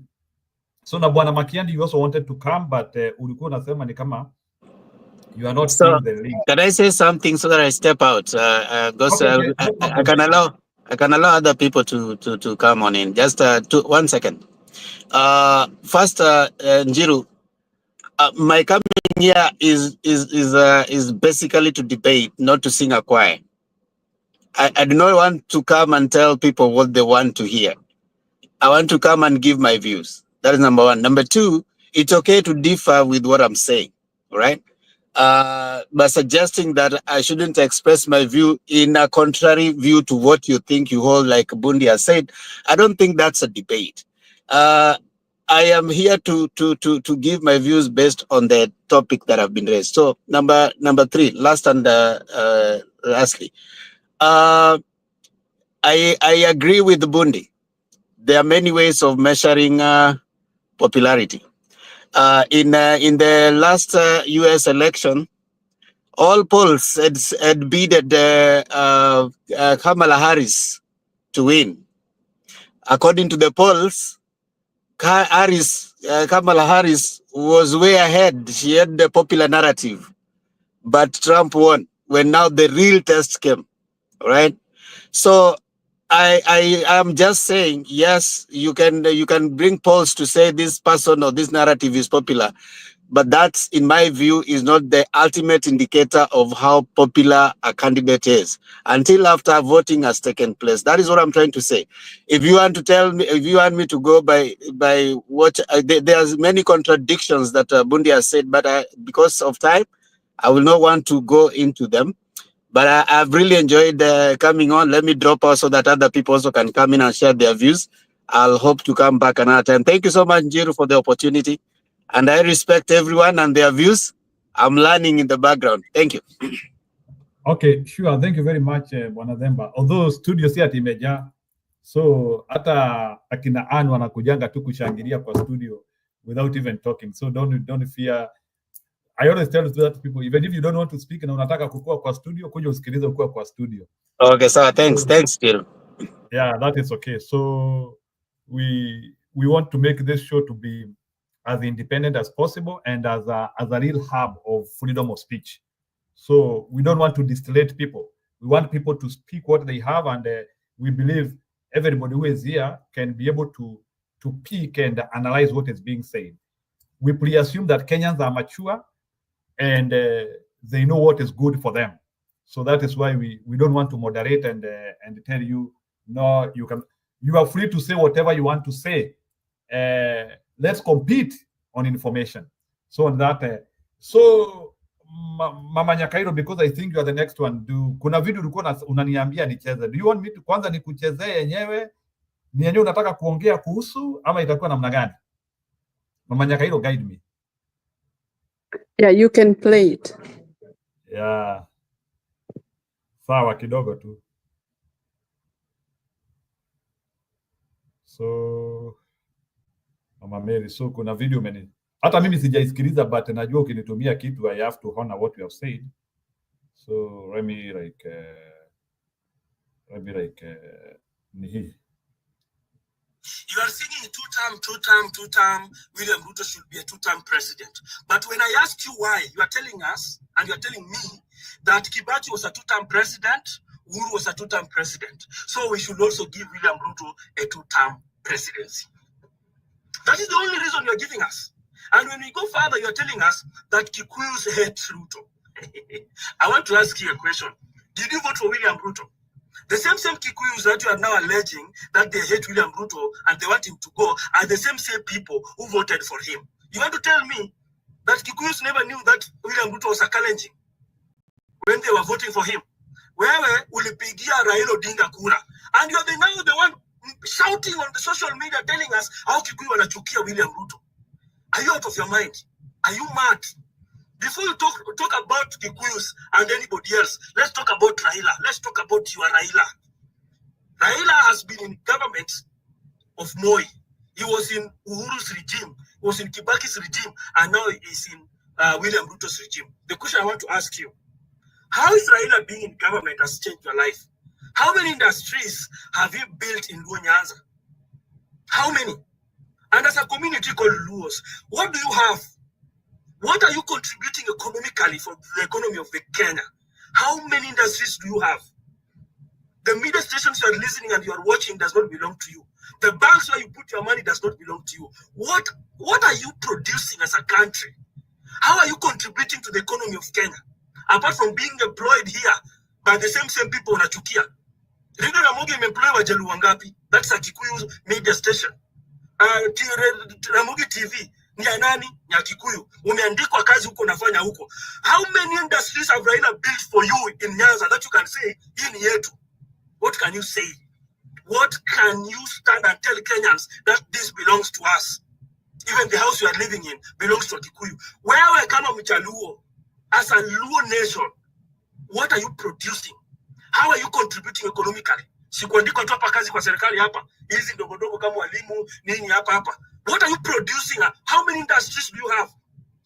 You have Lake Victoria, but the processing industry is in Thika. Why is it Raila cannot empower Luos? Because he knows very well. If he empowers Luos, they will no longer be his political pawns. He will no longer use you as his political pawns. The only thing that Raila can give you is poverty, bloodshed, deaths, graves in Luo Nyanza. That's the only thing that Raila can contribute to you. Raila has built economic empire. His economic empire for him and his family. He has built a political empire. But what about you? What about you people who have been used as his political pawns? What are you proud of as a Luo nation? What are you proud of? You can say, this is what Raila have been bringing to us. Because he was in Moi's regime, this is what he brought to us. Because he was in Kibaki's regime, this is what he brought for us. He was in Uhuru's regime, this is what he brought for us. And now he's in Kibaki's regime, this is what he's bringing to us. Can you tell us? Can you just be proud of yourselves and tell us what you have been receiving from this man called Raila? Your problem is not nobody else. All along, your problem have been Raila Amolo Odinga. And you need to know it very well. It is time that you wake up. It is time that you wake up.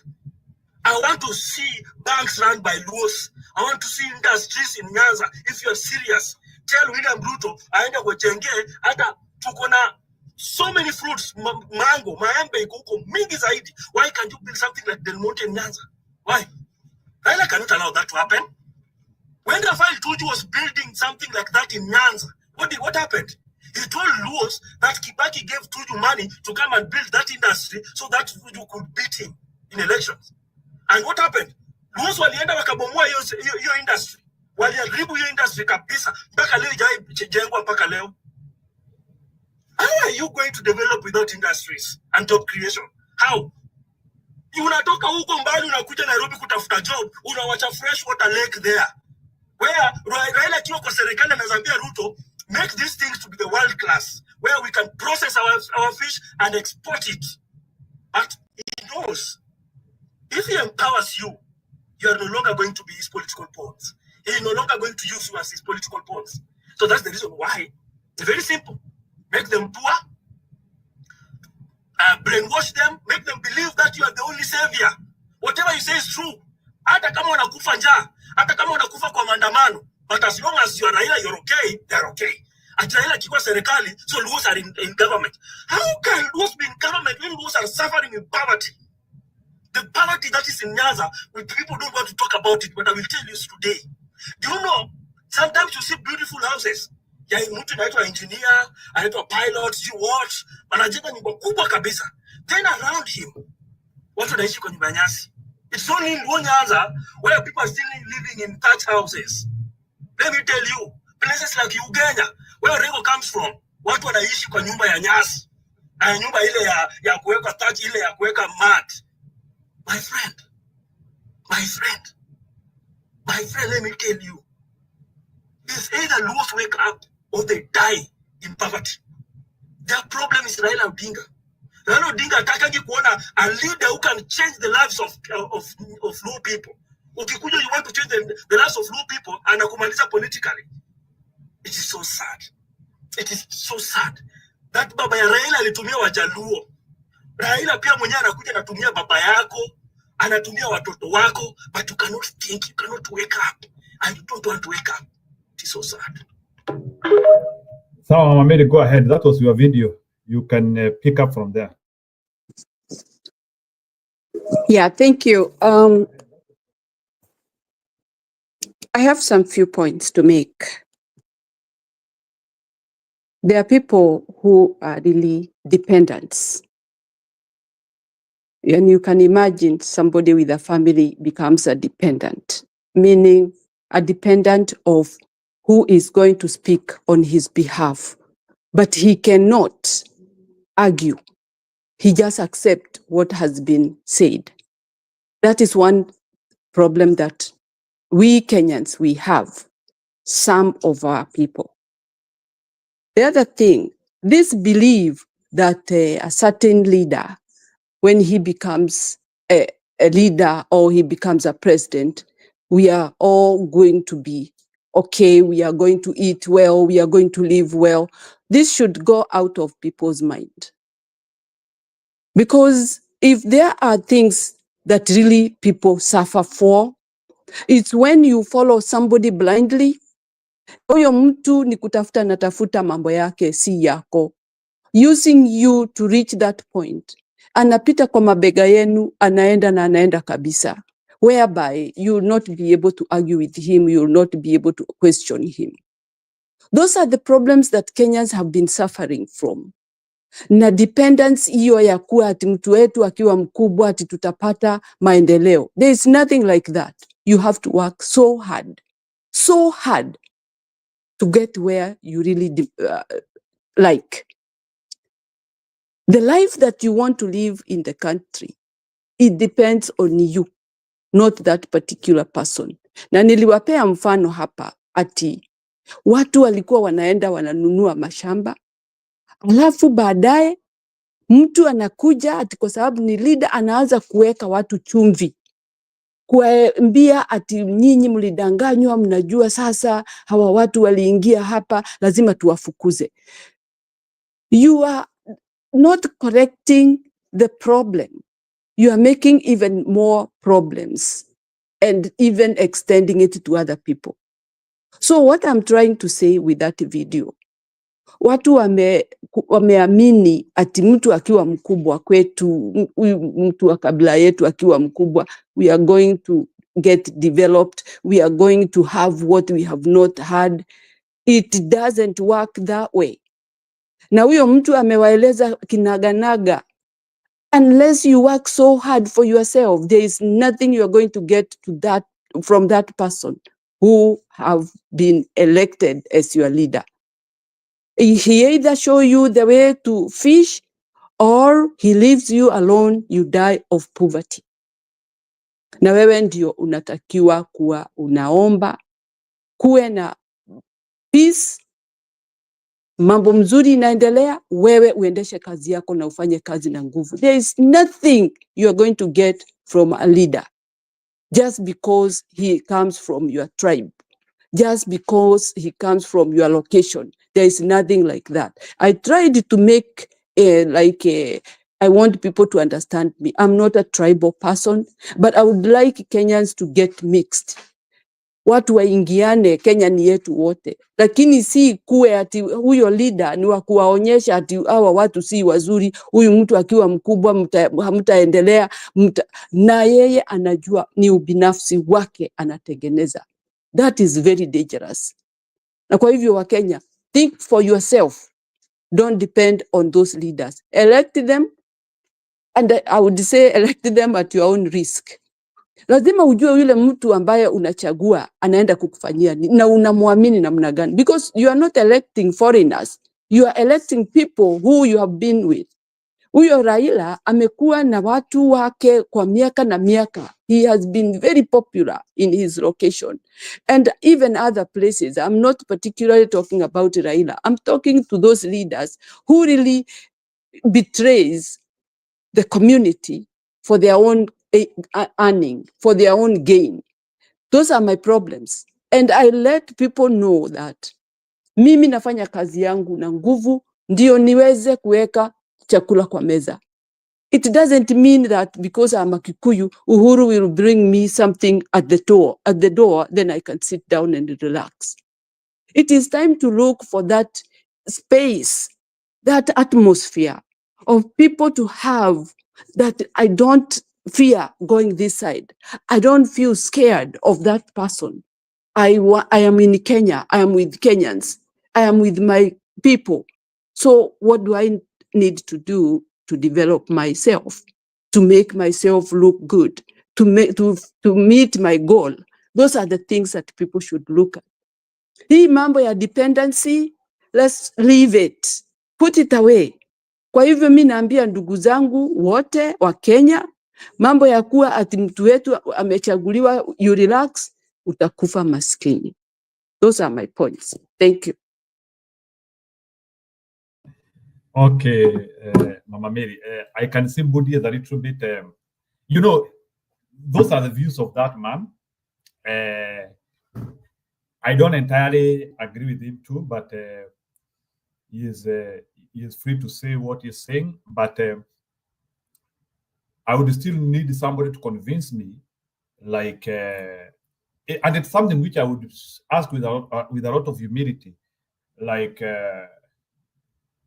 I hear Raila Odinga was done a leader of Luo, I think through a passage of right or so. And maybe I would want to ask, maybe the question which I would ask when it comes to Raila Odinga and Luo community is, has Raila Odinga, maybe Muzarendo, you can help me understand this. Has Raila Odinga, not outgrown, let me say, like, has Raila Odinga, has Raila Odinga been bypassed by time, that necessarily don't represent the current Luo man?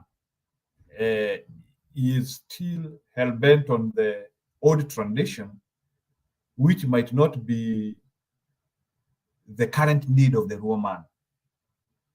Could we ask that, like, is Raila Odinga current? Like, is this serving the interest of the Luo community now? I think that one would be a better question. Yes, Mzarendo.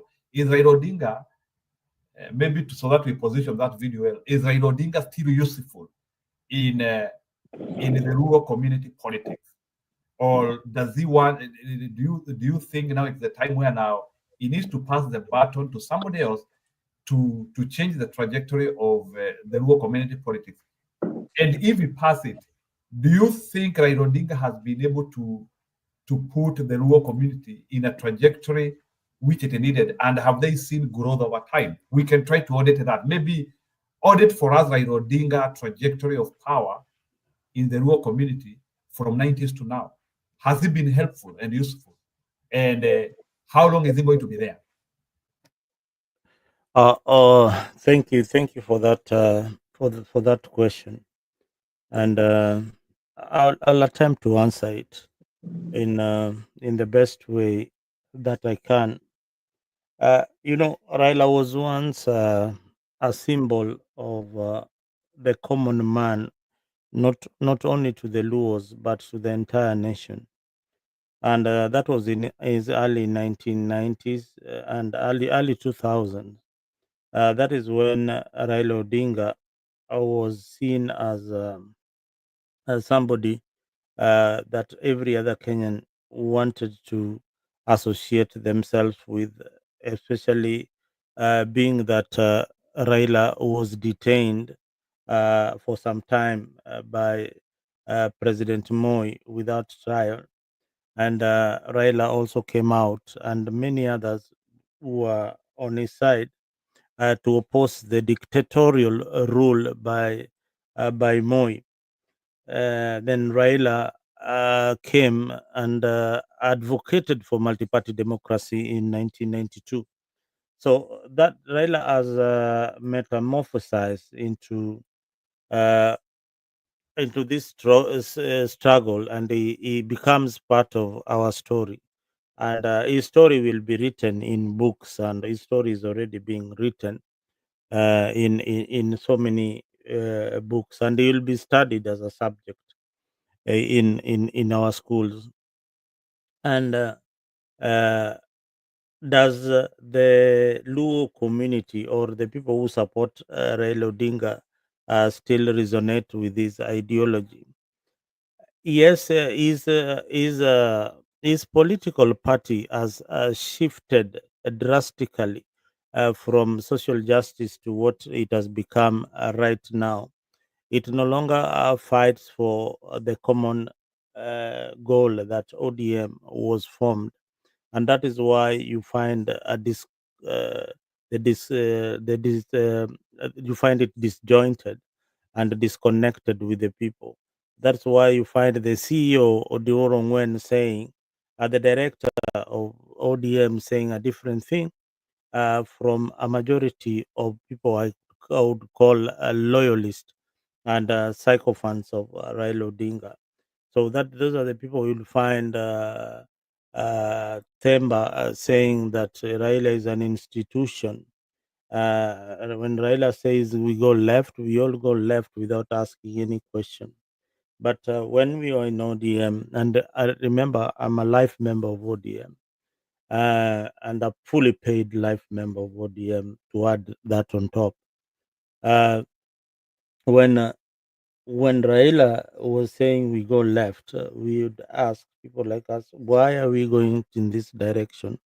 So when we served in ODM, it was a very popular party, and the talking points of each and every political leader was generated from a clique of what we call a centralized team or ODM think tank or ODM strategic movement. So you do not find any leader just yelling and yapping in the streets without be consulting this particular think tank.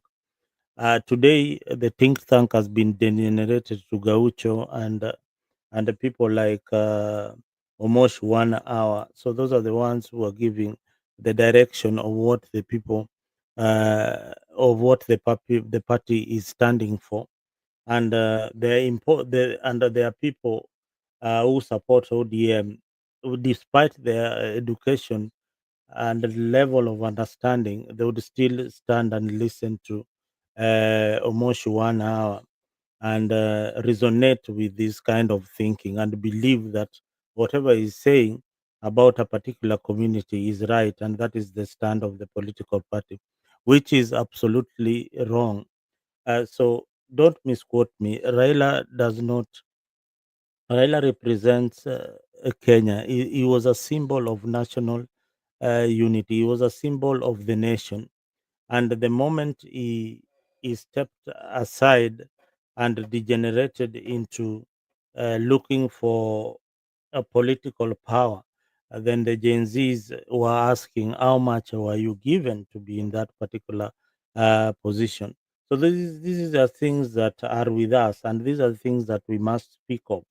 Now, to is Gashagwa saying the things that people want to hear? That is true. Sorry, I'm diverting a bit, but I hope in that part of Raila Odinga you have understood and clearly that Raila Odinga no longer represents the modest Luo who is thinking of a Kenya that is united and a Kenya that is fighting for justice.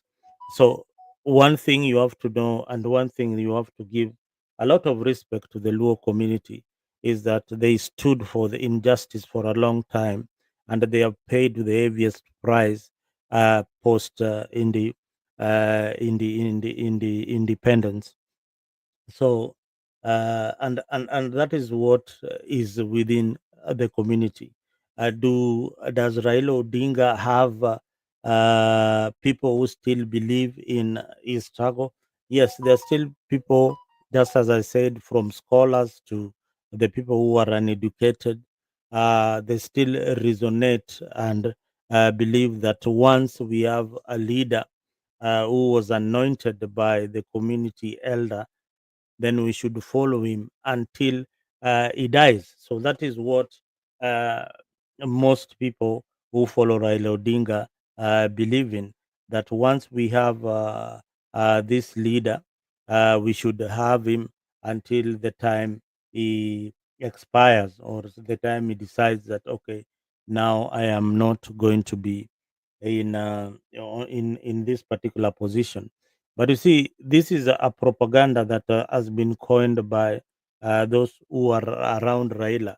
And if you go back to how Raila became powerful, and that is what Pam Temba was saying, is that power is taken, power is not given. You go for it. So Raila differed with his father. He went for his political party. He was knocked out by the late Kijana Wamalwa when they were running for the party leadership, and he formed his own outfit. He formed his own outfit, and he won. He won the elections.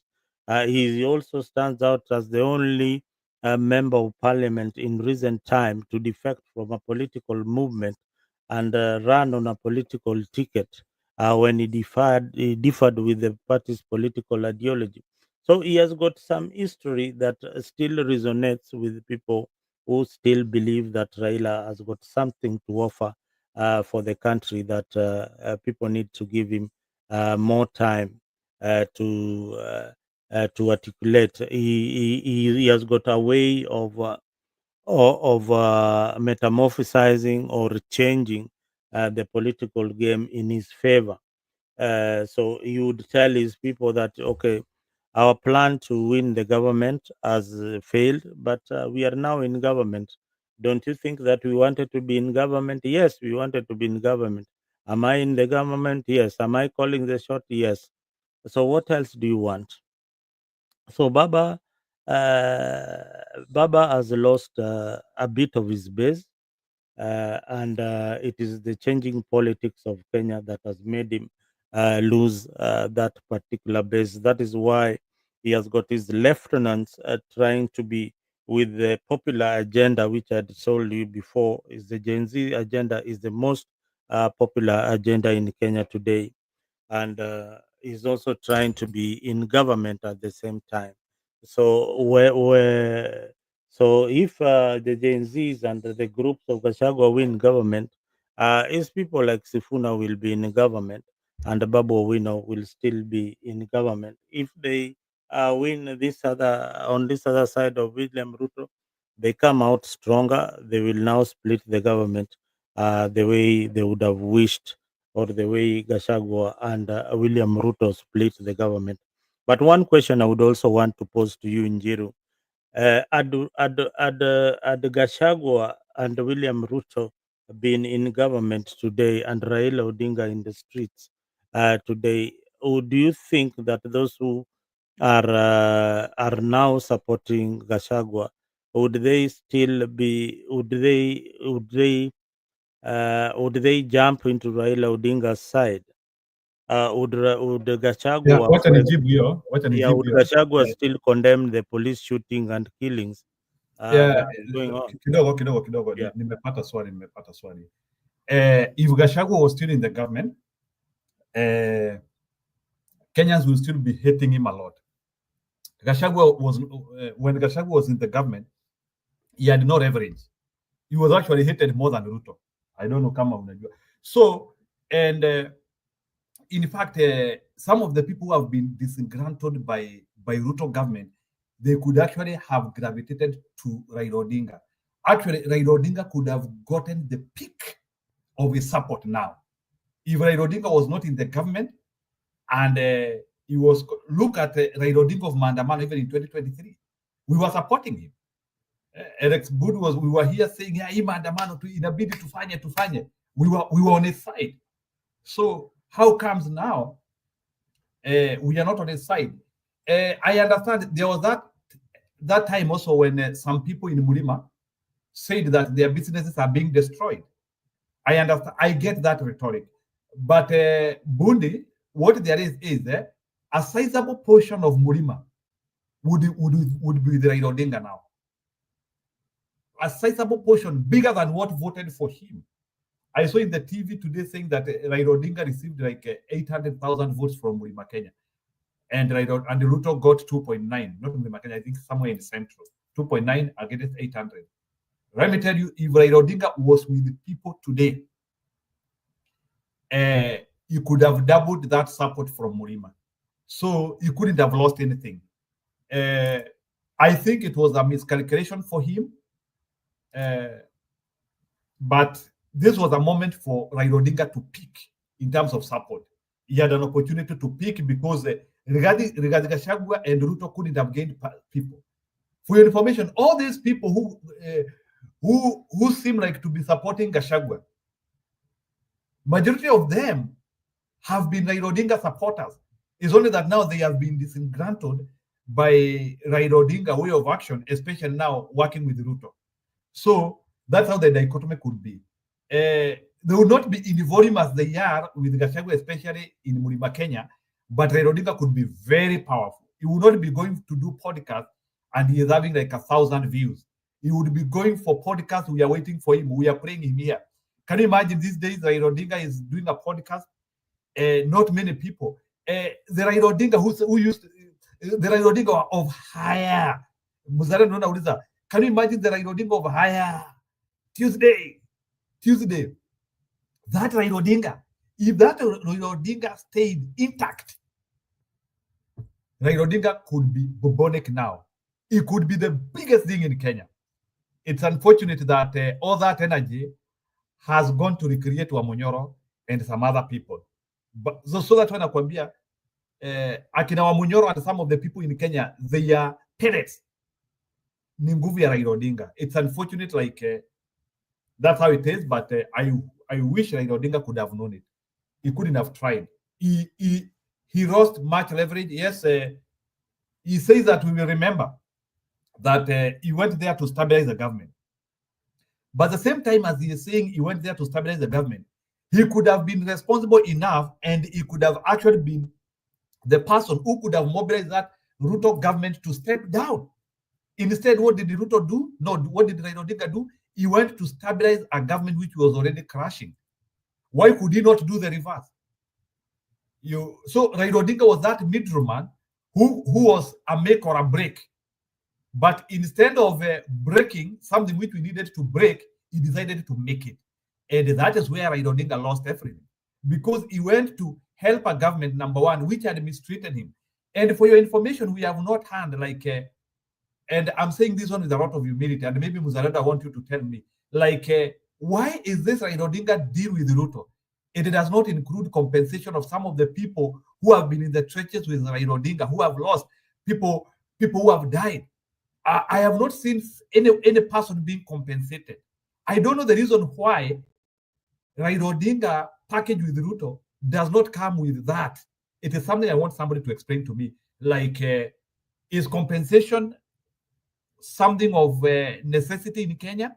Or why is Raila Odinga, when he is discussing deals, he is not also discussing compensation as part of that deal? Ama, if he doesn't want to discuss that, aende yule mtu anafanya handshake naye, aende aitishe pesa mingi, alafu maybe akuwa atapelekea wale watu wameumia in the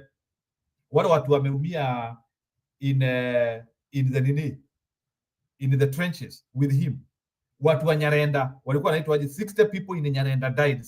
Wapi? Like, do you want to tell me like Raila Odinga, because I know maybe Ruto has paid him like 10 billion. You want to tell me Raila Odinga cannot sacrifice 10 or 1 billion and go and pay those families which have lost their people? That is a responsibility we are not seeing with him. Thank you, Mzarendo. Anyway, Valendo, hold on. yeah, Let me today. I'm ready to differ in a way that probably it might take me into a different direction. You know, for the longest time, the biggest problem in terms from the very beginning to deal with Ruto was the Kikuyu community.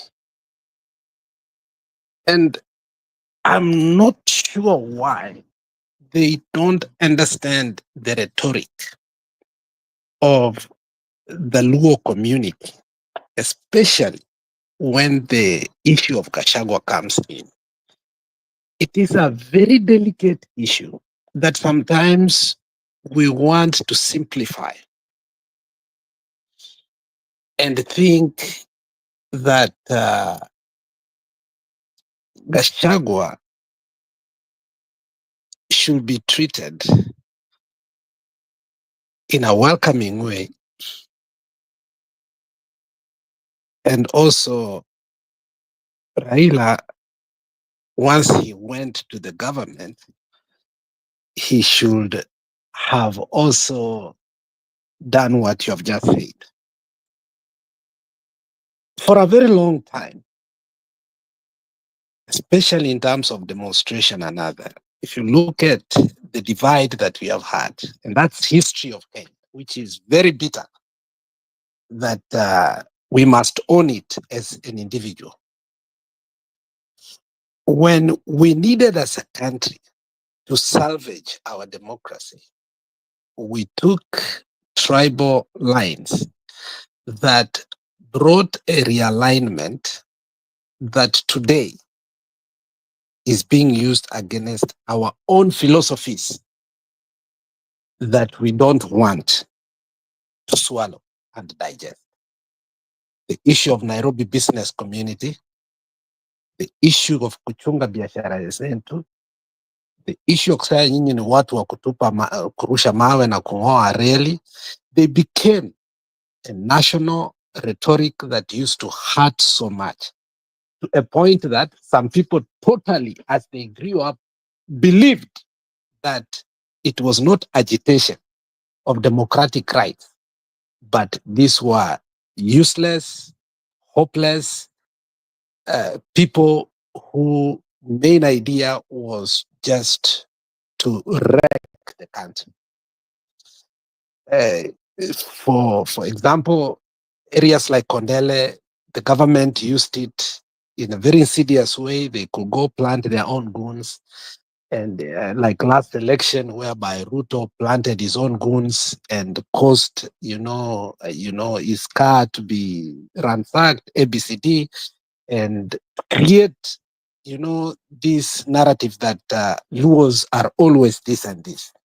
Tuju has done that when he went with his bus to Kisumu to get, massive votes, and they burnt his bus, ABCD.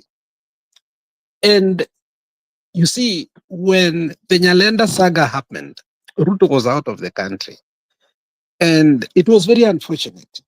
So sometimes, even, and I've said it here, the issue of Ojwang was so delicate to a point that the Luos did not want to be lectured on how to cry for their own, or they did not want anybody to take a political mileage, even though they knew they had made a mistake to sleep in the stadium, welcome a man who will later on do this. So they were torn apart. We sit in a divide that, in as much as we want to discuss Raila as an individual, also as a national figure, but also there is that propelling that, especially the question you ask, was cleverly skewed in a way to say that Raila all along has been a Luo leader. You see, the support of Raila, apart from predominantly the Kikuyu community, predominantly, I don't say all, and take my words, he was seen as a national symbol. Whether you agree with that, I don't know. But for him, when he went to some places, he was seen, and I'm talking about the past tense. So for us to sit down and say, what did Raila has done to the Luo nation? It is very unfair to him. To me, I look at it from that point of view. It's like Gachagua, when he was a DP, he was speaking about his people.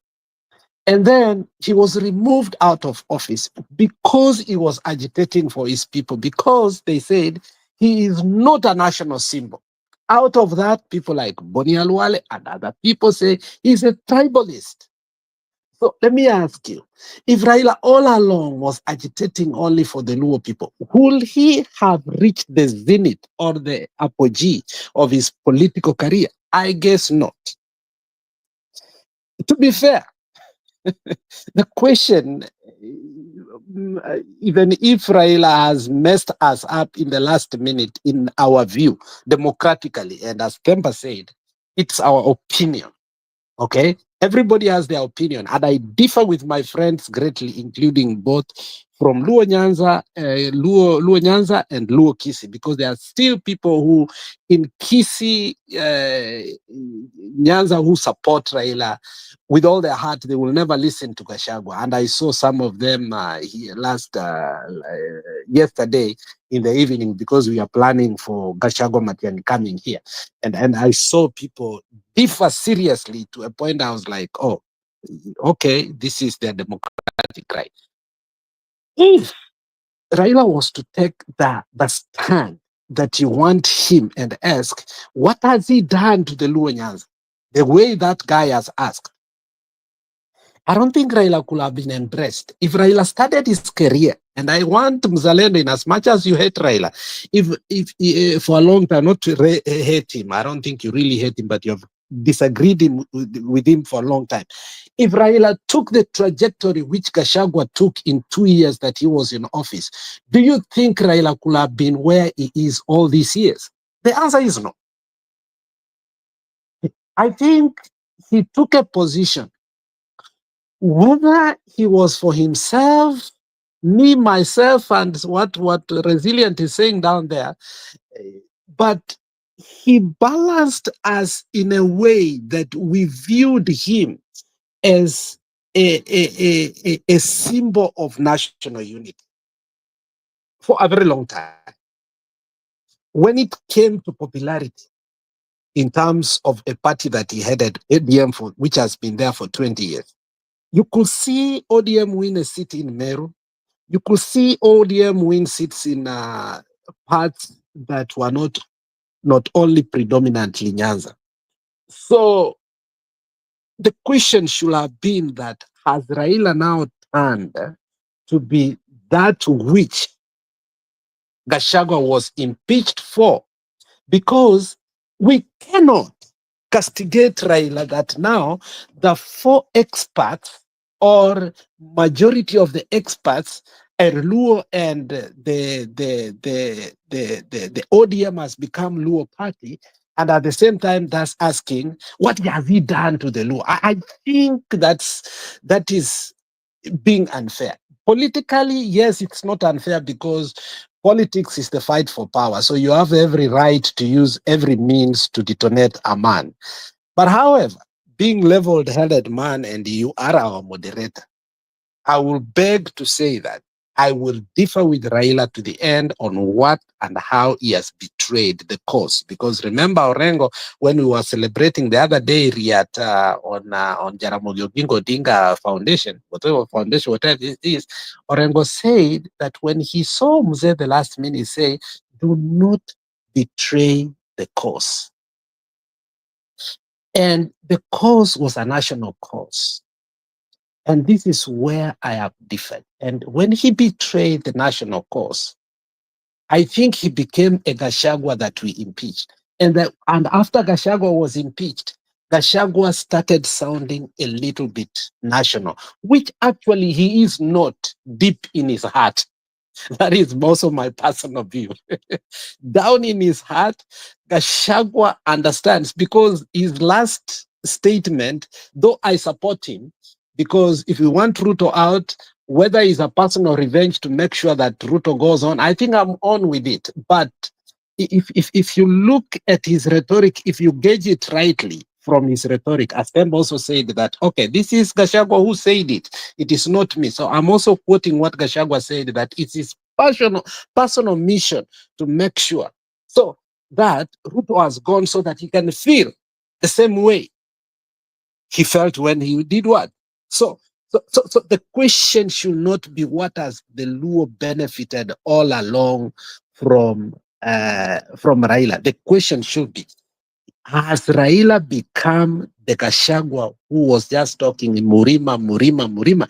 Has Raila stopped being a national figure, a national symbol of unity, and become a cocoon of tribal primitivity? That should be the question. But if you start asking, then we must cheer Raila, because finally Raila now is benefiting his people, because the first time we have an attorney general who is a Luo. For the first time we have a cabinet minister who is from the treasury who is there. And let's see in 4 years what they will be able to do, maybe in 3 years, because they've only been there for a few days. So if that is the case, then we are accelerating Raila to take the option of saying, look, since now I am seen as a Luo leader, then let me do what the Luo needs to get. Let me do favor to the Luo in this time, because I think my political career is coming to an end. For my legacy, then Raila is on the right path, if that is the question we are asking. But I don't think Kenyans in general likes that trajectory. I think what we bought from Raila is his manifesto. He betrayed the very manifesto that he sold to us. So for us to start asking if he betrayed the Luos, I think that will be a wrong question. And actually it will validate his current position. Okay, so Budi. Nero? Yes, go ahead, Demba. If you still want to. I want to chime in this way. One, there's no political party that is formed to be remembered for a legacy. There's nobody who gets into politics to be remembered for a legacy. Politics is about power. And any political party that is formed, its sole agenda is to win power. There's nowhere a political party is formed to have a legacy. There's nowhere a political party is formed. In developed political systems, if a party leader cannot deliver power to that political party, they step down so that someone else can step in and deliver that power to that political party. You see that the world over. So there's this thing that has been talked about, the legacy of Raila, the legacy of Raila. A political party is to deliver power. Has it been achieved so far? The debate is out there. So far, the Baba as a person, power has eluded him in one way or another. For many different reasons, power has eluded him. So the next question you want to ask is what are the calculations that he has made over time to entrench the idea that the political party that he leads gets towards the center of power? Because you're not starting a political party to be in the left. As I think the debate, when we are starting to see the Baba we know, look at it this way. Raila presents himself to be elected, but he's not voted in. At one point, they deny him the president, 207, 208, we all know that. So this person, the same person that you don't vote for, the same people that over time you have been saying he stands for us, has been representing us. Yet when the debate is not around that, we hear things like wale watu wa kurusha mawe. Sisi Wakikuyu ni watu wa biashara. These people from this side down ni watu wa kurusha mawe. So that has been known for a long time until the other day when Sabasaba and people were other places were come until Central, people were now, which is a criminal offense, people are now busting into other people's businesses. Then now the debate started, changing, which I think we become a little bit hypocritical. Because I listened to Martha Karua the other day and she was saying, I talked to Raila that he has betrayed his legacy. Yet the same Martha Karua is galvanting around with Gachagua, who actually led when the people were being killed in Kondele. He woke up very early in the morning and said that our businesses are not going to be touched, and he made sure that people were removed from houses and literally beaten. But now Karua is working with him. So her conscience is not really, and by then she was the deputy president to Raila. When those people were being murdered, she never said a word. But now she's saying, I'm talking to Raila to prick his conscience, the hypocrisy. To your question about Raila, if he's been able to, to the video in terms of what the guy says in the video, it's wrought with many misinformations, which I think we can debunk at a later time. Because you see, if you go back to history, there was a time that Kikomi was well known. It was being supplied by cotton from around Luo Nyanza. But that company was brought down because of the politics of the moment. There was even a time, I think during Uhuru's time or Kibaki, where now fish was being reared in Central. Yet fish farming is supposed to be a core economic activity in the Luo Nyanza. So you see, there has Rivertex, those kind of companies that were feeding off the cotton factories around Luo Nyanza. And you know that kind of the politics around that time. So that is a different debate. Now, back to the idea that what has Raila done to the Nyanza people? I think the more we keep running away from the constitution and constitutionalism, the more we keep saying that the more things change, the more they remain the same. We need, in my view, for a progressive system, create a point where an election is just a way of electing leaders like other developed countries.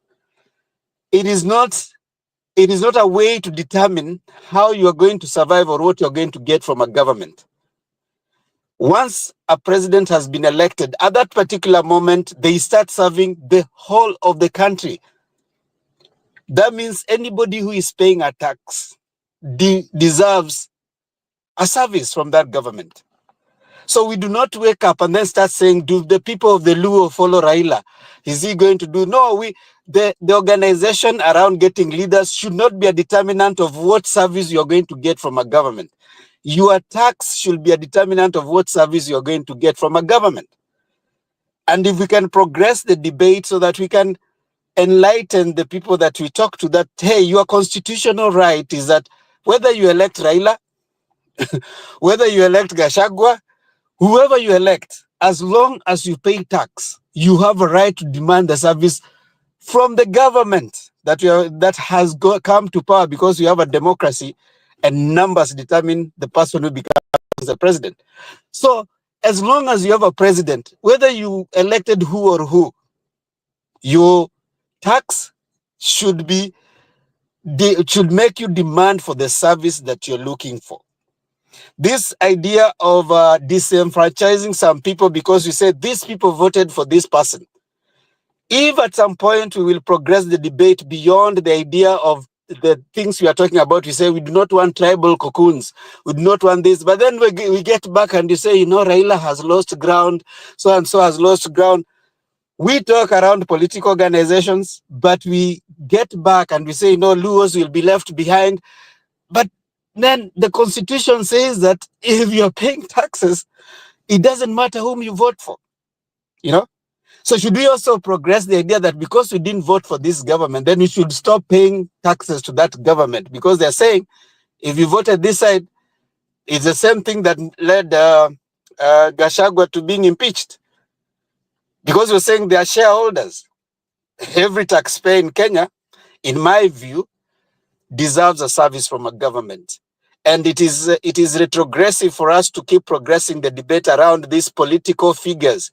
I mean, your political choices, your political association, your political organization to win power ought not to be used against you to get services from a government.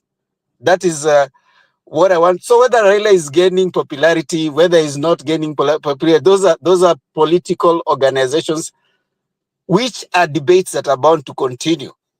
There are contributions to all those politicians into the politics and development of democracy in the country. As to whether they have contributed, how much, that is a debate that will continue based on who is giving whichever point. But as far as the services to the people are concerned, I think we need to raise the debate for people to believe that your political choice,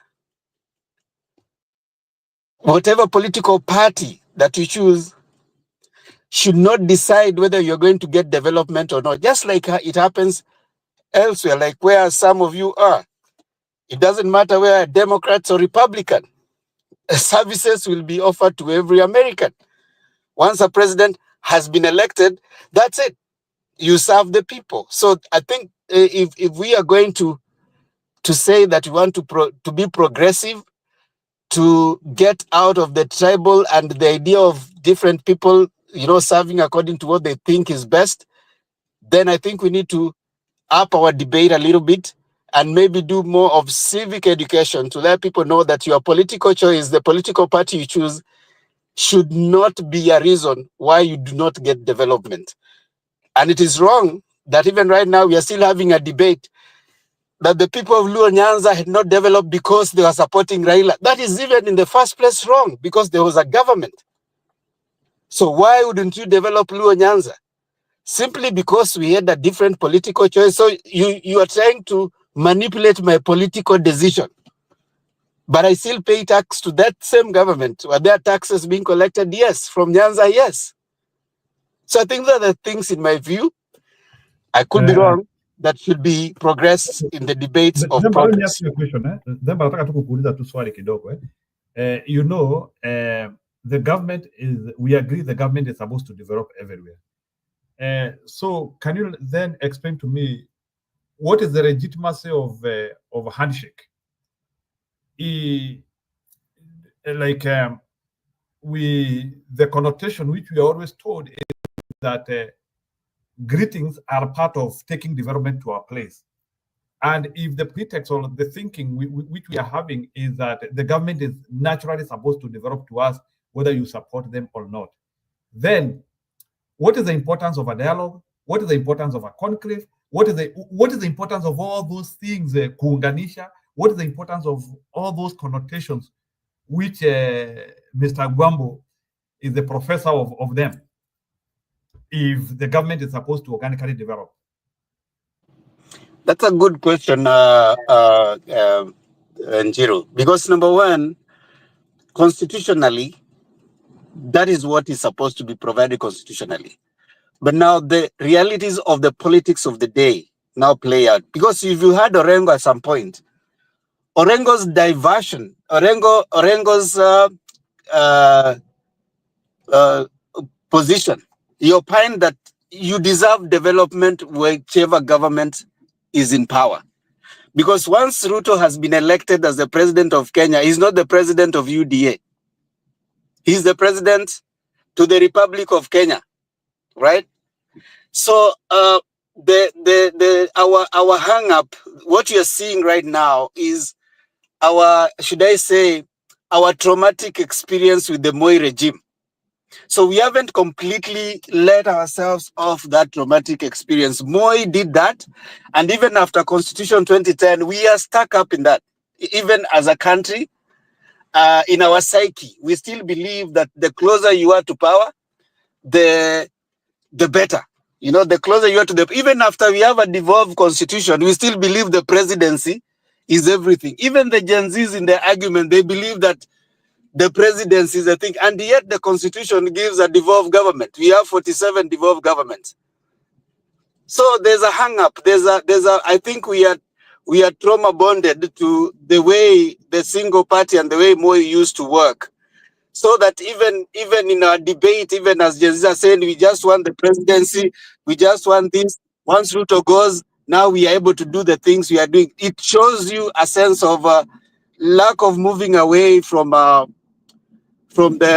trauma that we had, that power used to come from one person and one person used to say and things used to happen. You see? So across board, even when you see the debates going on, there's a sense in which we are still stuck up. We want to free ourselves, but we are still stuck up. And that is progressive. So we have to keep on debating. We have to keep on talking. Is that what the Constitution says? The president, once you have a president, you have the presidency, the executive, the legislature, and the judiciary, the three arms of government.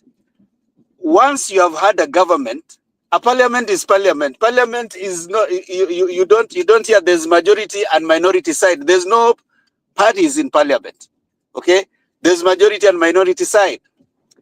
And then, so most of the things are bipartisan. If it attends to the people, the parliament should be able to check the executive. That's the work they are supposed to be doing. So in my view, what we are seeing right now is a result of our traumas. We are still stuck. We still have those kind of expressions where we are saying, even right now when you're saying Ruto must go, the imagination is if Ruto goes, abracadabra, things will be okay. Yet you still have arms of government, constitution giving different people doing different things, and people will still be stuck. So it will be like you are changing, but you're not changing at all. And that's where I was coming to tell my friend Bundi that my comment about the reality of politics in Kenya, even right now, maybe we can have this debate after 2027.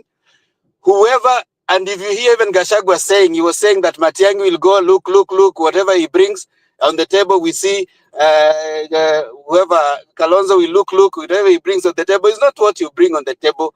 It is how many MPs have you brought. Remember 2007, Kibaki did not have enough numbers in parliament.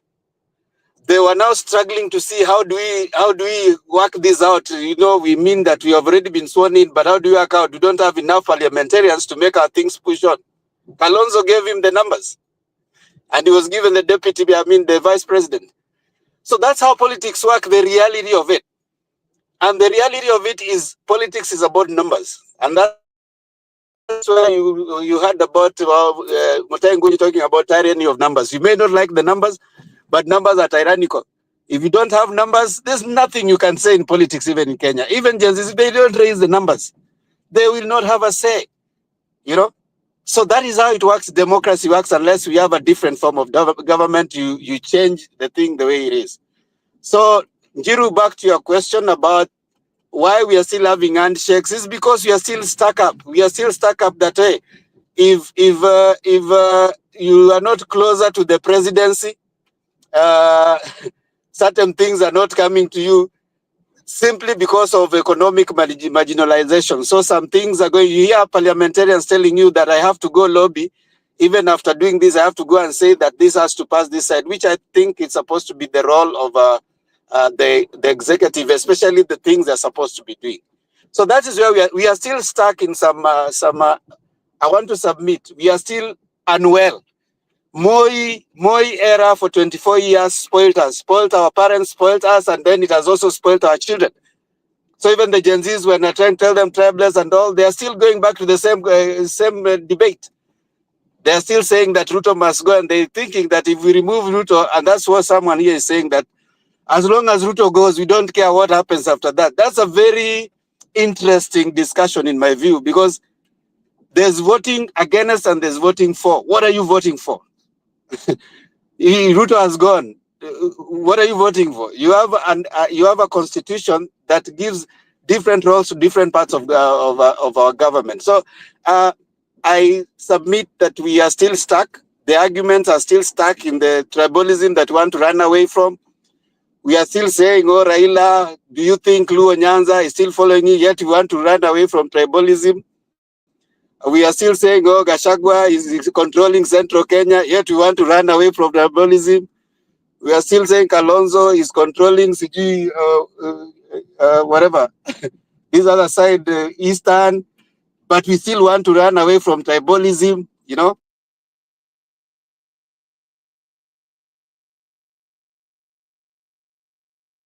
Okay, you are finished, eh? Njiru, may I say? Okay, go ahead. I hope he has finished. I hope sijui kama Zemba umemaliza ama is still talking. I don't know what happened.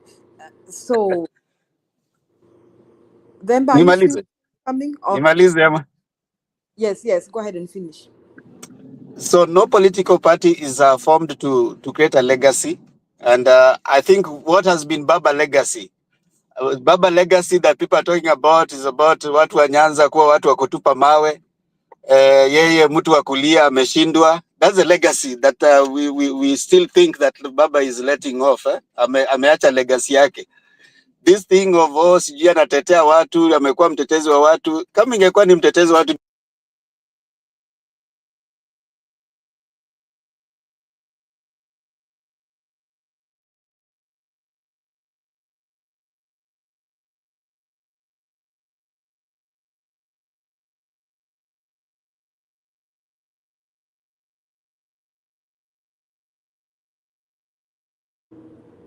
I don't know. Zemba is gone. Julia I just think we lost him again. So let me say this. Zemba, we are not stuck. I think you are the one who is stuck. A lot of us are not stuck in tribal politics. And that is why we have embraced Gen Z kind of revolution. Because we are not stuck. and you know, and we are ready to change. So there's a saying that says that it's only crazy people that want to do the things the same way and they expect better results. So we are not stuck. That is why we are having this conversation. If we were stuck, we would be okay with Ruto. We would be okay with Ruto's leadership if we were stuck. So we are not stuck because we are not okay with Ruto's leadership. Maybe we should ask ourselves, why is somebody saying that let's get Ruto out of power fast? Have we ever reached that point that we want someone to leave power fast, and after we cross the bridge there after that? It is because of the circumstances that are there in Kenya right now. Penye Ruto amefikisha Kenya. That is the problem. What he has done, Ruto has literally turned Kenya upside down. From education, I don't know. I hope Zemba can still hear me. It is not rocket science to see what the harm Ruto is doing in Kenya. Right now, as we talk, Zemba, I want you to go and read the newspaper, the jana na juzi, uone kwamba the fate of education is the fate of education. Nobody can tell what has happened to education sector right now. I even saw some people trying to tell head teachers to raise funds from other sources. How are they supposed to raise funds from other sources? We are looking at an impending closure of schools in Kenya right now, public schools. So then I hope you understand why people are saying, first to Ruto, and then we cross the bridge there. Sikupenda kwao is not because they want confusion or maybe they don't know what to do next. It's because they can't take this money anymore. Now, look at the health sector. Ruto has literally turned the health sector upside down. I think you're aware of that. Remember, you have relatives in Kenya, and probably because you're in the diaspora, you may be having to cough a lot of funds to support people back in Kenya because they can no longer support themselves in terms of health. Somebody may ask me, what did I know about health before Ruto came in? We had an HIF, and I had support. I had relatives who were within HIF, and it was working. It was working in most private hospitals, even in the mission hospitals. This shisha, whatever, is not working anywhere. Ruto has literally turned Kenya upside down. That is why people want Ruto out. People can even, somebody even say they can even vote for a donkey and not Ruto. So first we have a big problem. The problem is William Samoei Ruto. Okay? Now, you are saying that we are asking after Ruto what next? We are not going to keep Ruto because we don't know after Ruto what next. We are not going to say, ni kama niseme ati I stay where I am because I don't know what next after this. No, we are not going to keep Ruto because we don't know after Ruto what next. We are not going to reason like that. If we had reasoned like that, we would have kept Muzungu because we could have asked ourselves, maybe Kenyans during the days of independence, struggle for independence, could have asked themselves, after Tufukuze Mzungu, what next?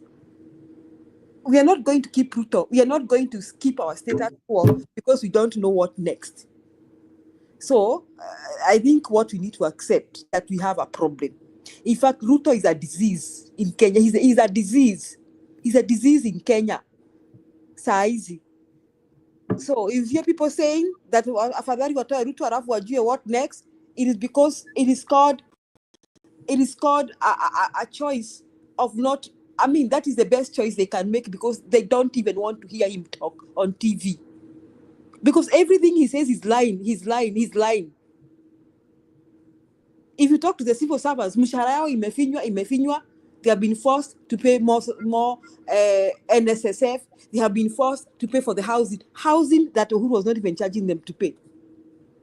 Taxes have gone up and up. Let me say this. If you ask people to pay for taxes, then they should see the services for which they are paying for taxes. Here in America, I kind of sometimes feel that the American taxes are very high. But then we see the services. Children are going to good schools. We have good roads. Up America, ukijenga nyumba, you get water very fast. You don't have to go bribe somebody to get water. I just give an example previous to Muzalendo some time back when he was saying that Mount Kenya has roads. Nikamwambia I come from Nyandarua County. Hakuna barabara, hakuna hata maji, hakuna hata stima.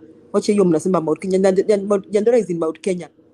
And I take 4 hours, more than 4 hours to reach my home from Nairobi. I don't use the super highway. I have to use the Naivasha road, then Gilgil, then to Nyahururu.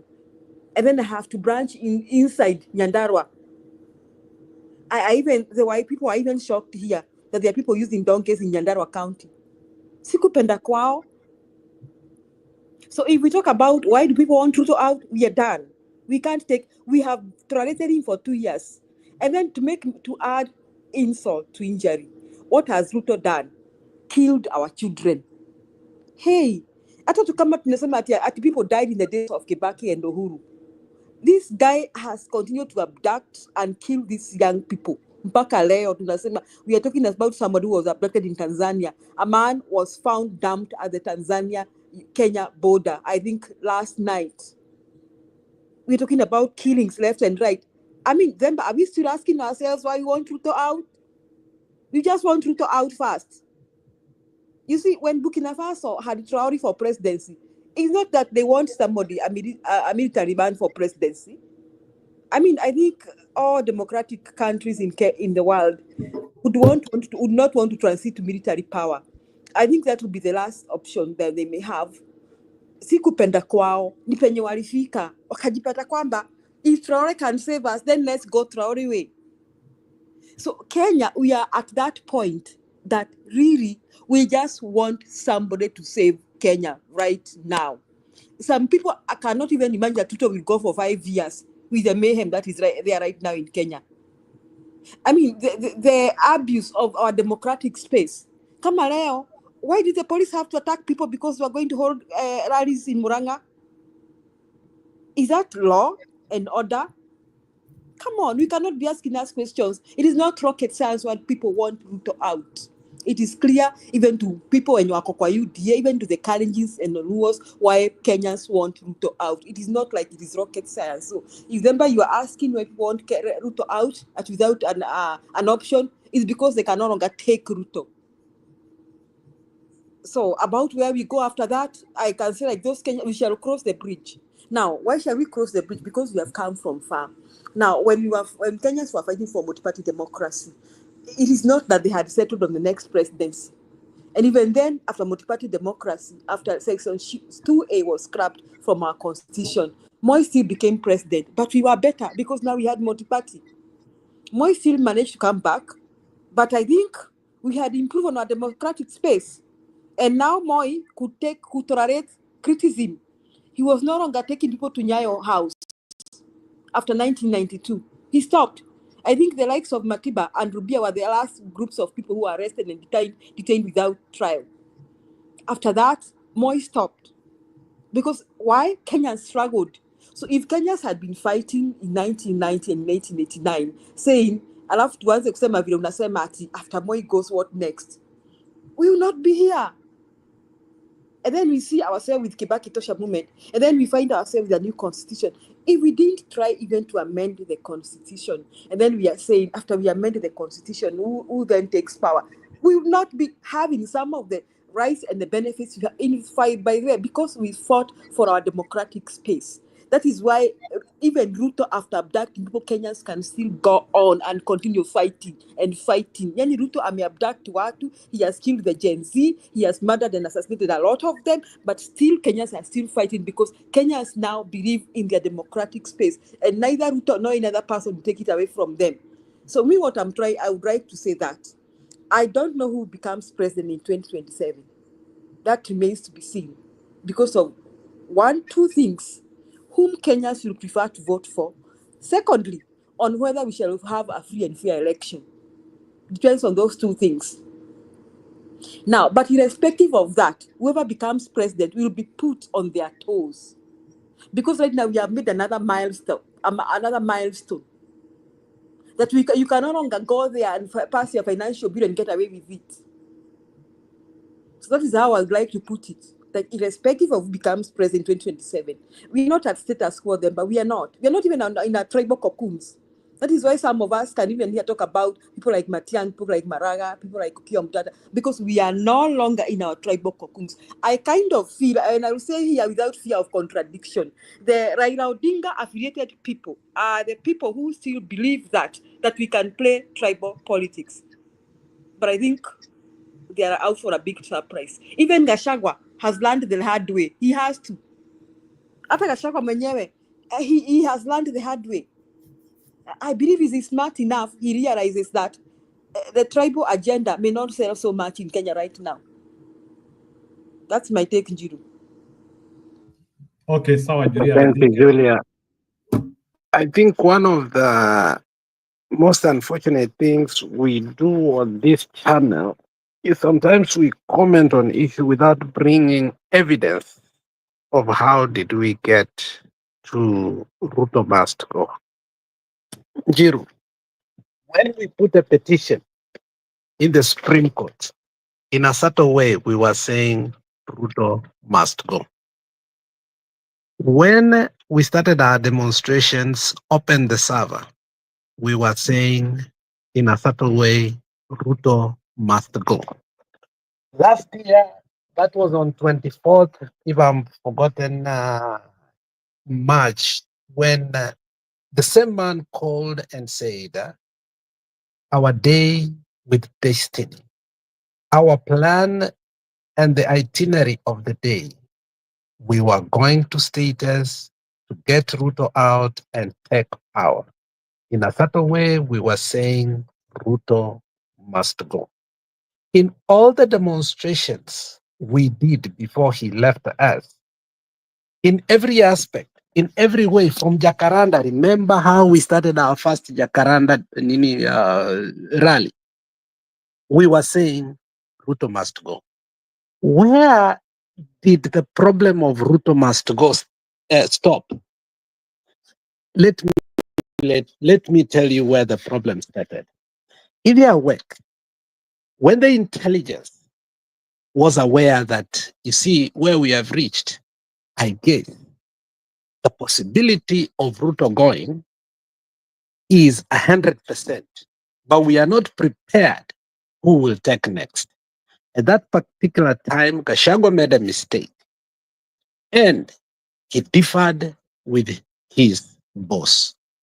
He went to State House in Mombasa and he coalesced a little bit of power there and he started to criticize then and steal the intelligence. And Gachagua was positioning himself to take power because naturally that is what should have been done. Then a movement started thereafter, Shuka Dereva, Shuka Makanga, and the person who started it was Raila because Raila hated Gachagua more than he hated Ruto. And I concur with what Mr. Njiru has told us. Okay? And that was the only problem Raila had, that the person, and you have seen this being propelled several times in the media. ODM and all the mongrels, you have seen them come. Even the other day, I saw the other person try to convince me that, look, when we sat with Baba, this is what he told us. If we took Ruta out, Gachagua will come out. If we said Shuka Dereva Shuka Makanga, then Wetangula will come in. And if Wetangula will come in, then we will say that he had to stay only 60 days, maybe. I think that is what he said. If I can remember, let me say, I don't remember exactly how many days he said, but he said 60 days, then we have to go to an election. And if we had to go an election, remember, we did not have IEBC. And remember, if we do not have IEBC, the military will take over. If we took the military over, this is what will happen.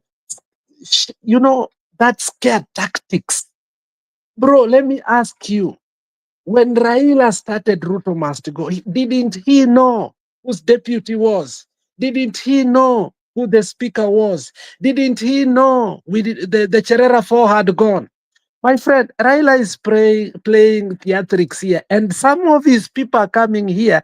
And I tell you, the narcissists do not come here so that we can have a debate, so that we can have a conclusion. It is to wear us down with narratives so that we will not be able to say that we were able to save our country at that particular time. Countries have said presidents must go and they have gone. Kwani, these countries have never revived themselves. The whole point is simple.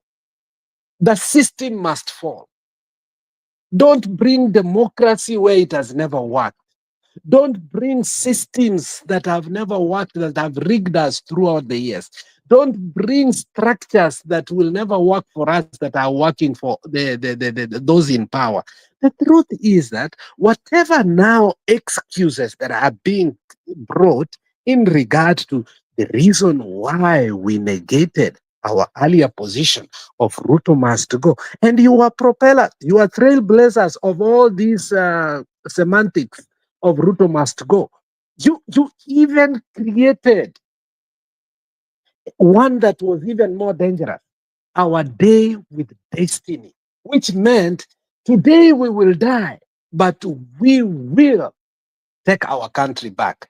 When all these things were being said, Viru, in as much as we want to be fair here and listen, that this is democratically, this should not be done, the GNC going to parliament, that was undemocratic. Let us go back to videos. The same people who are supporting Raila today, when the Gen Zs went to parliament and they burnt the parliament, what did they do? They echoed the Gen Zs. They did not retract even after they echoed them. Until today, they've used it as, you see, the GNCs have power. You know, they went, look, the truth is that the only reason people moved the position that Ruto must go is because of a demon called Gachagua, according to them. And the demon Gachagua also happened to be from a tribe that they did not want a president again from. They needed a rotational president. And that is what they had negotiated with Uhuru Muigai Kenyatta. We sit in a very precarious position because an individual took over a movement that had decided what they wanted for their country. Whether you say this is unconstitutional, the people supersede the constitution, period. There is nothing like the constitution supersedes the people. We have seen revolutions happen in countries. You want to tell that those revolutions were illegal? We can come with petty excuses here, but I think, Njiru, for all fairness, bring videos, Raila telling us, Raila anapiga masufuria, forcing Kionis kupiga masufuria, later on wanaanza kuchekelea wakina Kioni. Bring all those videos so that we can do what? We can compare the person who said this and the person who's telling us the only reason I came to power is because the only constitutional way to take Ruto out is through. Now, one of the key issues also we had, okay, even after we had said, okay, you have said we need to go to talks, which we never wanted as individual. Okay, you set up the first committee, disagreed, and later on, NADCO came in. Now, even after that, the most important thing that came out of that was IEBC, not the cost of living, not open the servers, which actually people are ready to die for. So, for the record, and the truth be said, the only reason these people went to the government and they did negotiate on how they are going to impeach Gachagua is for such rhetoric. But if Gachagua was still the deputy president for Ruto and the manifesto was still the ones that the country is dealing with, because even at the last minute, Gachagua was adamant in supporting. Whether he has changed rhetoric or not, we know very well. He marshaled the forces to make sure that the finance bill passes, okay? And even he fought for his impeachment so that he will not be impeached, so that he can finish his term with William Samoei Ruto. The truth is that you cannot convince us that what we were doing was illegal. If it was illegal, then the first person that must be in jail is the very person who told us it's our day with destiny. So the shifting of the goalpost over and over and over happened because of Gachagua, and finally they had to take Gachagua out. And we have even seen a lineup come up yesterday again that it will be Ruto and this person. And I think that is how people get power. If truly this is how we negotiate power in Kenya, then I think let us also in our own way, negotiate power in our own way by agitating, but also making sure that we are not distracted on how to get that power. If you negotiate power by recanting your position because parties needs to take power, then even us, we want to take power. If we want to take power through any necessary means, that will be our definition. But if Raila and his people, the idea to take power has shifted from demonstration, from our days to destiny, our date of destiny, to a sitting table so that they can negotiate with Ruto. It is their democratic right, or it's their whatever right, because that should not even a democratic right. But even us, we have also our own rights on how we must. So going to parliament we cannot say that it was an illegality or it was a crime. Revolutions are not criminals. We cannot criminalize revolutions. If the popular movement succeeds in a revolution, it cannot be a criminality. It is embraced. So when people try to revolt and other people come in and join them, let us not try to rebrand them. Oh, the same way people are saying, you are haters. You're what? Now we are being called whatever things now we are being called because people are calling all of us. The idea of going to parliament was to make sure that Ruto and the power be it, the legislature, even the Nairobi County Council, whatever the county executive office was banned, the judiciary was threatened. These people wanted to bring the government down. I don't think when we revolt against a system, when actually Ruto himself conceded, he came out and conceded and said, okay, I concede. And what did he do? Alivunja cabinet yake yote. It was not illegal for these kids to go and agitate for what they believe and still believe it is right. It will be wrong for us to start embracing a people who started that and today are saying that, Ruto aende wapi. All along they were saying Ruto must go. Njirubana, do us favor, bring those videos, they're all over there, and ask why did they change the position? When they were saying that, did they want people to die so that they can negotiate for power? That should be the question. But did they say Ruto must go? All along they were saying.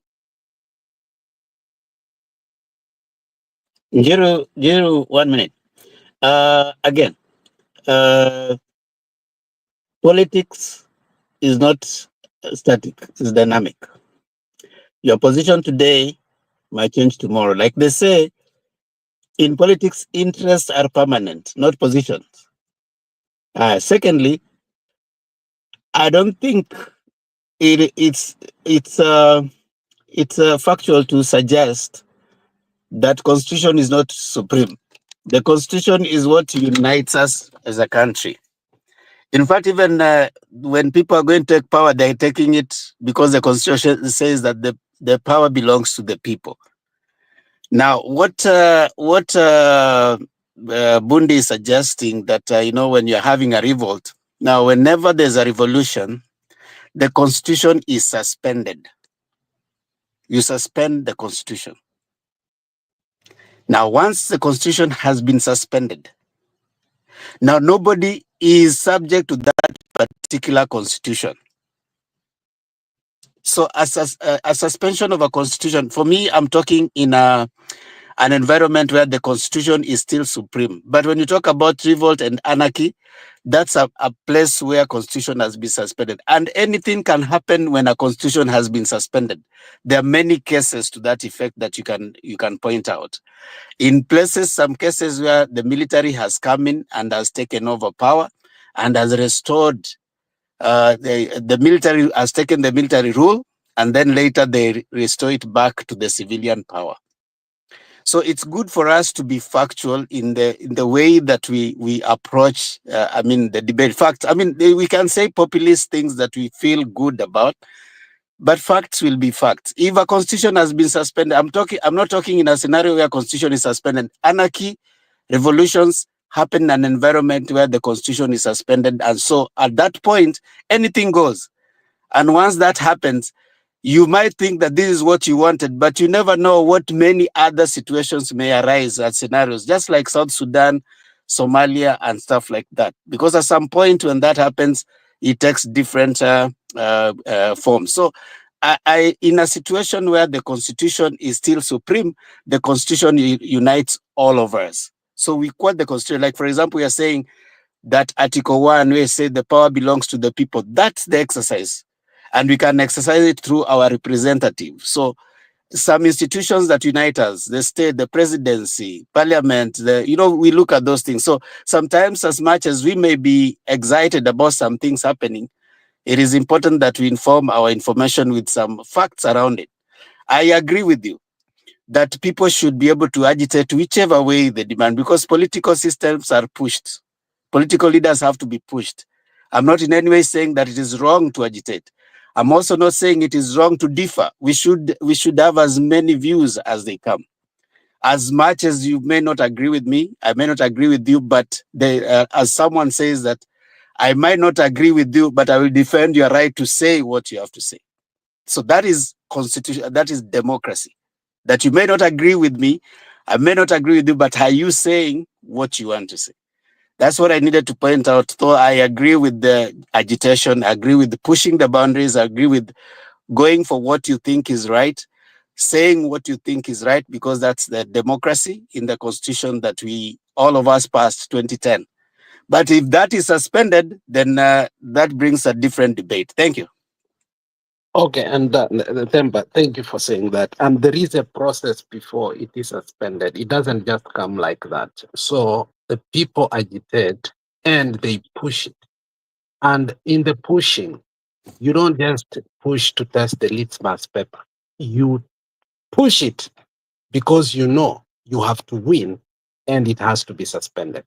So by alluding that, I don't know if that is exactly you alluded, but I'm here to let you know that if the people decide that this is, and it becomes popular, and we get to that point, that pivotal point where it is suspended, it is also the democratic process. So we don't get to a point whereby it is suspended for no apparent reason.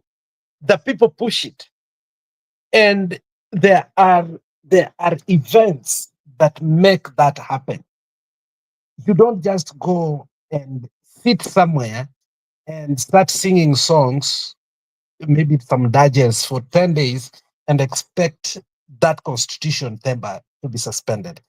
There must be some radical things that must be done. So those radical things that are being done is what you may term to be illegality. But to them, they've been pushed because they know that is the only way out. So I think that is where now we differ, that you have a parameter that you want us and a boundary to accept. Okay, but we understand that parameter has been tested over and over, and there is no actual reforms or changes that the people have been pushing, go beyond. So what do? They test new grounds and new water. And by testing the new waters that they did, let us agree, the finance bill, though later on, it was enacted through dubious, ways. But at that particular time, the president stood up and said, you know what? I have stopped the issue of the finance bill. What did he do? He suspended his cabinet. Had they not done that, we would not have seen that day. So acknowledge it, that constitution that you're talking about, the people can say, look, in the parameters of the constitution, we have tried everything. Okay? So let's not sell fear to people that within the structures of the constitution, And as you come out as a constitutionalist, which is okay, and everybody should be, but when it is against, okay, your Bundi, pursuit for happiness.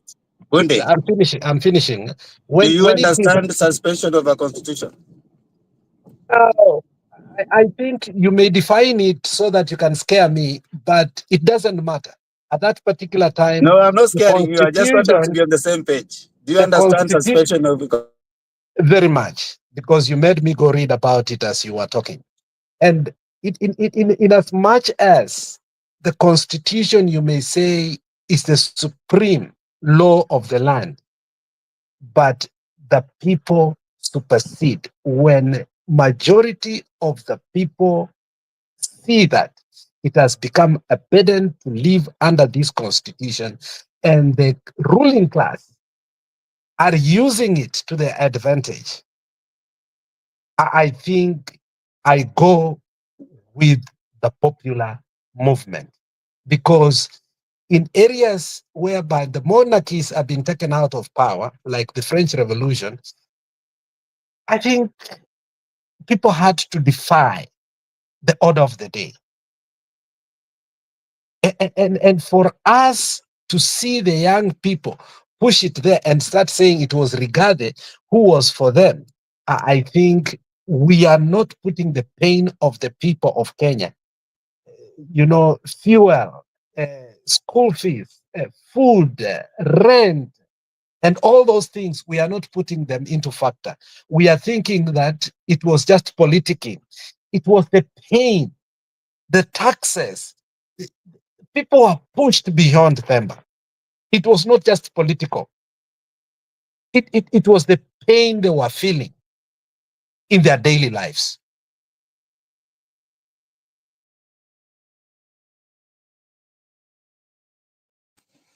Again, when I didn't say Rigathi control I don't know how many times I'll repeat that. He's the one who said that. And then again, when a constitution is suspended, even there's no order, even the person decides. There's no judiciary, there's no any other arm of government defined by the constitution, even the police. So that's what it means to suspend a constitution. I was just saying that. I think they have seen politicians define it over and over and over to scare us. But if the pain of the citizens is beyond, and the people who ought to use the constitution to listen also to the citizen cannot take that opportunity, they force and hold a very punitive finance bill. I think then people are ready for anything then. That is the problem. I mean, there are limits to which you can push people. You cannot tax people to wealth. Even some of his lieutenants told him, but he was ready to do anything. And I think the people reached a point that they could not take it. Remember the process that brought all that. So we cannot say that is illegality. It's the pain that pushes people beyond what are the legal parameters. And I concur when pain pushes with people and say we have no any other alternative. Ruto listened to them. But now the ruling class came together again, passed the finance bill in a very subtle way. So in that case, for me, the suspension of a constitution... Again, Bundi, I do agree with you that the population can always put pressure on the government. That is, I agree. I also do agree that sometimes the ruling class, the oligarchy, and that happens all over. The oligarchy will take over, and as Socrates says that for lack of a better government, you have democracy. Unfortunately, once you have passed a constitution, unless and until it is suspended, it remains. You see. And then again, now, if there goes now, if you are to suspend the constitution, as you are saying, then there has to be a critical mass, right? And in most of situations that have happened, there has to be a critical mass in terms of popularity, not an age mass, a critical mass that goes across, like the Orange Revolution in this country, Kiev. You can remember that some time back. The French Revolution, I mean the most recent, the Orange Revolution. So I think Yugoslavia, you know, where the people came and refused to leave the streets, you know. So in those particular scenarios, and even just the other day, so that sense in which now people move, critical mass is built, and So they move. Ukraine, not Yugoslavia. Yeah, Ukraine. Sorry, I missed that. So if you can remember their characteristics, what really happened? If you go read them and see what were the ingredients of such happening, and what happened after, you know. I'm not saying that these things are not stated to scare anybody. When someone states a fact, like when a constitution is suspended, anything goes, that's a fact. Whether you are scared or you still want to go with it is up to the people who want to go. It's not to scare anybody. Like if someone tells you that this guy is going to hit you, you know, if you run if you drive this car at 100, and if you jump in front of that car, it's going to hit you. Whether you are going to jump or not, you are going to be scared and not go. It's up to you. So an information given as a fact, it's a fact. It doesn't matter what you do with the fact, is up to you. So if you're told that when the constitution is suspended, then anything goes, that's a fact, you know, and anything is possible. It's possible also the military could take over. It's possible also anarchy could come in, and the country could even if the division within the military and the police and stuff like that, they could take sides also, because they're also Kenyans and they have their own positions. And then of course some of them could now decide the military, like what happened in I think one of the revolutions, when the leader took on, the junior one decided, no, I don't want to. They killed the leader, and then the junior one came and took over. So the military also may have its own division inside. So anything goes, but that's a fact. It doesn't indicate in any way what you are supposed to do with that information. So if you choose that this is the way you want to go, then you should be ready. Like when someone giving you information, choices have consequences. If you choose this side, then these are the consequences. So are you willing to live with those consequences? So the idea of someone is saying, we don't care after Ruto goes, what next? That's a dangerous way of living.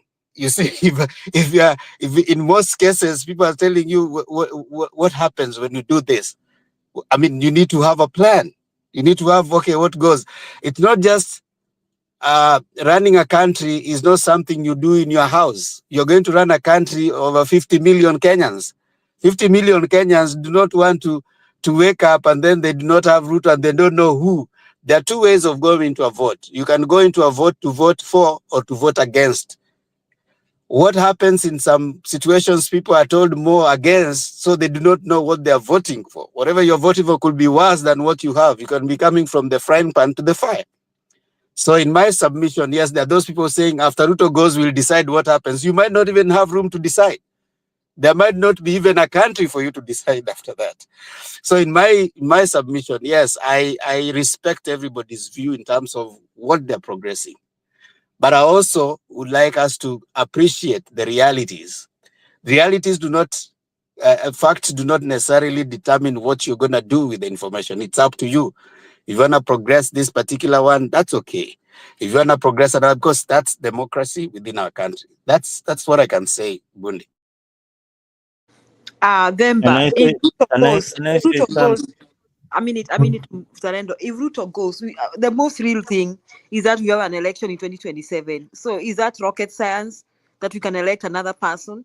It's not rocket science. So we can vote for another person, not Ruto. Ruto doesn't have to be president for 2027. So that is still change. And does not mean we shall get rid of the constitution. I mean, we shall still have a constitution running. So I don't even think this is anything to panic or to put a panic button. No.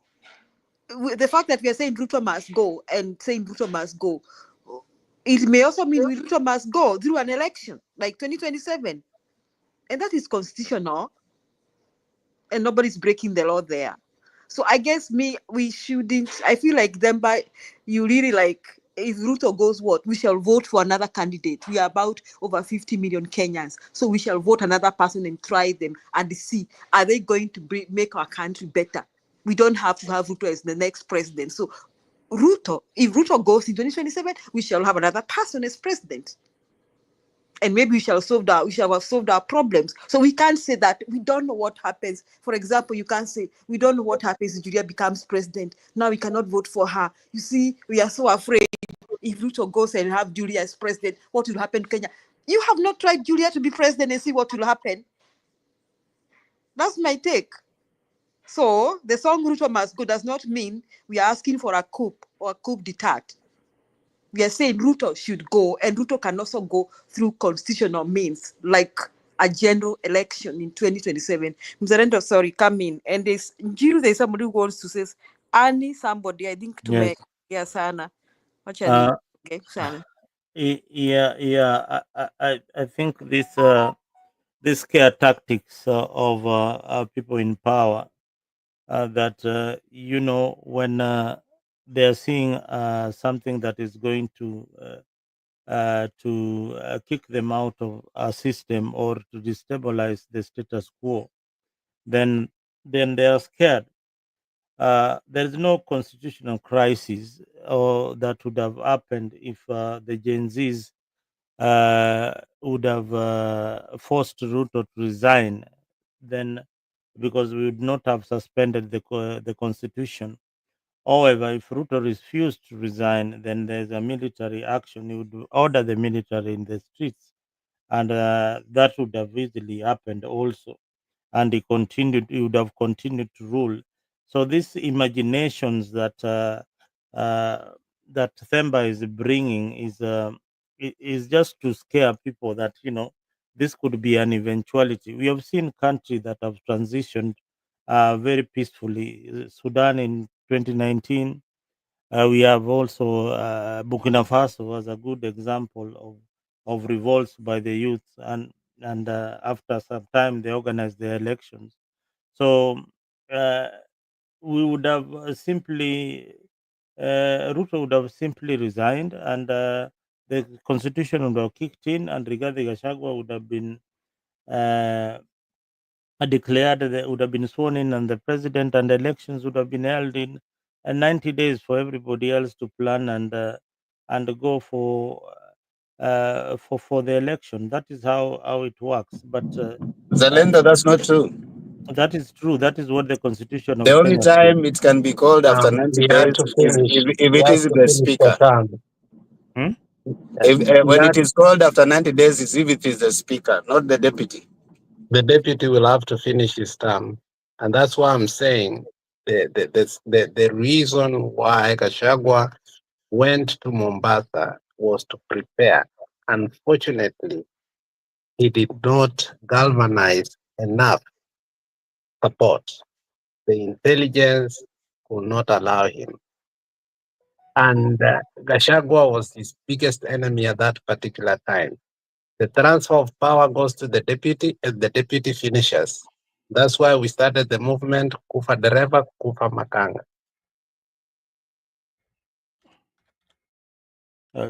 Thank you for that clarity. I'd rather I'll check on the constitution what it says, but thank you for that point of information. Yeah, let me ask something about maybe Themba. I don't hear you discussing much about Jiru, kuna mtu, why don't you allow her to speak? Someone called Anne. ako sawa, Anna ako bedroom. Wacha Ani aongea hata kidogo. You cannot be in the comment section spamming there and then hapa juu you just want to be And here also, kama vile. and there's someone spamming your side, Jiru. Can you block him? Someone called Derek. Earlier he was insulting people's children and all.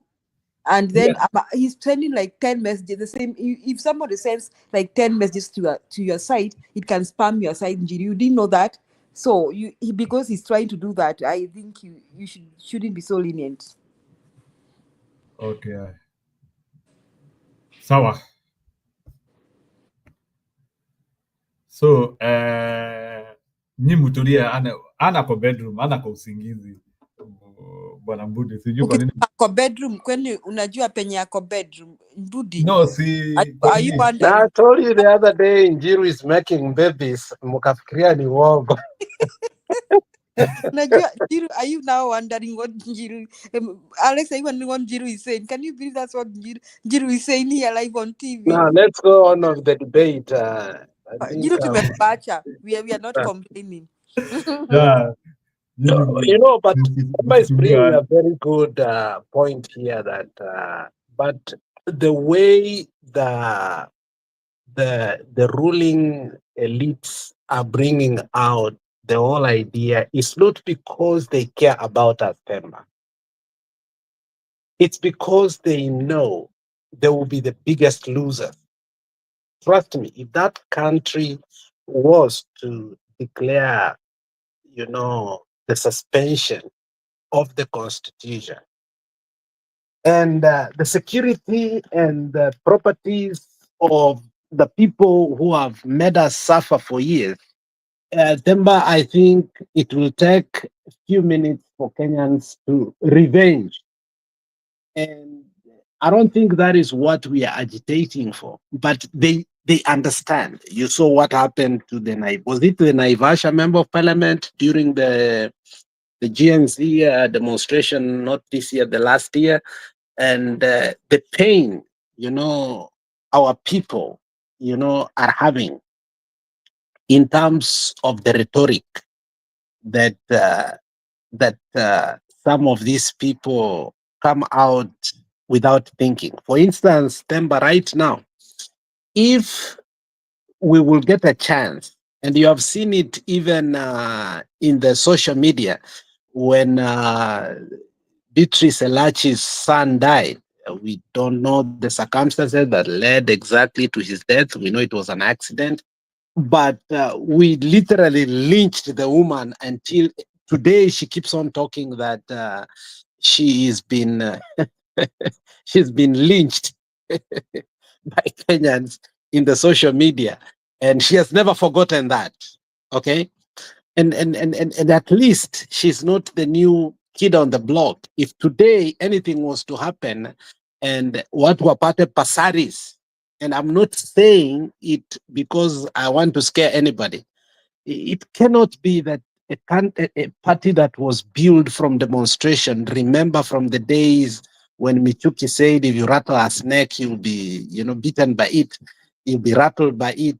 And that is how ODM popular movement came in, and BCD because of the streets. And today ODM is sponsoring an article against demonstration, Article 38 of our constitution. Kenyans cannot stand the current crop of leaders on this side, on this side. So when they come out to explain to us the consequences of what will happen, they are not doing it out of good faith. And every time they explain that, it makes me even mad. Obviously, there will be consequences, which we can talk about, but we should not talk about them in good faith so that we can also have alternatives. When we have reached that point, we are saying, tosha, imetosha, something has to be done. We will have to do it with alternatives. And I guess, Themba, if you are not privy of this, and I know you are privy because you listen a lot to some of this media, the GNCs were coming with its lineup throughout. They were saying, this is our lineup, this is our lineup, this is our lineup. They were not just coming there as, you know, pathetic failures. They were ready to government to fall, but also fight for what they wanted to the end. That was what they had planned. Obviously, the biggest mistake, which actually Machiavelli warned us earlier, is they believe. Remember the girl who was trending and say, Baba, we umechoka. Wakati huu, we kaa tu nyumbani. Usitoke, ni sisi tutatoka. They banked on a people who had already mortgaged us earlier on because they were playing with our minds earlier on. and we didn't know. I had premonitions that, see, from the earlier days when we were told that Obasanjo has come, Joho was there, and Mama Suluhu was there. They went to Mombasa, and all of a sudden, when we saw, that I had been consulting for months and months to vie for the AU seat, somebody was revealing who they are unintentionally, that, whatever we are doing out here is not what the guy is. The guy is looking on how to get power. And I think we should have been careful. All the GNCs and the so-called leaderless movement could have been careful. But regardless of that, they were banking also on the opposition as a unit so that they can remove Ruto. Little did we know, but they had their own lineup. It was not Gachagua who was going to take over. Unfortunately, it wasn't. And at that particular time, let's be honest, Gachagua was more unpopular than Ruto himself, because Gachagua is culpable of the Nyalenda massacre. I stand to be corrected on that. Earlier on, you said the Kondele, but remember, it was the Nyalenda massacre, where some boys were taken out of their homes, they were killed, and many other people were killed that the media did not highlight. Gachagua is complicit and culpable of that. Okay, so at that particular time, I don't think him taking over would have been an option totally. I don't think even Wetangula taking over would have been an option. Obviously, I think the country could have been thrown into chaos, but whatever could have happened, we do not know. But I think they were ready to fight to the end to find out a solution. They were not going to leave a country into anarchy. Alex, wacha nikuchekeshe kidogo. Mumeongea sana, you guys are too serious for life. Wacheni kuwa serious na maisha hivi ya siasa. Hii siasa will come and go. Do you know at one point Gachagua, hii wakati wamekosana na Ruto, they have gone to a function in Kisii. Si Gachagua amefika, nani amefika, so you know the order of protocol, lazima deputy president aite rais akuja hutubia watu. So the function is going on. Gachagua is sulking, yuko huko kwa gari amekaa, yeye hakuji kwa function.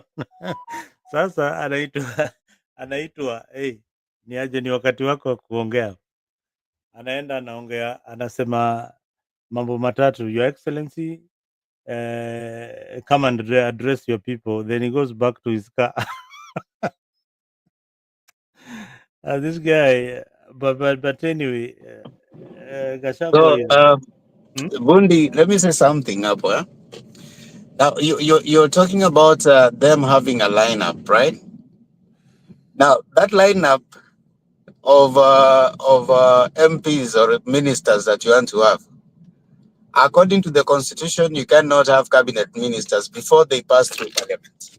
Okay? So you can have an amazing, outstanding lineup, but that lineup, if it is still a lineup, still a lineup that is anchored in the constitution as it is, it means whoever it is that is going to appoint that lineup will still have to find a way. If they're appointing them within the constitution, then that lineup has to find itself in parliament. That is what the constitution says. So you cannot just have a lineup and say that these are the people that are going to rule, we are going to be leading with. And you come and you go against the constitution and you say, now we have agreed, these are the people, and you pick them. That will not be different from what we are seeing right now, where parliament is just a rubber stamp. You know, if we are looking for a change, Alex, in my view, we must, if we want constitution and constitutionalism, and that's what we are agitating for, number one is you're not going to agitate for a Kenya for a few, where we are saying it's the Gen Zs, they have already said this. That is not constitutional. They can propose their view.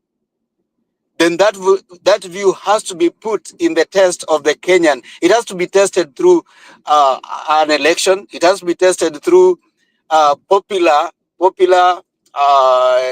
initiative, you know, where we are saying, okay, fine. They are saying this is the president that they are putting out there. Okay, how is the president tested if that president is fit? Through an election. Agencies arrive at, and how do you make sure that this is the person they want? They sell the person across Kenyans, so that all Kenyans are able to vote, and they are saying they are able to see whom are we voting for. You won't say that we want Makiadi and Makiadi alone. That's dictatorship. That's not constitutional. We are Hold talking on. about a caretaker. So in my view, I'm saying this. Okay. I'm saying that we want Alex. That's a good thing, all right. But now, therefore, go ahead and sell Alex to the people.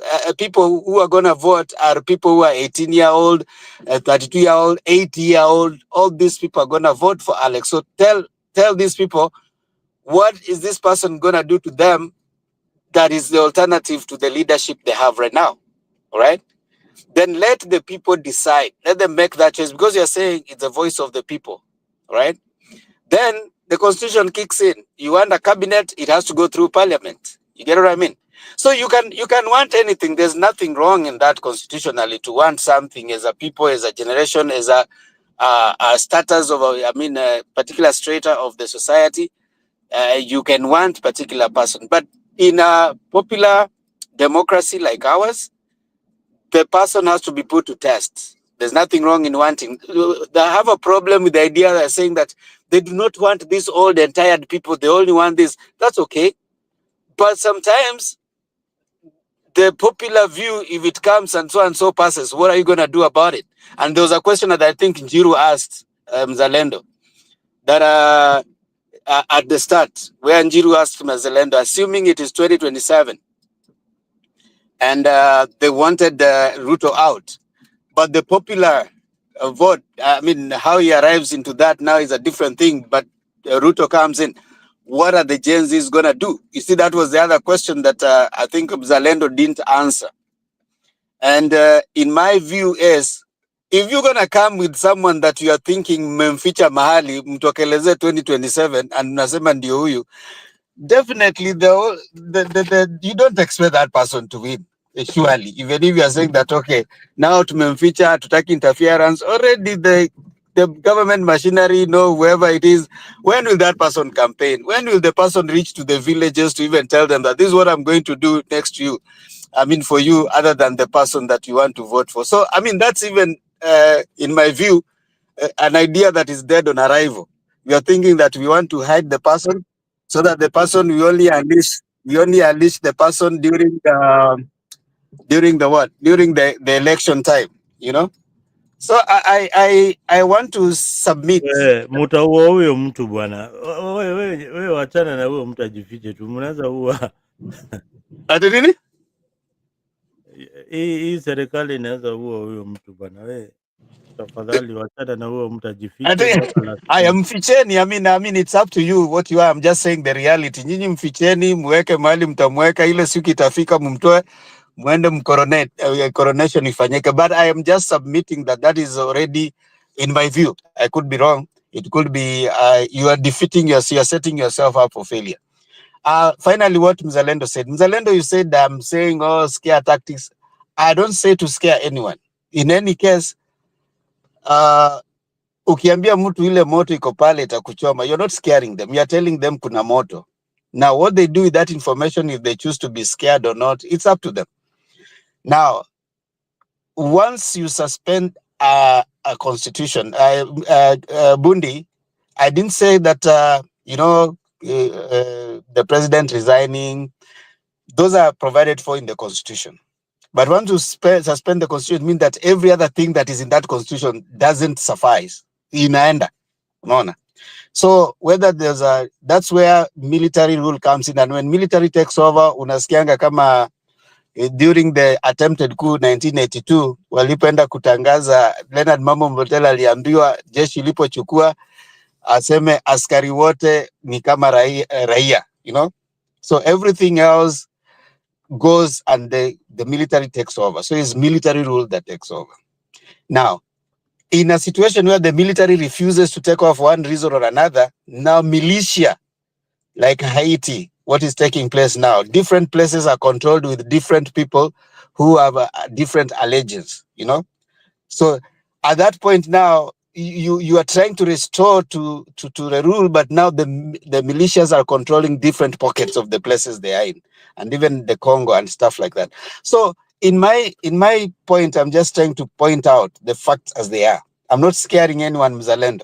I'm just saying this is what is likely No, to happen. you've got Yeah. very wild imaginations that can happen. Militias zitatoka wapi Kenya, and who declares that the constitution is suspended? And where is our military then?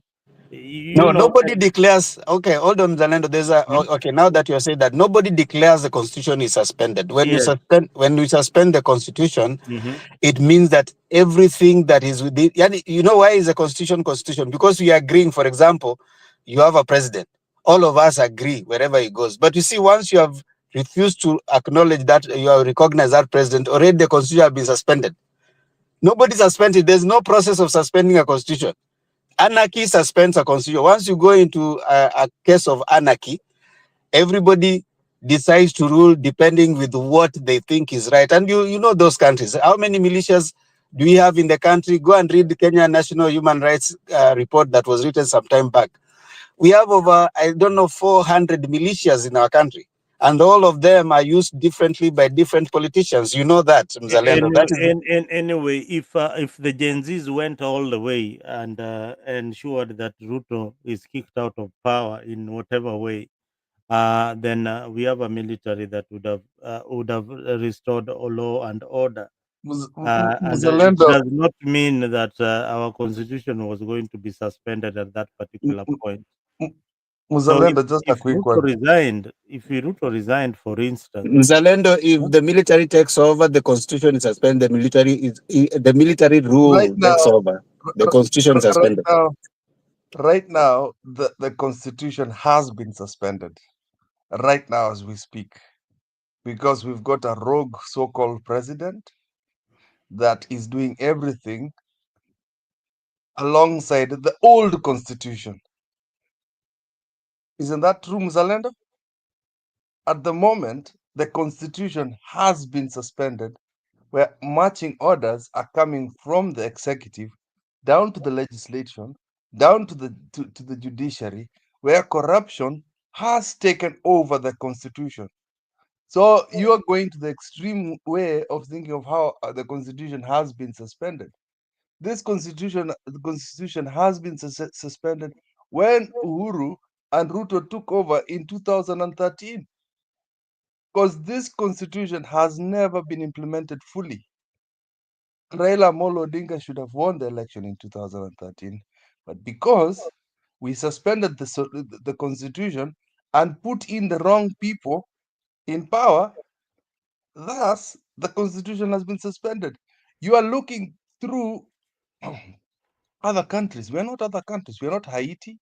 We're not all these other countries. We behave differently from those people. So comparison to other countries is the same thing when when we were asking for us to ourselves to be like Bangladesh or whichever other countries that did Arab Spring or going to swim in the park. We are not like that. We are different people. So comparing us to other countries or how other coups happened is different. The militias you talk about, there's nobody who's going to come from the forest and start a guerrilla warfare, or there are no big gangs in Kenya to be like Haiti. Haiti is a small island, so gangs can then take over. Which gangs are going to take over 800 square kilometers of our country? So sometimes trying to put wool over our eyes to say constitution has suspension to do no, we do not mean that extreme way. So Temba, acha kuuzia watu woga hapa bana. and Acha uoga. Temba, I'll give you a very good example of Burkina Faso. a similar scenario. Youths went, took over parliament, destroyed almost everything, and the military and the president fled the country. And the military took over. Parliament was dissolved immediately. A state of emergency was declared, and the military took over. But they took over for some time to bring order. So that would have happened. That could be a possible scenario in our country. And I don't think we would have even gone. Hii ni woga tunauziwa na ODM because they're on broad base. Yeah. So It's just similar to wacha wakule mkate, wamenona. wacha wakule mkate hapa na wacha kutudanganya ati they saved the country against Wanakula mkate alafu wanatutemea mate. Alafu mzalendo, that is still Now you guys are attacking the person, not the idea. You see, we are supposed to debate the idea, not the we person. shall attack. Yes, we shall attack the person that is doing this. I haven't attacked any of you. I don't even know whether you support Gen Zs or not. I'm just attacking the ideas. Attack the idea, not the person. Okay, that is you. That is what you want to do. We are going to attack the person. You don't want to attack the person. We want to attack the person that's causing us problems. No, may I say something? Then, but you are still again spreading scare threats here. Azitafanya, You're trying to compare Kenya with Haiti. I don't know with what. Kwani tumetoka wapi? Those guns have not come to fight for power. We've been having Mungiki and the others. Tumetoka wapi? And even to bring our military here. Our military, for the longest, unlike other African countries, has kept off politics. So again, I say this: we don't have to kick Ruto through violence, kick Ruto out of through violence. We can all plan and make sure he doesn't see the election in 2027. We'll still be following the constitution. So easy scare address ati kutakuwa the country will be turned upside down. Hiyo ni story ya ODM na watu wenye people who feel like supporters wenye wamesinywa sana kwamba people can rise without Raila. That is the challenge here. I think these people are experiencing. So then, but this thing that there will be a military rule, there will be chaos, there will be chaos and commotion. We don't have to go for that direction, by the way. We can still wait for 2027 and make sure Ruto doesn't steal from us the election. The other thing I want to answer, you are asking, we are saying to connect candidate to semi nani. For your information, the candidates that will be in 2027 is not different from the ones we already know. The people who have been floated around by the press and all that, one of them will be the presidential candidate. So it will not be rocket science to Kenyans kufikiria. Ati sasa Mkenya aanze kufikiria, wacha tu nisumie hata Okiya Mtata. Ati hey, who is Okiya Mtata? Huyo ni nani? Everybody knows Okiya Mtata in Kenya. Ama who is Martha Karua? Tunamjua. Everybody knows Martha Karua. So the candidates will not come from some hole that from nowhere. For example, I'm using myself. From nowhere, they decide that now Julia is going to be the presidential candidate. No, the candidate will be among the people we already know. So it will not be difficult to. They have already sold themselves.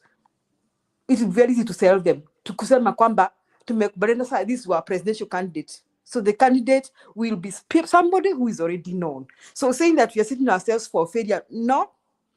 Even Ruto knows that the candidate is among the people who are giving him a headache. And the evidence is, remember, I'm asking you, why is Ruto preventing Gachagua's motorcade from holding rallies in Mount Kenya region?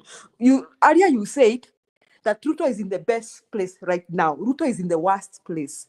If he was in the best place, he would not be fighting Gachagua's motorcade. Ruto is threatened by Gachagua, by Gen Z, even by Matiang'i and the others. He's threatened badly. He's threatened. Now, and his supporter Raila Odinga is also feeling frustrated. Did you listen to what Sifuna said? That it is so hard even to ask people to be nominated through ODM for the next, we have some by-elections coming up. Did you hear? I don't think Sifuna was just having fun. And I don't think Sifuna was just trying to make the opposition feel happy. I think Sifuna was trying to be very real. So, whatever the circumstances, one thing we have to accept, them, but change is coming to Kenya. The other thing you to accept, watu wamechoka na Ruto hata wanaweza pigia punda kura saa hii, wamechoka. Hiyo ni vile wamechoka saa hii na Ruto. Now, the other thing I want to say, we don't have to have anarchy to get Ruto out. We can wait for 2027 and make sure Ruto doesn't steal our votes. We can wait for that. Now, who is the candidate? The candidate is among the people you already know. There's no person who comes from the bush and become a candidate. That one I can assure you that. It is the people we already know. So it will not be hard to sell them. That's my take. And the issue of anarchy or militia, it's Julia, not a new thing.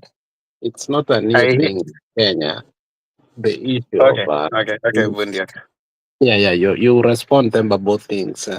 The issue of militia is not a new thing in Kenya, Themba.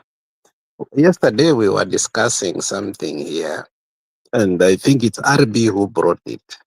And the matter Themba was, why is Murkomen offering scholarships to the cattle rustlers so that they can, if you give back your gun, you'll be given a scholarship, and if you don't want to go to school, you'll be given a job in the housing shenanigans that is going on all over the country through Ruto housing project. The only reason in that is because the government has never been able to actually bring true peace in that country. And if you look at the demonstrations that have been happening throughout the country, Themba, you can honestly know that the government itself, it's a militia government. It has decided to use goons to counter the demonstration because they are overstretched. So by saying that we are going to have militias, the government itself is a militia. It's creating militias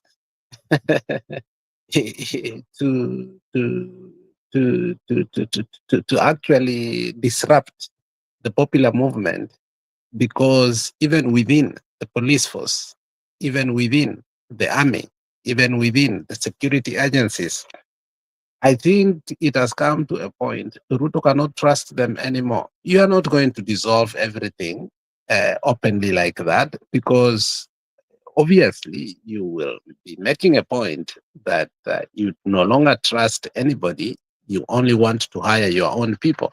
So the idea of a militia should not even scare anybody. The government has become the biggest militia in our country. It has used goons. In fact, it is now using mercenaries to make it even more worse. And during the swearing in of Ruto, we saw a mercenary called Seveni coming with a military truck all the way from Malava to carrying Sijuni toilet. I mean, this guy from day one showed us he's a militia. So why should we even be scared of militia taking over when the government itself is a militia government?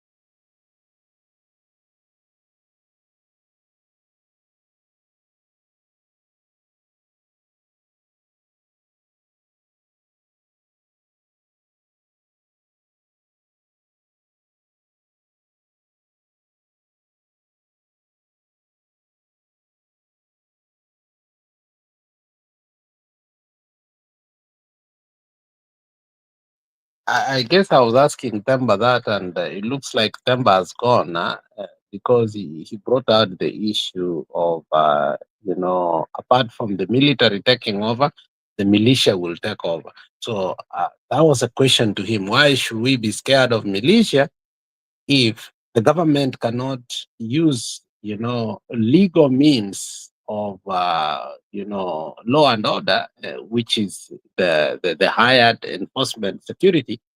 It starts using goons. So, anybody can respond to that. Don't you think the government in itself is a militia?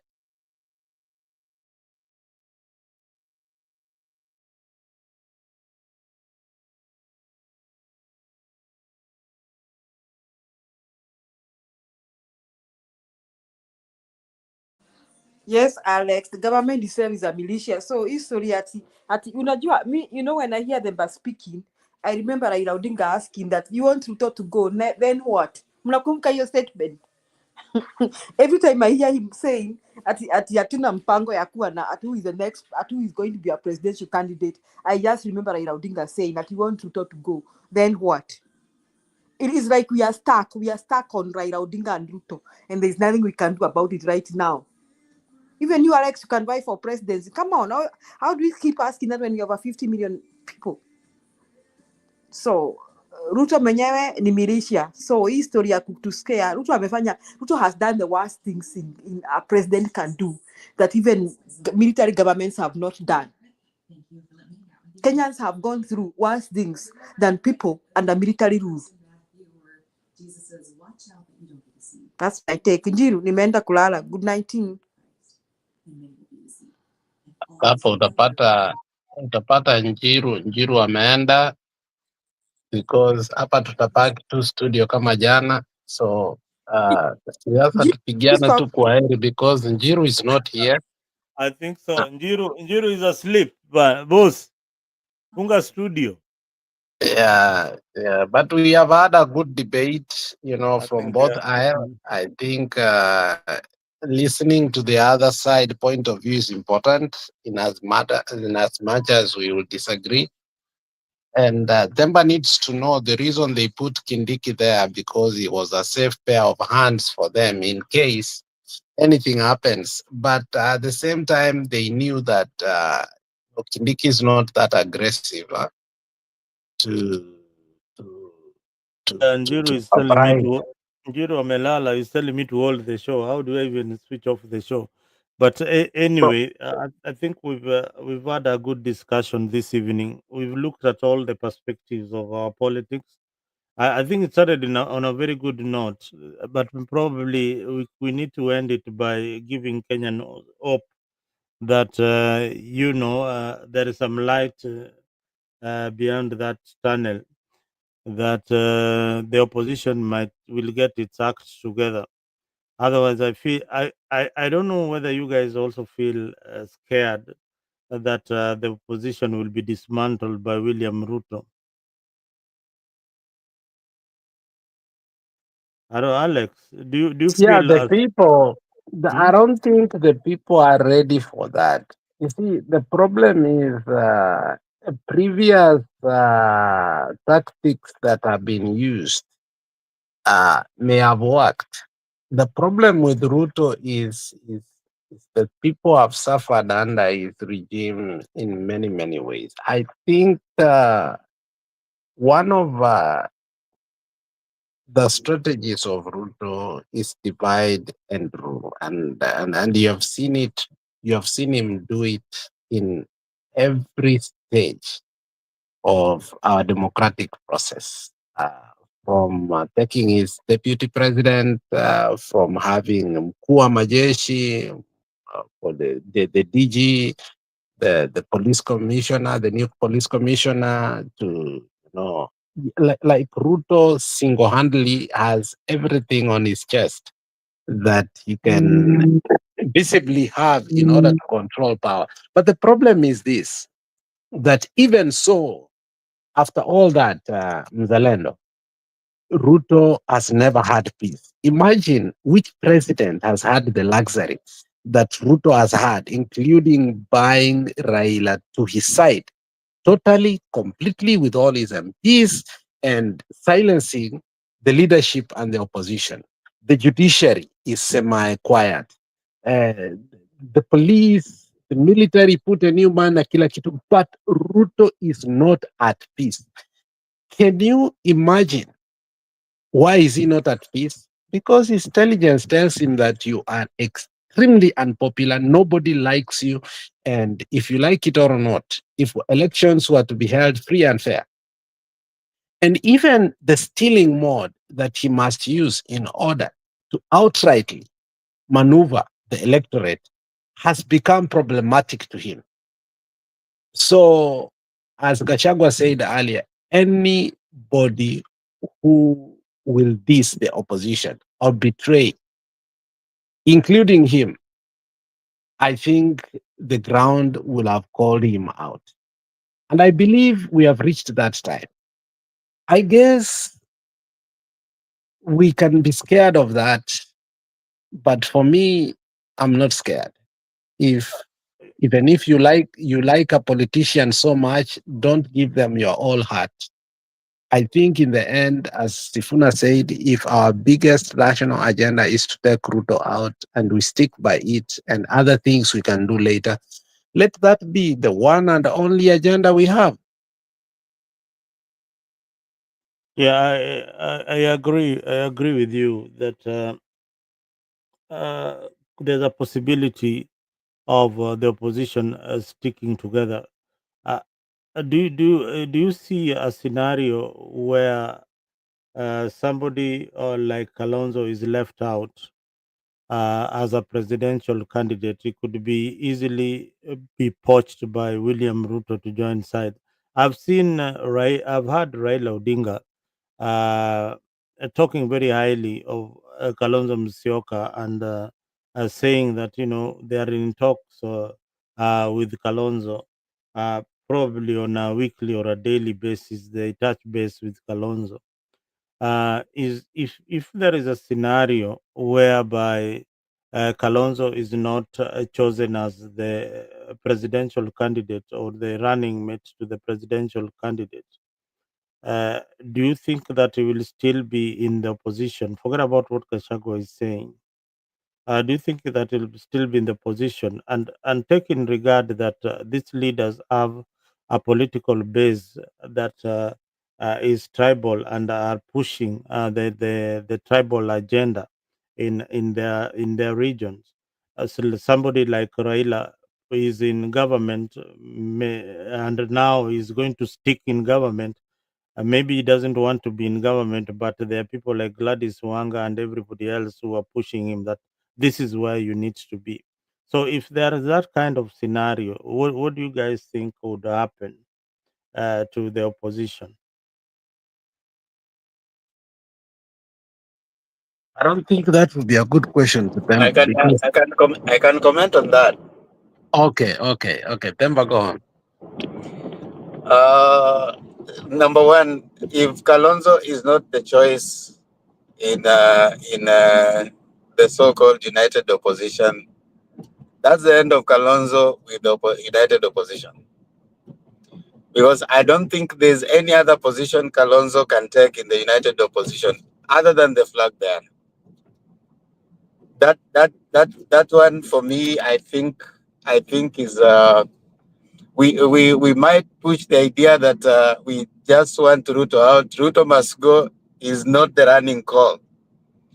The running call in the hidden part of it is that Kalonzo must be the flag bearer of the united opposition. If he's not, then I can bet on that, and someone can take that to the bank.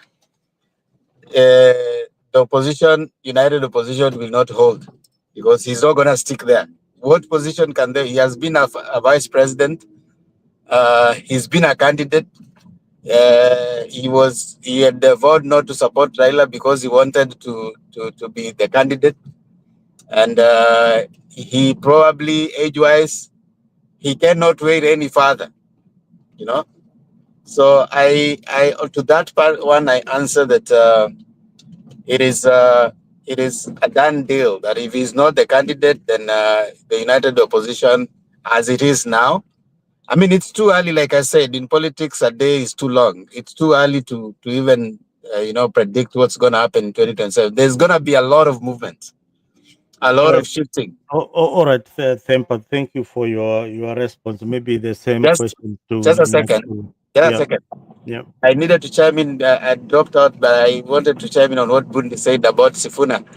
As at now, I mean, Sifuna saying that for the first time he's seeing not many people scrambling for ODM ticket. I think that's more of rhetoric because there's no evidence. I mean, he's not as a secretary general. He's not the one who receives the interested people, and there's nowhere he said that this is where. I mean, he was just being he was just playing politics. So I wouldn't take his assertions about people not vying, not wanting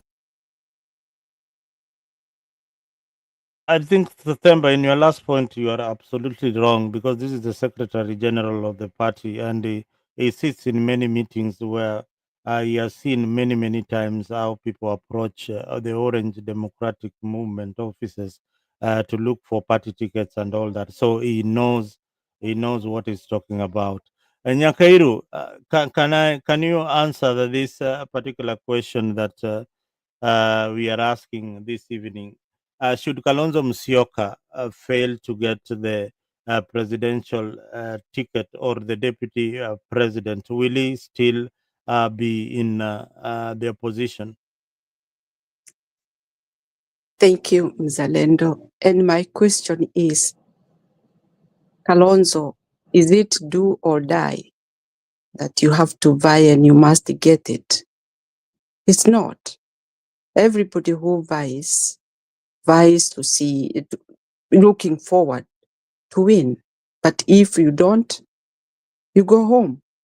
So for Kalonzo, I don't see why he should think about being a flag bearer. It's a must if he is united with the other people. And this is not the time that Kalonzo ought to be meandering, from one place to the other.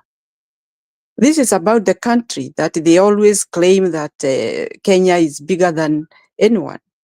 And so for him to be like it's a must that he has to take that, if not, he'll go his way, then he's not a united person. He is there to test. If he means it, stick there, work with the people, let you get whatever you get. If it doesn't fall on you, you support the rest, because actually even Gachagua said that they'll come to the table and go through what process they'll go, and then they decide who will be the flag bearer. So he cannot come there dictating that if I am not, then he should not even be in the United. That is my point. If he is going there saying that I should be, and even those others, if they go there saying that I must be, then that is not united. That is a disarray. People who are not ready to accept the outcome. So for me, if Kalonzo is moving, he can move. The earlier, the better. But this time scenario, all these people that are within that group, in fact, to my own feeling, if anyone decides to go, he is going alone. There is no people who are going to follow somebody like the way Raila did, going to the Mandara, corrupt mind, promises, liars. I don't think so. Sasa labda uwe unajimalizia. That is my feeling. Kwa sababu mambo ile yote watu hawa wameongea ama wamepanga, you cannot just take it easy and decide that yani wewe uwe very cunning that you are going there with two sides. Ikiwa sio mimi, naondoka. That is very bad. Even it shows how shallow you be or you have been. So let them be together, believing that this is a team that is going to rescue our country. As they claim it's their country, they love it, let them love it until the last minute and unite together. So Kenyans, we are watching. We want to know who is our soldier, who is standing with us, so that we can decide how to go. We have no short of good people, even if they will be new. We can give them the mandate and they might figure out how to go about. So let them not, take us like we are out of choice. Na hiyo ndio ile makosa watu huwa wanafanya. Mnaona watu wamenyamaza, mnaona ati hawana namna, hawana mwelekeo, sisi ndio shujaa, sisi ndio tutawaambia vile tutafanya. You'll be shocked. There are people there who are ready to do something better even than those who have been there. But they are being given a chance. Okay, let's listen and follow. Remember, people said, sisi hatufuati Gachagua, yeye ndio anatufuata. That was a good move because Kenyans said, and that is what happened. And Gachagua joined people who have already declared that they can organize themselves. So Gachagua is there to guide the people because of what he has told us, what we were thinking, but we were not sure, or what Ruto was doing. And that he became friendly to us, and we accepted him because he had those things that we wanted to know, and he is really giving us to the taste. So for me, that is my take. If Kalonzo is going to meander, let him meander and go, the earlier the better. Lakini mimi ningemuomba ashikane na ndugu zake. We rescue the country. Whatever he will get, it's good for him. He is not going to be outside, he will be within the government. So let's be united, even us, with that group that is united. And we follow the steps. The process will be long, but it will be concrete. Thank you for listening to me. That is my take. Okay, Mzalendo, let me say something Yes, else yes, say because something. I'm going to work. We are also Very soon. winding up. Even as you say So, something, Mzalendo, wind up. this idea of this other side in a very clever way continuing kutuuzia uoga should not be tolerated at all, not even accepted, tolerated. You see the way they frame, or even the way you have framed that narrative, it is meant to show that we are stuck, or we are already helpless, or Kalonzo is entitled. You're bringing three non-negotiable points that there's nothing, there is no position he can take, his age, and plus, other things that, Themba has brought up. But I also like what Resilient is asking, which we have always asked. So if he throws the tantrums, Mzalendo, and goes the other side, what will he be given? The presidency? Is Ruto going to nominate him? Are you asking whether he's going to be nominated or what? Yeah, no, that's a rhetorical question. I'm asking that. If we do not nominate him and he goes away, is he going to run by himself? Is he going to the other side? No, that's a rhetorical question. I'm still just Alex, you know, when you are looking at politics, you look at all hold on, I'm the scenarios. submitting. I'm submitting. Hold on. So, I think Kalonzo, in his heart, he understands the scenario because this is not the first time he has been in this conundrum whereby a flag bearer is being picked, and Kalonzo understands that the era has changed. It is not like when he was with Raila the first time and the second time.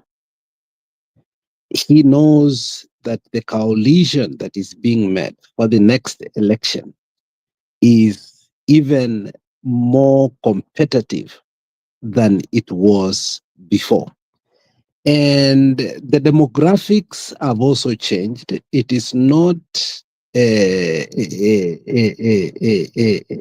parties that come together, more so regional parties to choose the numbers. So now the demographics also matter. But your question started with a very good observation of Raila speaking, more friendly and in a different tone to the man Kalonzo more than Gachagua.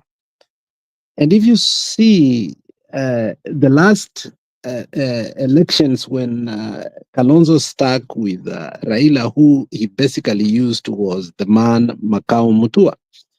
And for Raila to find a way to make sure that Makau Mutua is part and parcel of what we call a country of experts. Now, nowadays Kenya has become a country of experts whereby Ruto every other week is nominating new experts.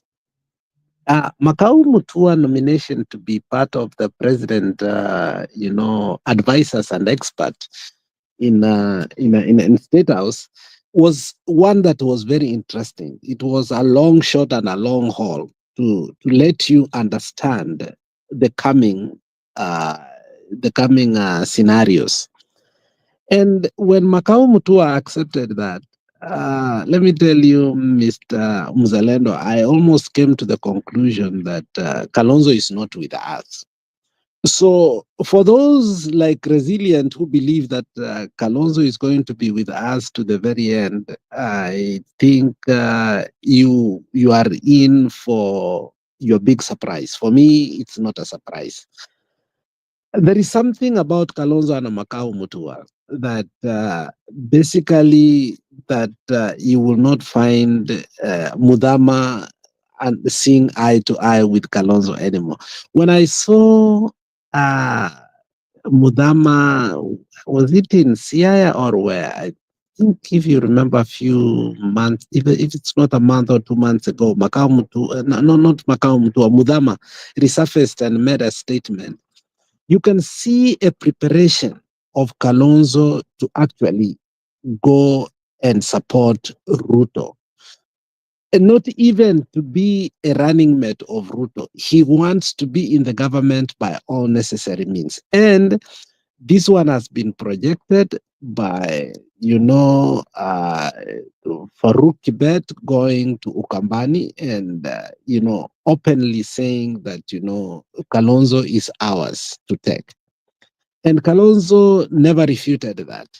So just watch out the politics of how Kalonzo have been playing, and you can almost know that even in the last election, Kalonzo was very cozy, very confusing. And Temba, you remember, he really exhausted us to a point that we said, you know what, we don't want to talk about Kalonzo anymore. But every day we were talking about him. Very exhaustive, debate. And I think somebody like Gachagua and the rest of the opposition must understand that Kalonzo never plays on principles. Kalonzo understands what he wants. We've never really spoken of how Kalonzo has been chosen or has been, as a running mate to Raila Amolo Odinga twice, and what transpired last time and what he was given. But I don't think Kalonzo also has never been a dealer in terms of how he gets politically to where he gets to. So, and some of these things have been negotiated by Makau Mutua. And last time when Kalonzo was trying to make noise a little bit, Makau Mutua brought out the MOU that they had with Raila Amolo Odinga, if you remember. So for me, the biggest problem I have with Kalonzo is that whatever he did with Makau Mutua or has been doing throughout, and now Makau Mutua is in the State House and is still in the hands of Raila Amolo Odinga. And as you have noticed and observed that Raila is so friendly towards, and the comments he makes about Kalonzo tells a lot. So we are not with Kalonzo. That's my observation. You may differ and you may explain to me how you see the scenario. But for me, I think Kalonzo was gone when Farouk Kibet came and told us. Yeah, you're on point, Alex. The reason why I bring such points is because sometimes people in the opposition they don't know about the inside politics that goes on.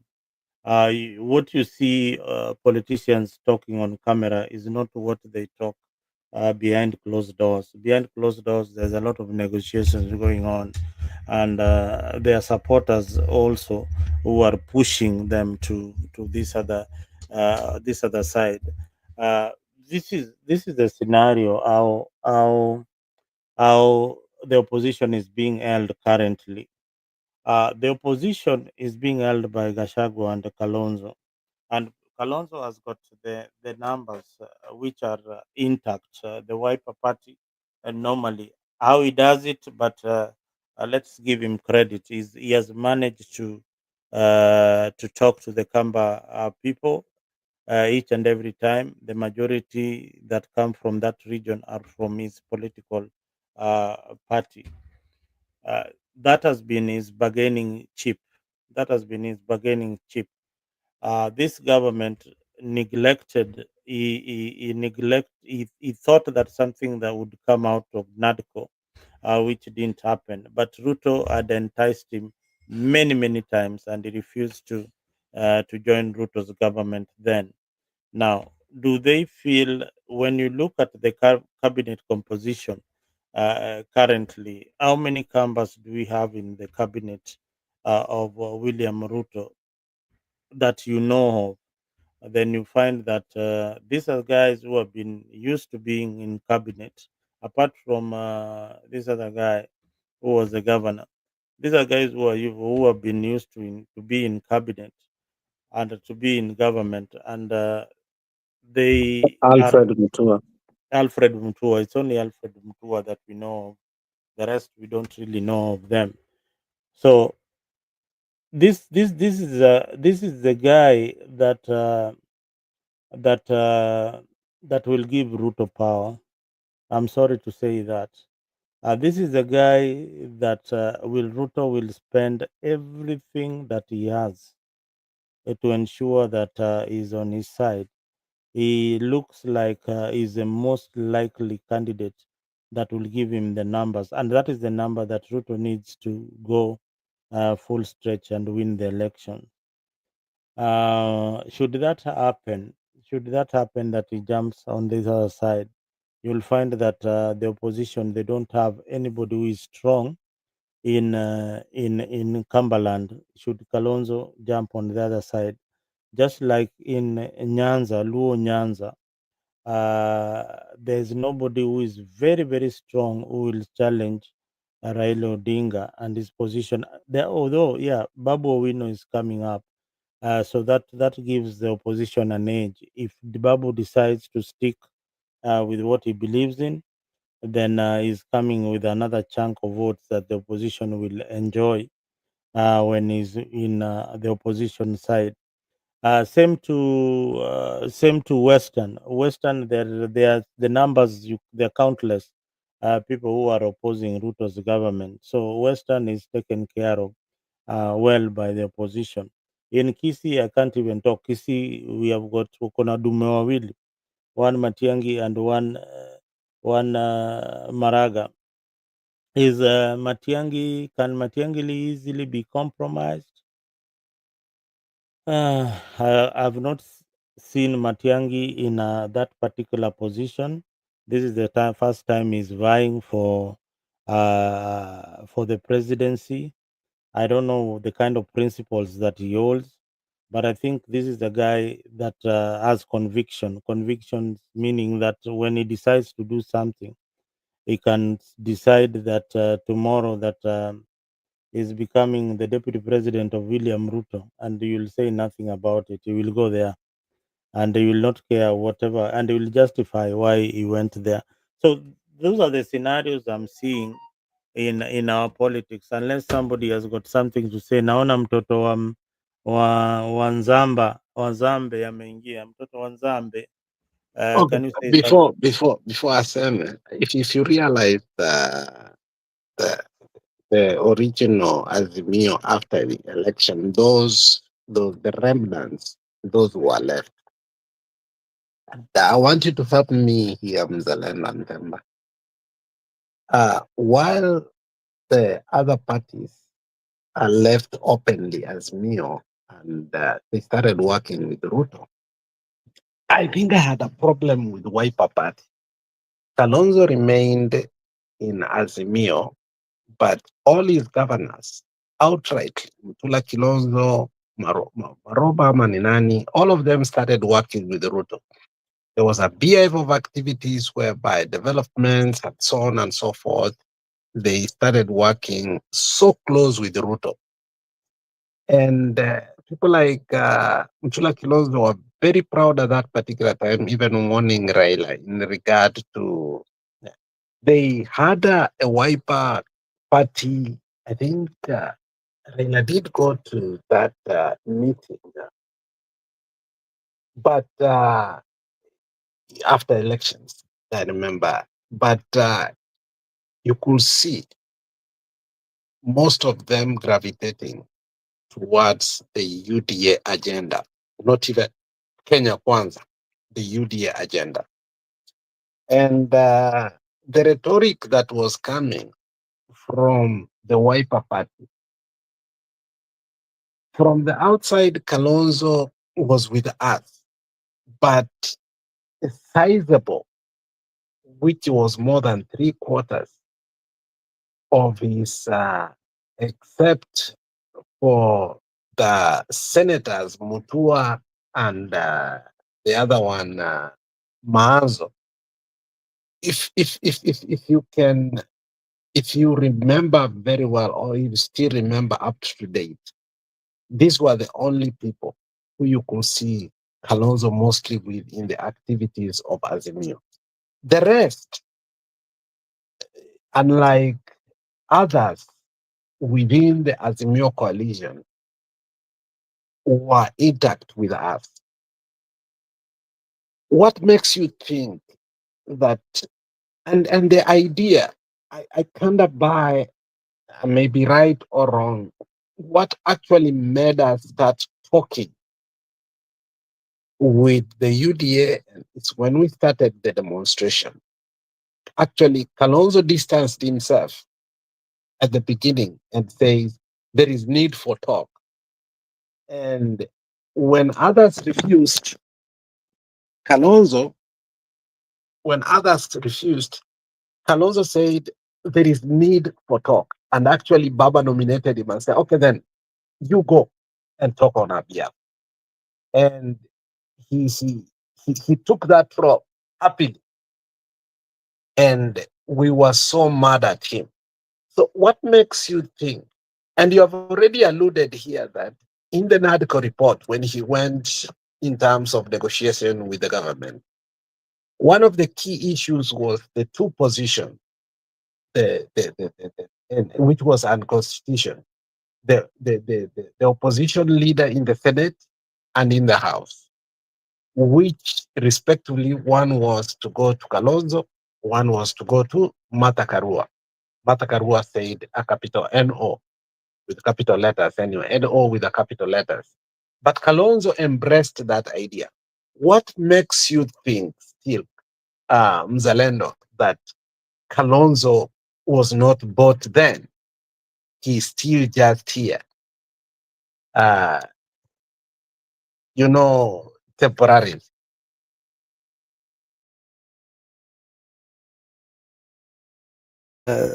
A good observation, Alex. And we are talking about Kalonzo Musyoka, and we are even forgetting how it took Raila Odinga and William and Uhuru Kenyatta to convince Kalonzo to join Azimio in the last election. He came in the last minute, so a lot can be said about Kalonzo as a presidential candidate. But the worst scenario is that even this is my feeling that even if Kalonzo he goes head on with William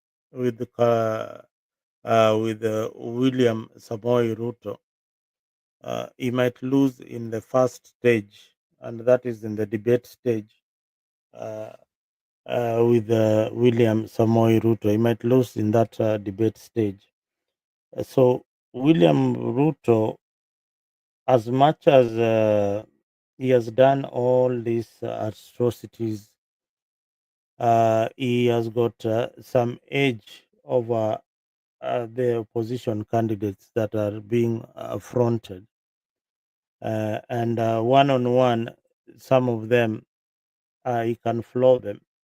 But if they are united and the people of Kenya are behind them, and especially the Gen Zs, minus the Gen Zs supporting the opposition, William Ruto is winning the election. It is sad to say, if the Gen Zs are not going to support William Samoei, are not going to support the opposition, then it's likely that William Ruto will win. Let me have Moto Wanzambe. Moto Wanzambe, and then we wind up this particular podcast. Moto Wanzambe, sema kitu. Jambo, I have seen Themba here, nikataka kumsalimia. It's been a long time Oh, John. since nione Themba. Themba, I greet you Vipi mtu wangu? ni a long time bwana, nimekuona nikakumbuka Azimio. Akasema piga blue, piga blue, piga blue. Wanasema there's this motto in politics, you say that interests are permanent, positions are not. Manze, nimekuona mpaka nikakumbuka so many things you were talking. Long time. Niambie, otherwise how are you? I'm good, man. Mi niko salama. Yeah. Still following politics. Yeah. Leo nilikuja hapa tupige domo kidogo na hawa jamaa wa United Opposition wakiongozwa na Mzalendo, so tuko hapa. Unasema aje kuhusu hii nini inakuja election? Ate nini? Unasema aje kuhusu hii election inakuja? It's still too early. It's still too early to predict. Right now it's just unajua ni kama unaona wale watu ambao wanaenda kukimbia marathon and then you see them starting to jog huko nje ya kiwanja kabla hawajaingia kipenga kijalia. So right now it's still very early. Yeah. Themba. So Mzalendo, I think Themba is driving. Yeah, nimesikia Mzalendo ukisema ati Kalonzo candidate yake utrust, kama unasema nini? Is akipatiwa head to head na Ruto, itakuwa ni gumu sana, itakuwa ni election mzito sana kwa opposition. Na mbona? Because I don't understand. Why will it be easy for somebody like Matiang'i but not easy for Kalonzo? You see, Matiang'i, as much as Matiang'i already comes with, it doesn't come with a lot of baggage.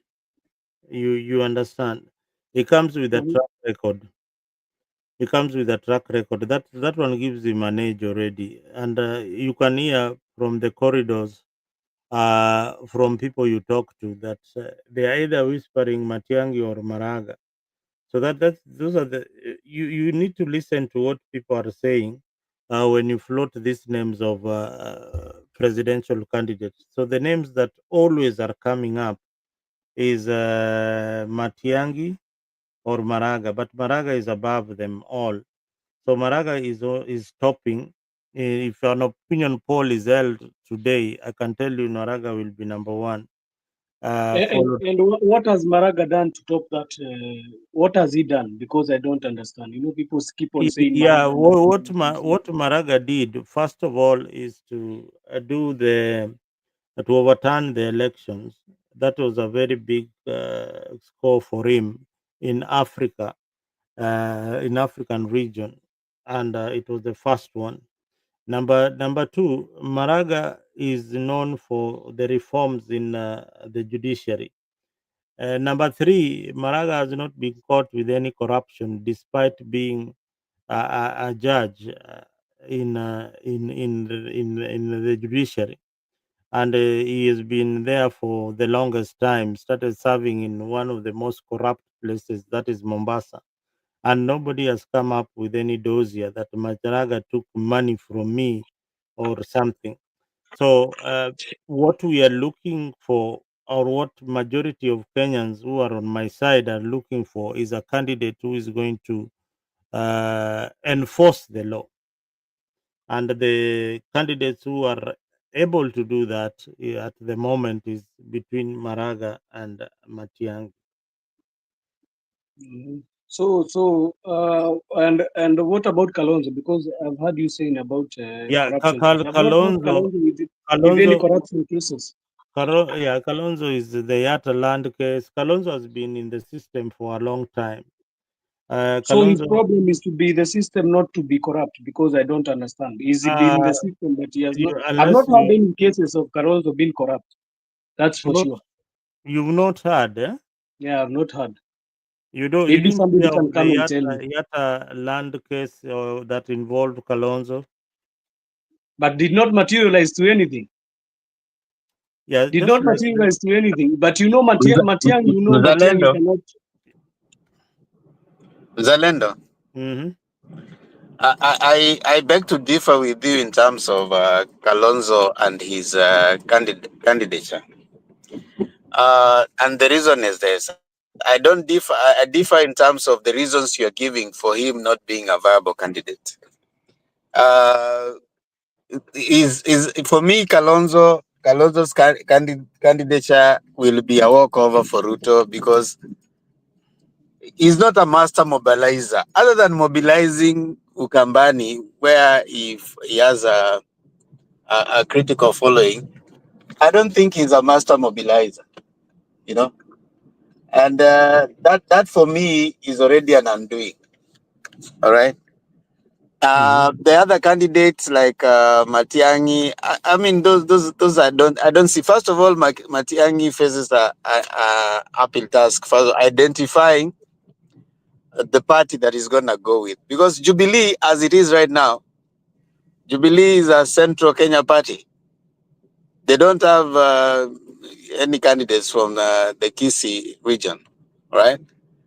So first of all, he'll have to face primaries within his Jubilee party if there will be any. And probably, are you going to say that Jubilee, which has a large following in the central region, are gonna support Matiang'i, where when they don't have any candidate, anybody from within the Kisii region, Kisii is going to not troop within their parties, or maybe a party that they are going to control, because once Jubilee is run by basically people from Central, party leader, secretary general, Central Kenya party, you know. Are you saying they are going to settle on Matiang'i? You see, this is what Matiang'i has a party. Kwani Matiang'i hana party? You didn't see him launching a party, PB something, PBP. Matiang'i has got a party that it's called a PBP something. But the thing is, all this, from what I heard from Gachagua, these are people who are going to sit down and decide who is going to be their flag bearer. So DCP will come up with a candidate, Jubilee will come up with a candidate, Eugene Wamala will be a candidate. Mzalendo, Mm-hmm. Matiang'i hasn't said which party he's going to go with yet. He hasn't launched any party. He has a party. Matiang'i Matiang'i Matiang'i hasn't does launched. not have a party. He has just been linked up with a party called UPIA, and he has not even said if he's entering there. He's been visiting all the parties. Hasn't even in his interview he said, I haven't yet identified the party, but I've been having my work identifies with the Jubilee because he worked under Jubilee. You know, that's what he said. So he doesn't have a party yet. And Jubilee, according to some of the members, have said that it is not going to be a walk in the park. There had to be primaries. Party has to sit down. So anyway, those are some of his internal complications that he's going to have. So for me, Kalonzo's complication is Kalonzo is not a mobilizer. He can't. He hasn't mobilized beyond Ukambani. Like right now, imagine Gachagua goes to US, Matiang'i goes to US, Kalonzo goes to UK. Now these are serious opposition leaders who want to be president, and all of them are outside the country right now. I mean, that's in my view very defeatist, to say the least. But anyway, they know their plan. Yes. So back to you, Nani. Then, I was saying, one thing I can say for sure, Mzalendo analysis were not right concerning Kalonzo, but I can agree with you saying he's not a mobilizer. But you know, not only Kalonzo is not a mobilizer, even Matiang'i, you have not seen him mobilizing anything. You know, Matiang'i is not a politician. He has just come as a technocrat. That right now is when he's starting his politics. This is his first politics. The other ones, he was under somebody who he was just a fuel for somebody, Akina Uhuru. But right now is his first political activities. It's not the same as Kalonzo. You know, Kalonzo, at least even if he does not have that mobilization skills, he has been in some of the elections. He knows how to whip crowds, even though we say he's not a mobilizer. We have seen what he has done under NASA and CORD. And also Azimio, now as we can see Azimio. So mtoto wa Zambe. Yes. You know politics is very interesting. Do you know you can lose the election in a debate? No, that one for you debate we already demystified that do you know you can lose because an why? election? I tell you why, You know Mzalendo. you can lose an election on the stage. Mzalendo, you know why I don't accept your thinking? Because Uhuru Kenyatta in 2013, they went for a debate. He did not go even for the rerun debate. Do you remember he did not go for that rerun debate when they called him? But he still won the election. Which election was that? 2013. 2013, Uhuru did not go for the rerun debate. There were two debates. He went for the first one. They started telling him about was that election that was nullified? No. 2013. You go and check 2013. When Martha Karua was standing as a presidential candidate. Just go and check.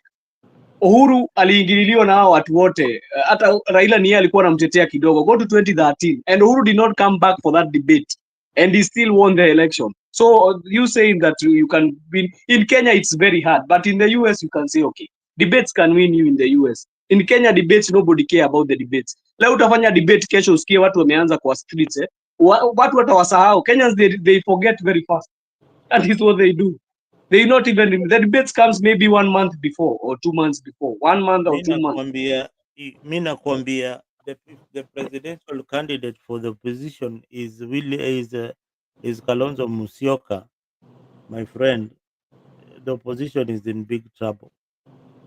Just take why that is it in big, you are not giving us the answers? I have given you.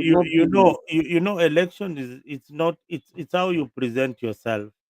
It's how you talk. It's how you can mobilize. It's how you pull the crowd. It's how you how charismatic you are. It is all these things that make a candidate. It is but not the problem you're you. forgetting, Mzalendo, this guy has a person who can mobilize the crowd. No, it's He not has that. a Gachagua within That his. person is not the president. He's not running for presidency. Who said you must be a president so that you can pull crowds? You can also have somebody who is not who is your running mate and you still pull crowds. Do you know why Ruto is the president today? And do you know why Gachagua is pulling crowds and is not a deputy president? Yeah, because he can talk, he can mobilize. Do you think that he was in a position like Kalonzo? If Gachagua, for example, change position, if Kalonzo was the one who was kicked out and is coming from Kikuyu, do you think that he would have done what Gachagua has done? Who? The answer is Kalonzo? no. Yes. Yeah, he could have not done that. I'm not saying he could have done that, Yeah, but they so are when team, brother. you You cannot compare them. separate them. If they are going to say that is their candidate, you cannot separate them. They will be a team. We have seen them doing campaigns, brother Mzalendo. Tumeona Western, tumeona Coast, and they have been pulling crowds. That is not a thing to come and say that it is why do you think Ruto chose Gachagua as a running mate? Why did he choose him? Because No, we don't know. answer the I've never known question. why he chose him. Answer the question. Why didn't he choose Kindiki? And although why did he Kindiki choose? was Why did he wanted, choose Gachagua? Because you told me. Why did he choose Gachagua? because Gachagua is a good mobilizer. He can talk. No, my brother. Gachagua was not known. 2017 Gachagua was what? 2022 Gachagua was not known. He was just a No, part-time MP. between Gachagua and I Kindiki, never you even knew can he can present mobilize, himself. brother. I come Wait, from wait. there and I never knew he can mobilize anybody. If you He was a first-time MP. if he was a first time MP, nani alisimama na Gachagua kama yeye ni first time MP? You come from Kusimama there, wapi? nani alisimama? Nani who was opposing Gachagua then in his constituency? Alisimama MP. So many people were not opposed. Even Ishungwa was not opposed. Answer the When question. did Inyoro aliopoziwa, brother? Who was opposing Gachagua? Did Inyoro, was he being opposed? Huh? That is not a reason for you to tell me that No, I have asked you, were there candidates opposing Gachagua? Answer the. Were there candidates opposing Didi Nyoro? No, you are not answering my question. You are giving me That's another. why I'm giving you the same answer. Was there I have candidates asked you, supporting? answer this question. Where you come from that area, who was opposing Gachagua? Nobody was opposing him. And why were there no candidates opposing him? Nobody was opposing him. You can't I've answer. answered Yes, you. you've And then already answer me. answered. Answer me. Oh, hold on. Answer me. Let's Why was Didi Nyoro being opposed? hold on. Why? Answer me. Mutu Azambe, Ona. Yeah. This is what happened in Central Kenya. Central Kenya, most of the people who are pro UDA at that particular time, they were not necessarily being coming through Gachagua. By the time Gachagua is coming in, Ruto had already done his homework in Central Kenya. That's what I'm telling Mzalendo. He's not listening. And hold on, when by the time you realize, at some point, even when they were voting to have a deputy president, even the people from Central Kenya, the MPs, did not vote for Gachagua. They voted for Kindiki. So Gachagua was not, the people who came to UDA people who are coming in were not coming in because of Gachagua. They were coming in because of Ruto. It was a direct from Ruto. The reason they were respecting Gachagua because he was a deputy UDA leader. But that's it. But they were all mobilized by Ruto himself. Now, number two, I personally think Gachagua is so much good with propaganda. So he will pick a propaganda and push it, even if it's a lie, he'll push it. So for me, does that make him a great mobilizer? I don't think so. He's just such a propagandist that if you give it time, within a certain time, you can actually tell the lies on what he's saying. Will that be favor? You remember even at some point, if you guys go back to the time towards the election, people are saying that every time Gachagua should be denied the mic because every time he says something, he's making them lose votes.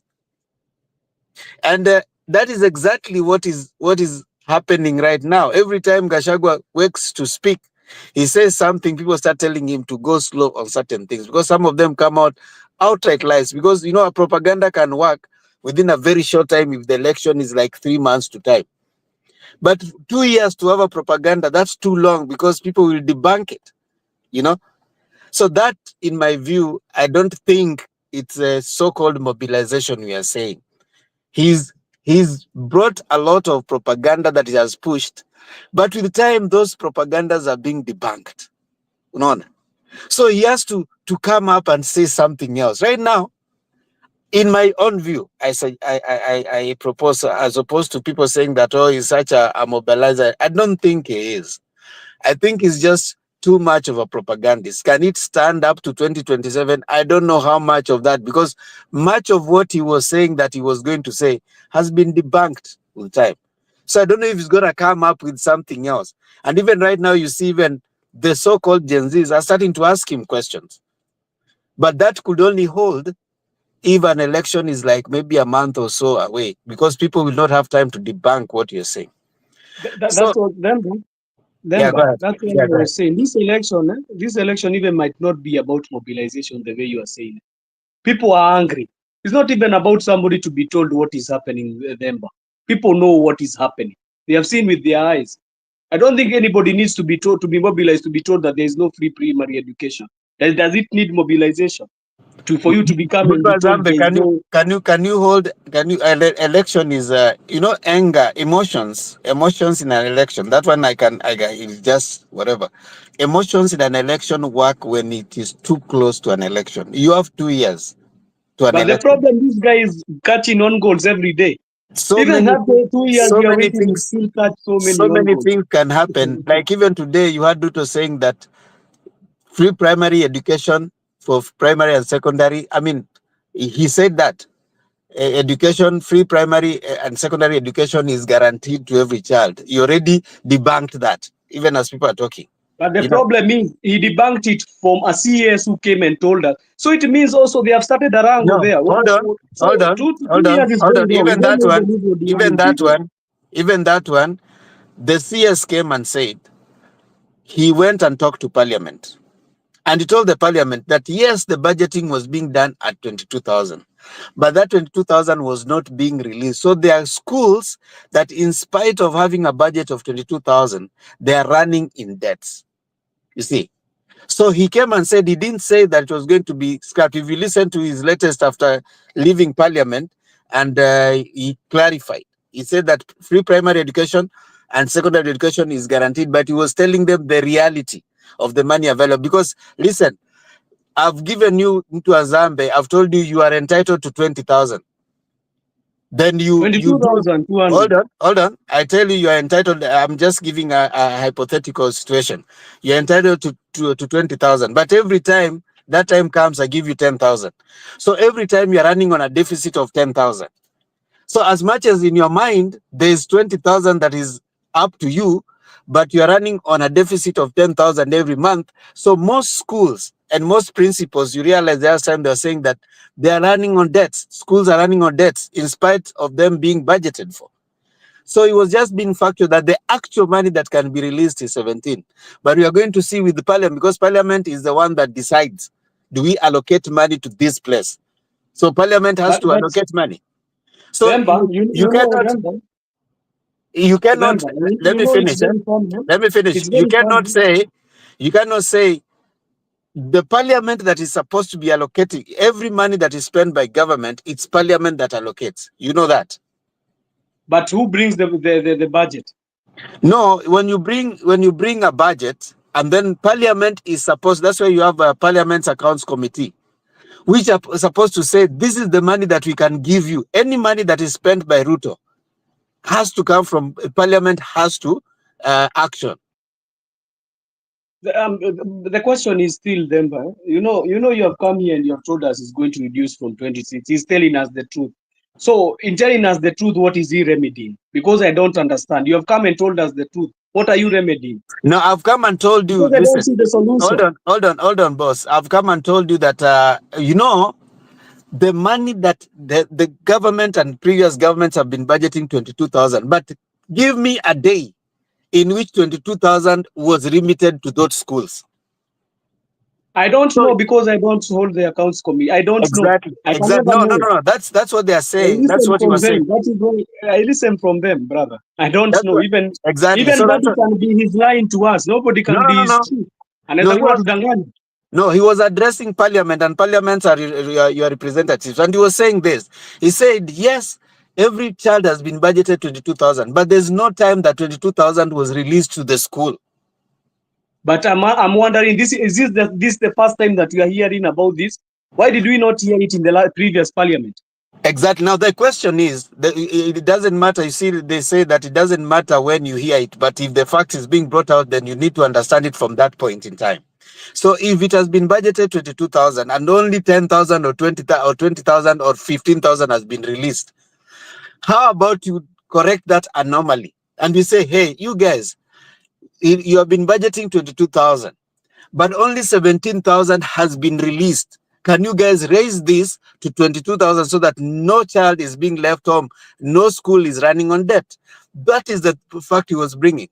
And again, I want to tell you, Muntu Azamba, there's no time Ruto will spend any money before it goes through Parliament. So if there's anybody that you need to be directing your anger to, is Parliament. And to say, well, if this has not been happening and schools are running on deficit, how come Parliamentary Accounts Committee has not raised this issue out? You get? So that at the end of the day, you can be directing your anger as Ruto has done this, Ruto has done this. Even if you put any president, this budget still has to pass through Parliament. There's no The budget problem that is, is not passed through Parliament. the problem is, Yeah. you'll come here and tell us we put the blame on Parliament. It's okay. Parliament, we already put in the blame. It is a dead body, right, as of now. There is no Parliament in Kenya. It's dead. But the problem is this 13th Parliament and the whole administration from 2022 to 2027. Who will carry the cross? Who will be carrying the cross as we finish 2027? Is it the Parliament or the President? That's the real question. Who is carrying the cross? Who the backstop?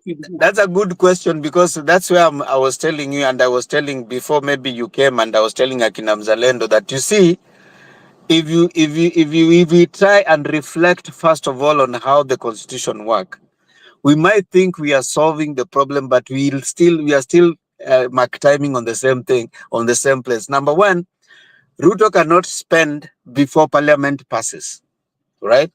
Now, whatever budget you give the best of the president, if you have a Parliament that is not responsive, if you have a Parliament that is still compromised, if you have a Parliament that has more MPs from, because even if you decide you are not voting Ruto, but he has 120 MPs, and his MPs are the majority, even if assuming he doesn't not win, whoever it is that's going to come has to work with Ruto, because they have to use his Parliament to pass, first of all, the bills that they're going, finance bill that is going to pass has to pass through Parliament. So Ruto will still make a deal. He'll still be a force to reckon with in the next But do you think he can have 100 MPs in 2027? I don't know. You see, we cannot tell. We cannot. No, we can tell, brother. We can tell because the MPs, we know they're coming from where. The MPs that Ruto has right now, you can say they are coming from where.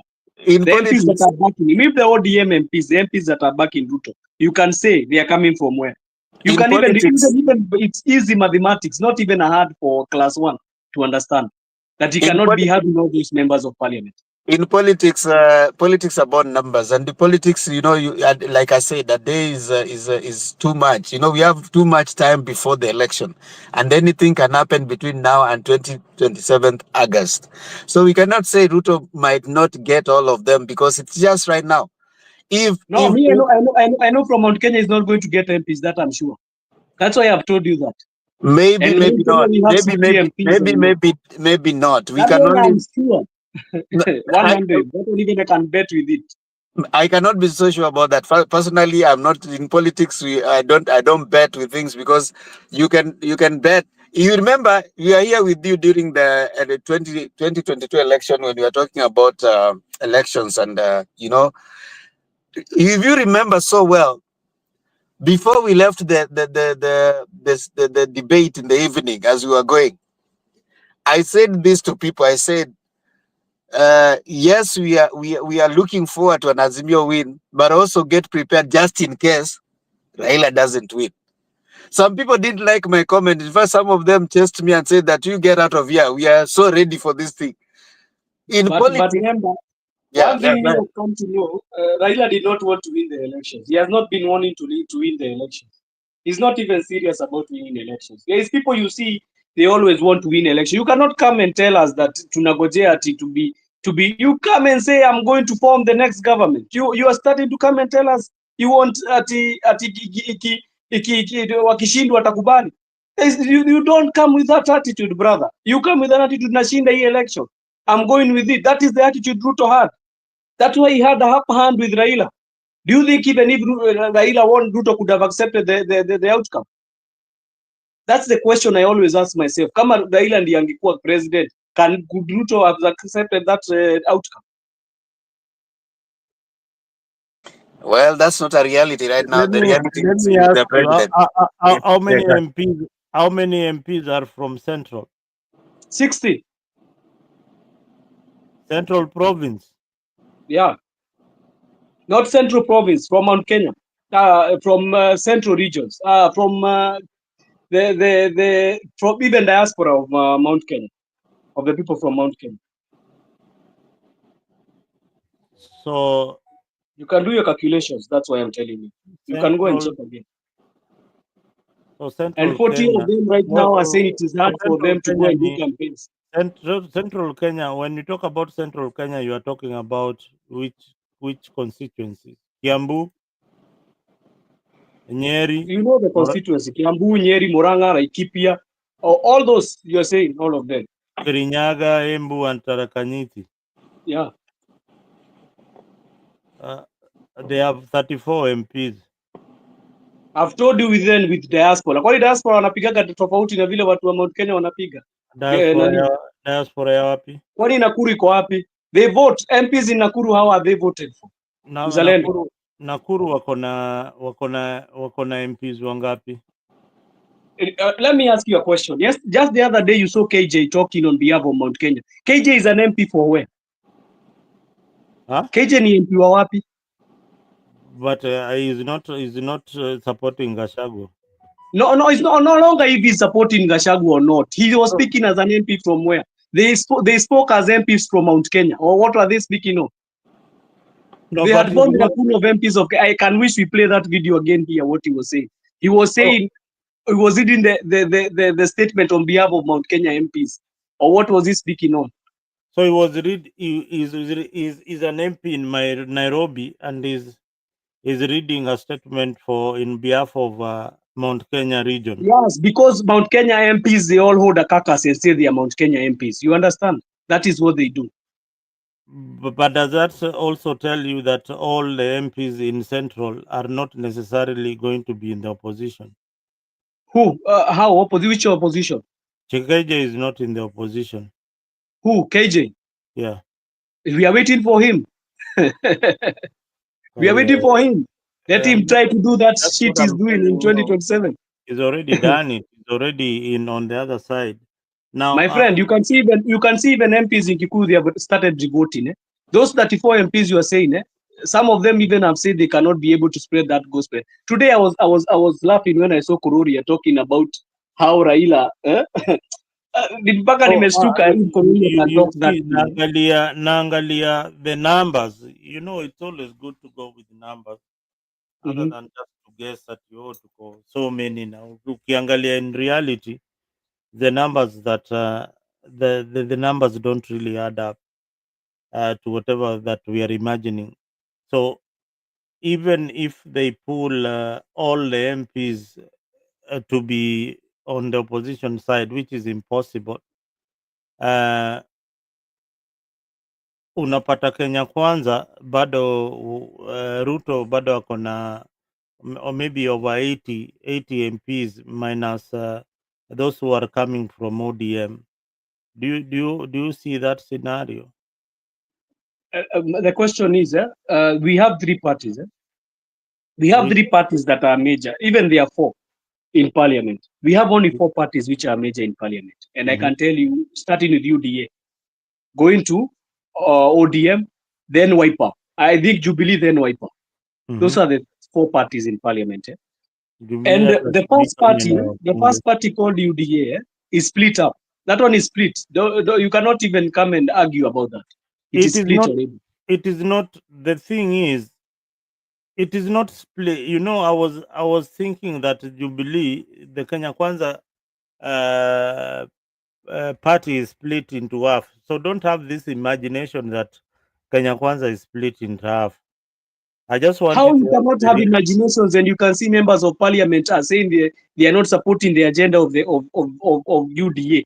They have even been chased out of committees. Yeah, so ndio najaribu kuambia hiyo that number is what I'm giving you. That number is already captured. And where are you removing that number, Mzalendo? I want to know UDA composed you of how many MPs? That is what I want to know. From where? That is what I would like to know from you. UDA ilikuwa ni inaitwaje hii party ya William Ruto, si ndio UDA? Yeah, ilikuwa imecomprise na members of parliament wa kutoka wapi? Ford Kenya, Wacha Ford Kenya ilikuwa imecomprise. Ford Kenya hata ijaingia UDA.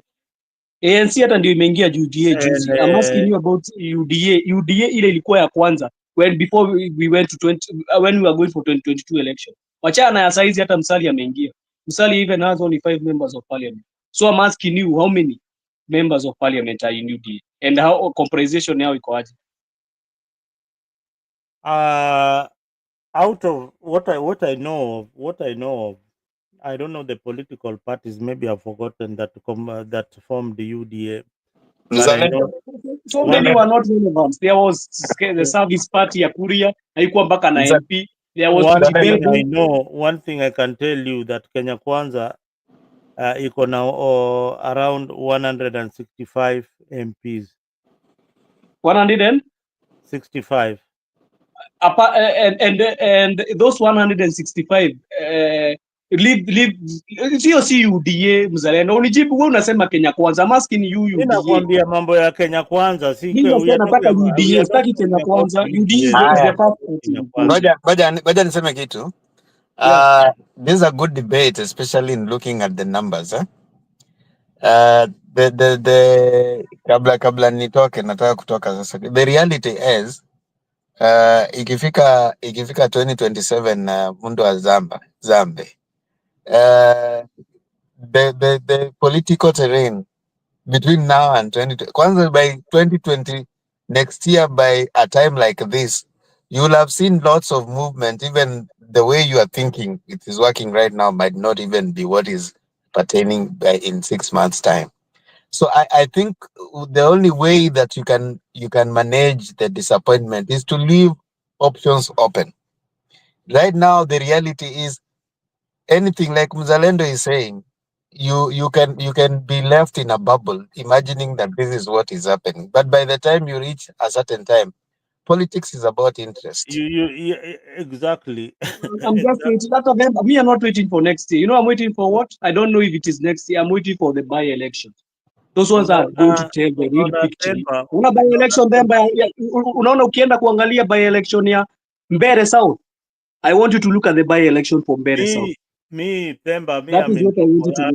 the opposition and I'm always cranking the numbers, and I know my greatest fear is losing an election. But the way I see when I hear mtu wa Zamba hapa akiongea, he does not, he can't figure out that No, I've asked you a question, Mzalendo, and you did not answer me. I asked you UDA how many members of parliament. UDA wakuna 143 MPs. Now I've answered you. They don't have 140 MPs, Mzalendo. Wakuna 143. What are 40? 143 MPs. UDA as a party, ama Kenya Kwanza. UDA as a party. UDA as a party. 143. So how many of those are coming from the regions I've told you? Because when we look at the elections, I've told you from the regions that I've mentioned to you, ukaniongezea kina Nakuru na nini.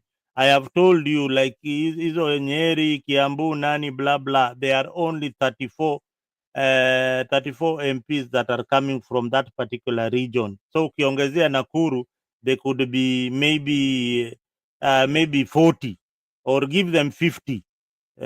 Give them 50. So 50 minus 140, 50 minus not even minus 43. Overall MPs ni 179 ya Kenya Kwanza. So minus 53 or 50, wapatie 50. So you still have 120 or even 100 MPs that Ruto is comfortably going to control in parliament. Those are facts. Those are not just guesswork. Those are facts that he will be having about 100. How many MPs will Gachagua have with this DCP? He will be having about 50 MPs that he will be able to control. Those are the facts. Okay, and how many MPs will be coming from Wiper?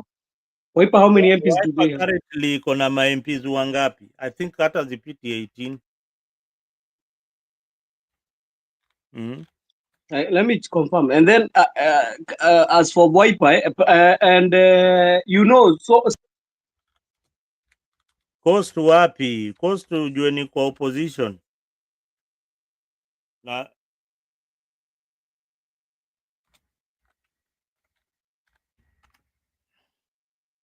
ninakwambia crunch the numbers, get there to know what is happening. Si ati unasema tu ati opposition iko strong.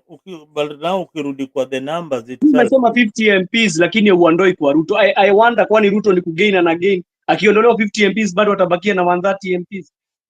That's the question I'm asking myself. I have told you overall Kenya Kwanza MPs wote ni 179. Ruto UDA hiyo pati yake ya UDA iko na 143. So hizo pati 138 not 143. Situdanganye 138. I've checked. Iko na MPs 138. Na uondoe hiyo 50 kutoka kwa hao utoa 50 kutoka kwa hiyo unasema and you're saying 50 as a falsehood me I know 60 you're saying 50 me I know 60 and we are going to see it to 60. Umetoa wapi? Umetoa 60 wapi? I've just already explained to you you don't count Mount Kenya as an isolated central Kenya. It is very much. Una Mount Kenya in diaspora. Even right now people like in a KJ are pande ya Ruto. We don't care about them who are pande ya Ruto.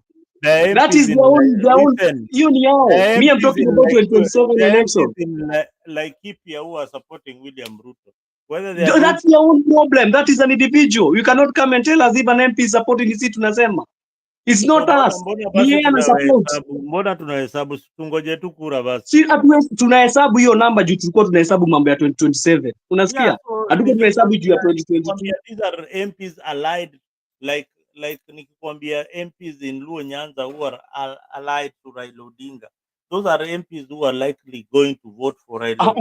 How many MPs are allied to Raila from Kisii region? Wako wengi. So hapo utasema wako wengi juu unajua utasema wako wengi lakini usemi wale hawako. Utasema wako wengi lakini utasema wale hawako. So many of them I've seen they are not even going to those functions. Even the deputy party chairman mwenyewe ni kama amechanganyikiwa. Simba Arati. So unaona a situation like that So unaambiwa a day in politics wewe ngojea uongojea. Ndio nimekwambia a day in politics you can be saying you be having the numbers and a day in politics ODM iko imetokana na Ruto. Yeah, so a day in politics is very wrong si lazima ikuwe ati Ruto ni hata achieve anything inaweza kuwa pia itakuwa a day in politics nani ameingia. Lakini sasa uzuri wetu wakikuwa si atufuatagi Rigathi, tunafuataga kile tunajua ni ukweli. Rigathi akiingia mimi am telling you as for now, Rigathi akiingia kwa Ruto anaenda peke yake. I don't buy that rhetoric. I don't buy it. Sawa. But you don't know that region. Me I'm telling you from that region. I've seen when Rigathi Gachagua will go to Ruto, he will go alone. That is what I'm trying to tell you. You can tell me about things, but I can tell you from Mount Kenya what I know. They have not done that before. Do you think Mount Kenya people started walianza kunini kubishana na Ruto after Gachagua ameimpeachiwa? Do you think that is when it started? Well, it did not start there. It started before. Even Gachagua had been impeached. No, Gachagua is just a catalyst. So walikuwa that's why I wonder why you are saying that akirudi kwa Ruto tutarudi na yeye. No, if you are not supposed to unajua hawakutoka kwa serikali, hawakutoka. So they were still in government, so hawakutoka. So how many CSs do we have from Mount Kenya? And we don't support over 7 sijui ni. Do you see anybody supporting them? Huh? Do you see anybody supporting these CSs? But how do you expect to support a CS na yeye kazi yake ni ameandikwa? I see people supporting Badi and saying tumepatia pressure. No, but they can easily walk out. They can easily walk out and waseme si hatutaki kufanya kazi na Ruto. Si mbona watu? That's why I'm bringing that question. Why don't we support the CSs in the government? Because we have been told we are in the government. Si ndivyo wanatuambiaga tuko na CSs 8. Bado kuna kelele Mount Kenya kama tuna CSs 8? That's the question. Yeah, that is it means we are not supporting the government. Even whether Gachagua can go or who can go. We are not supporting it. Mount Kenya has made a resolution that they would That's why support I've been telling you and you don't Mount listen, Kenya, but Zalendo. Mount sio Kenya made a wote, resolution long time ago. Watufuatia Gachagua aende. Maina Njenga wana support Gachagua. Nani? Maina Njenga. Maina Njenga support Gachagua. Si Maina Njenga ako kwa serikali. So Maina Njenga, why have you brought up Kabogo, Maina Njenga? Maina Njenga is irrelevant to our politics. He Kabogo. cannot even be given a seat as a person in our region. Why do you bring him? It is irrelevant. Ule MP wa Laikipia. Wewe unaongea kuhusu MP, tumemalizana nao bwana Mzalendo. No, but you see what hao the majority leader in parliament. The majority leader wamebaki kwa is Ruto. Sasa wewe ngojea election ifike ba. Wewe. na ndio nakuuliza who is the majority in parliament? The majority leader ni Ishungwa. Unasikia tukimfuata ama anashinda kibuiwa everywhere? Anyway, I think we leave it there. Maybe the No, where we'll see it before we finish. I'm waiting for the by-election. We are going to show you what is going to be. Yeah. After there, you are going to know the real Mount Kenya. There is where you are going to know what to kuna by-election Mount Kenya. Yeah, ya Mbeere South. Kwanza itakuwa Mbeere South. Wacha hata Mount Kenya West itakuwa Mbeere South East. Hiyo anasema we will see how the opposition will perform. There is where you are going to know the whole situation of what is going to happen. Suppose Ruto defeats the opposition in Mbeere. There is nothing like that. I can bet you that one. I can bet you. Hiyo naweza kubet all day. Hata tukitaka kuwekea ngiri 100, I can bet you on the wager. That one I can bet you on the wager. I stay from that region, brother. I come from that region. Kwanza buzuri, I come from that eastern region. Unasema you come from that region. When I asked you a simple question, you could not answer. Nani alisimama na Gachagua? Kusimama na Gachagua wapi? Huko kwao, huko Madira. Madira wachana na MPs. Nimekwambia wacha kushinda ukifikiria kuhusu ma MPs. Ukifikiria kuhusu ma MPs utapotea nini Mzalendo. Kama ndio unafuata. My friend, you are lost. Kama unafuata akina Wamumbi. My friend, you are lost. That's why I'm telling you, we are going to show you in the by-elections. We are going to show you where we are heading. You think that all the MPs wale wako pande ya Gachagua watarudi? Watarudi wapi? Kwa bunge. Wale wako kwa side ya Gachagua? I don't know about kama watarudi wote, but I know they have support. Most of them have support from the people. Because they are resonating with what the people say. That is what I know. Yourself. You are not sure whether but I know the people who are not going to come back. I don't know the ones who are going to come in, but I know the people who are not coming back. That is what I know. That is the dynamics of politics. You might. Yeah, I know the people. I know the people who are not coming back, but I know the ones who are coming. I don't know the ones who are coming in, but I know the ones who are going out. I know. There are some people that you might think that you might be surprised that Methu has lost elections in DCP to a more popular candidate.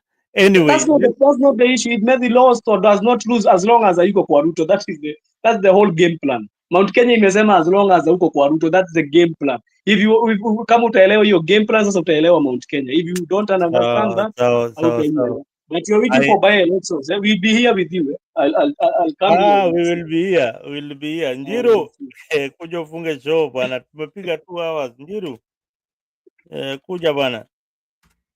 Hey, sasa ni wakati wa kulala. Manze mto wa Zambe, asanteni sana those who have been watching this particular edition of DCP politicians attacked in Moranga. Broad-based has failed. I mean, a lot. We have discussed from the composition of members of parliament to the possible candidates. We have covered almost everything in this particular show. So until next time, if you've not subscribed to Njiru show, please do subscribe to Njiru and make sure that you check us out on Afrique 24 also on YouTube for exclusive discussions with Brother Ben and many other panelists who are simply discussing what the possibilities in our elections. Otherwise, see you next time. I've been Zalendo, and thank you, panelists. Moto Wanzamba, although you came very late, we've been discussing for the last 10 hours. And anybody else who has been part of this discussion, Alex, keep it real, Julia, Pemba, Makiadi. Those are people I can remember. If I didn't mention your name, manze, pole sana, ni vile tumechoka na tumesahau. But anyway, we acknowledge you, we salute you, and be a part of this discussion to make our country a better place for everyone. If you didn't like my comment, pole sana, those are my personal views, and those are not the views of this particular broadcast. Otherwise, thank you for being part of this discussion, and until next time, kwaherini na tuonane, mkuwe na usiku mwanane. Asanteni.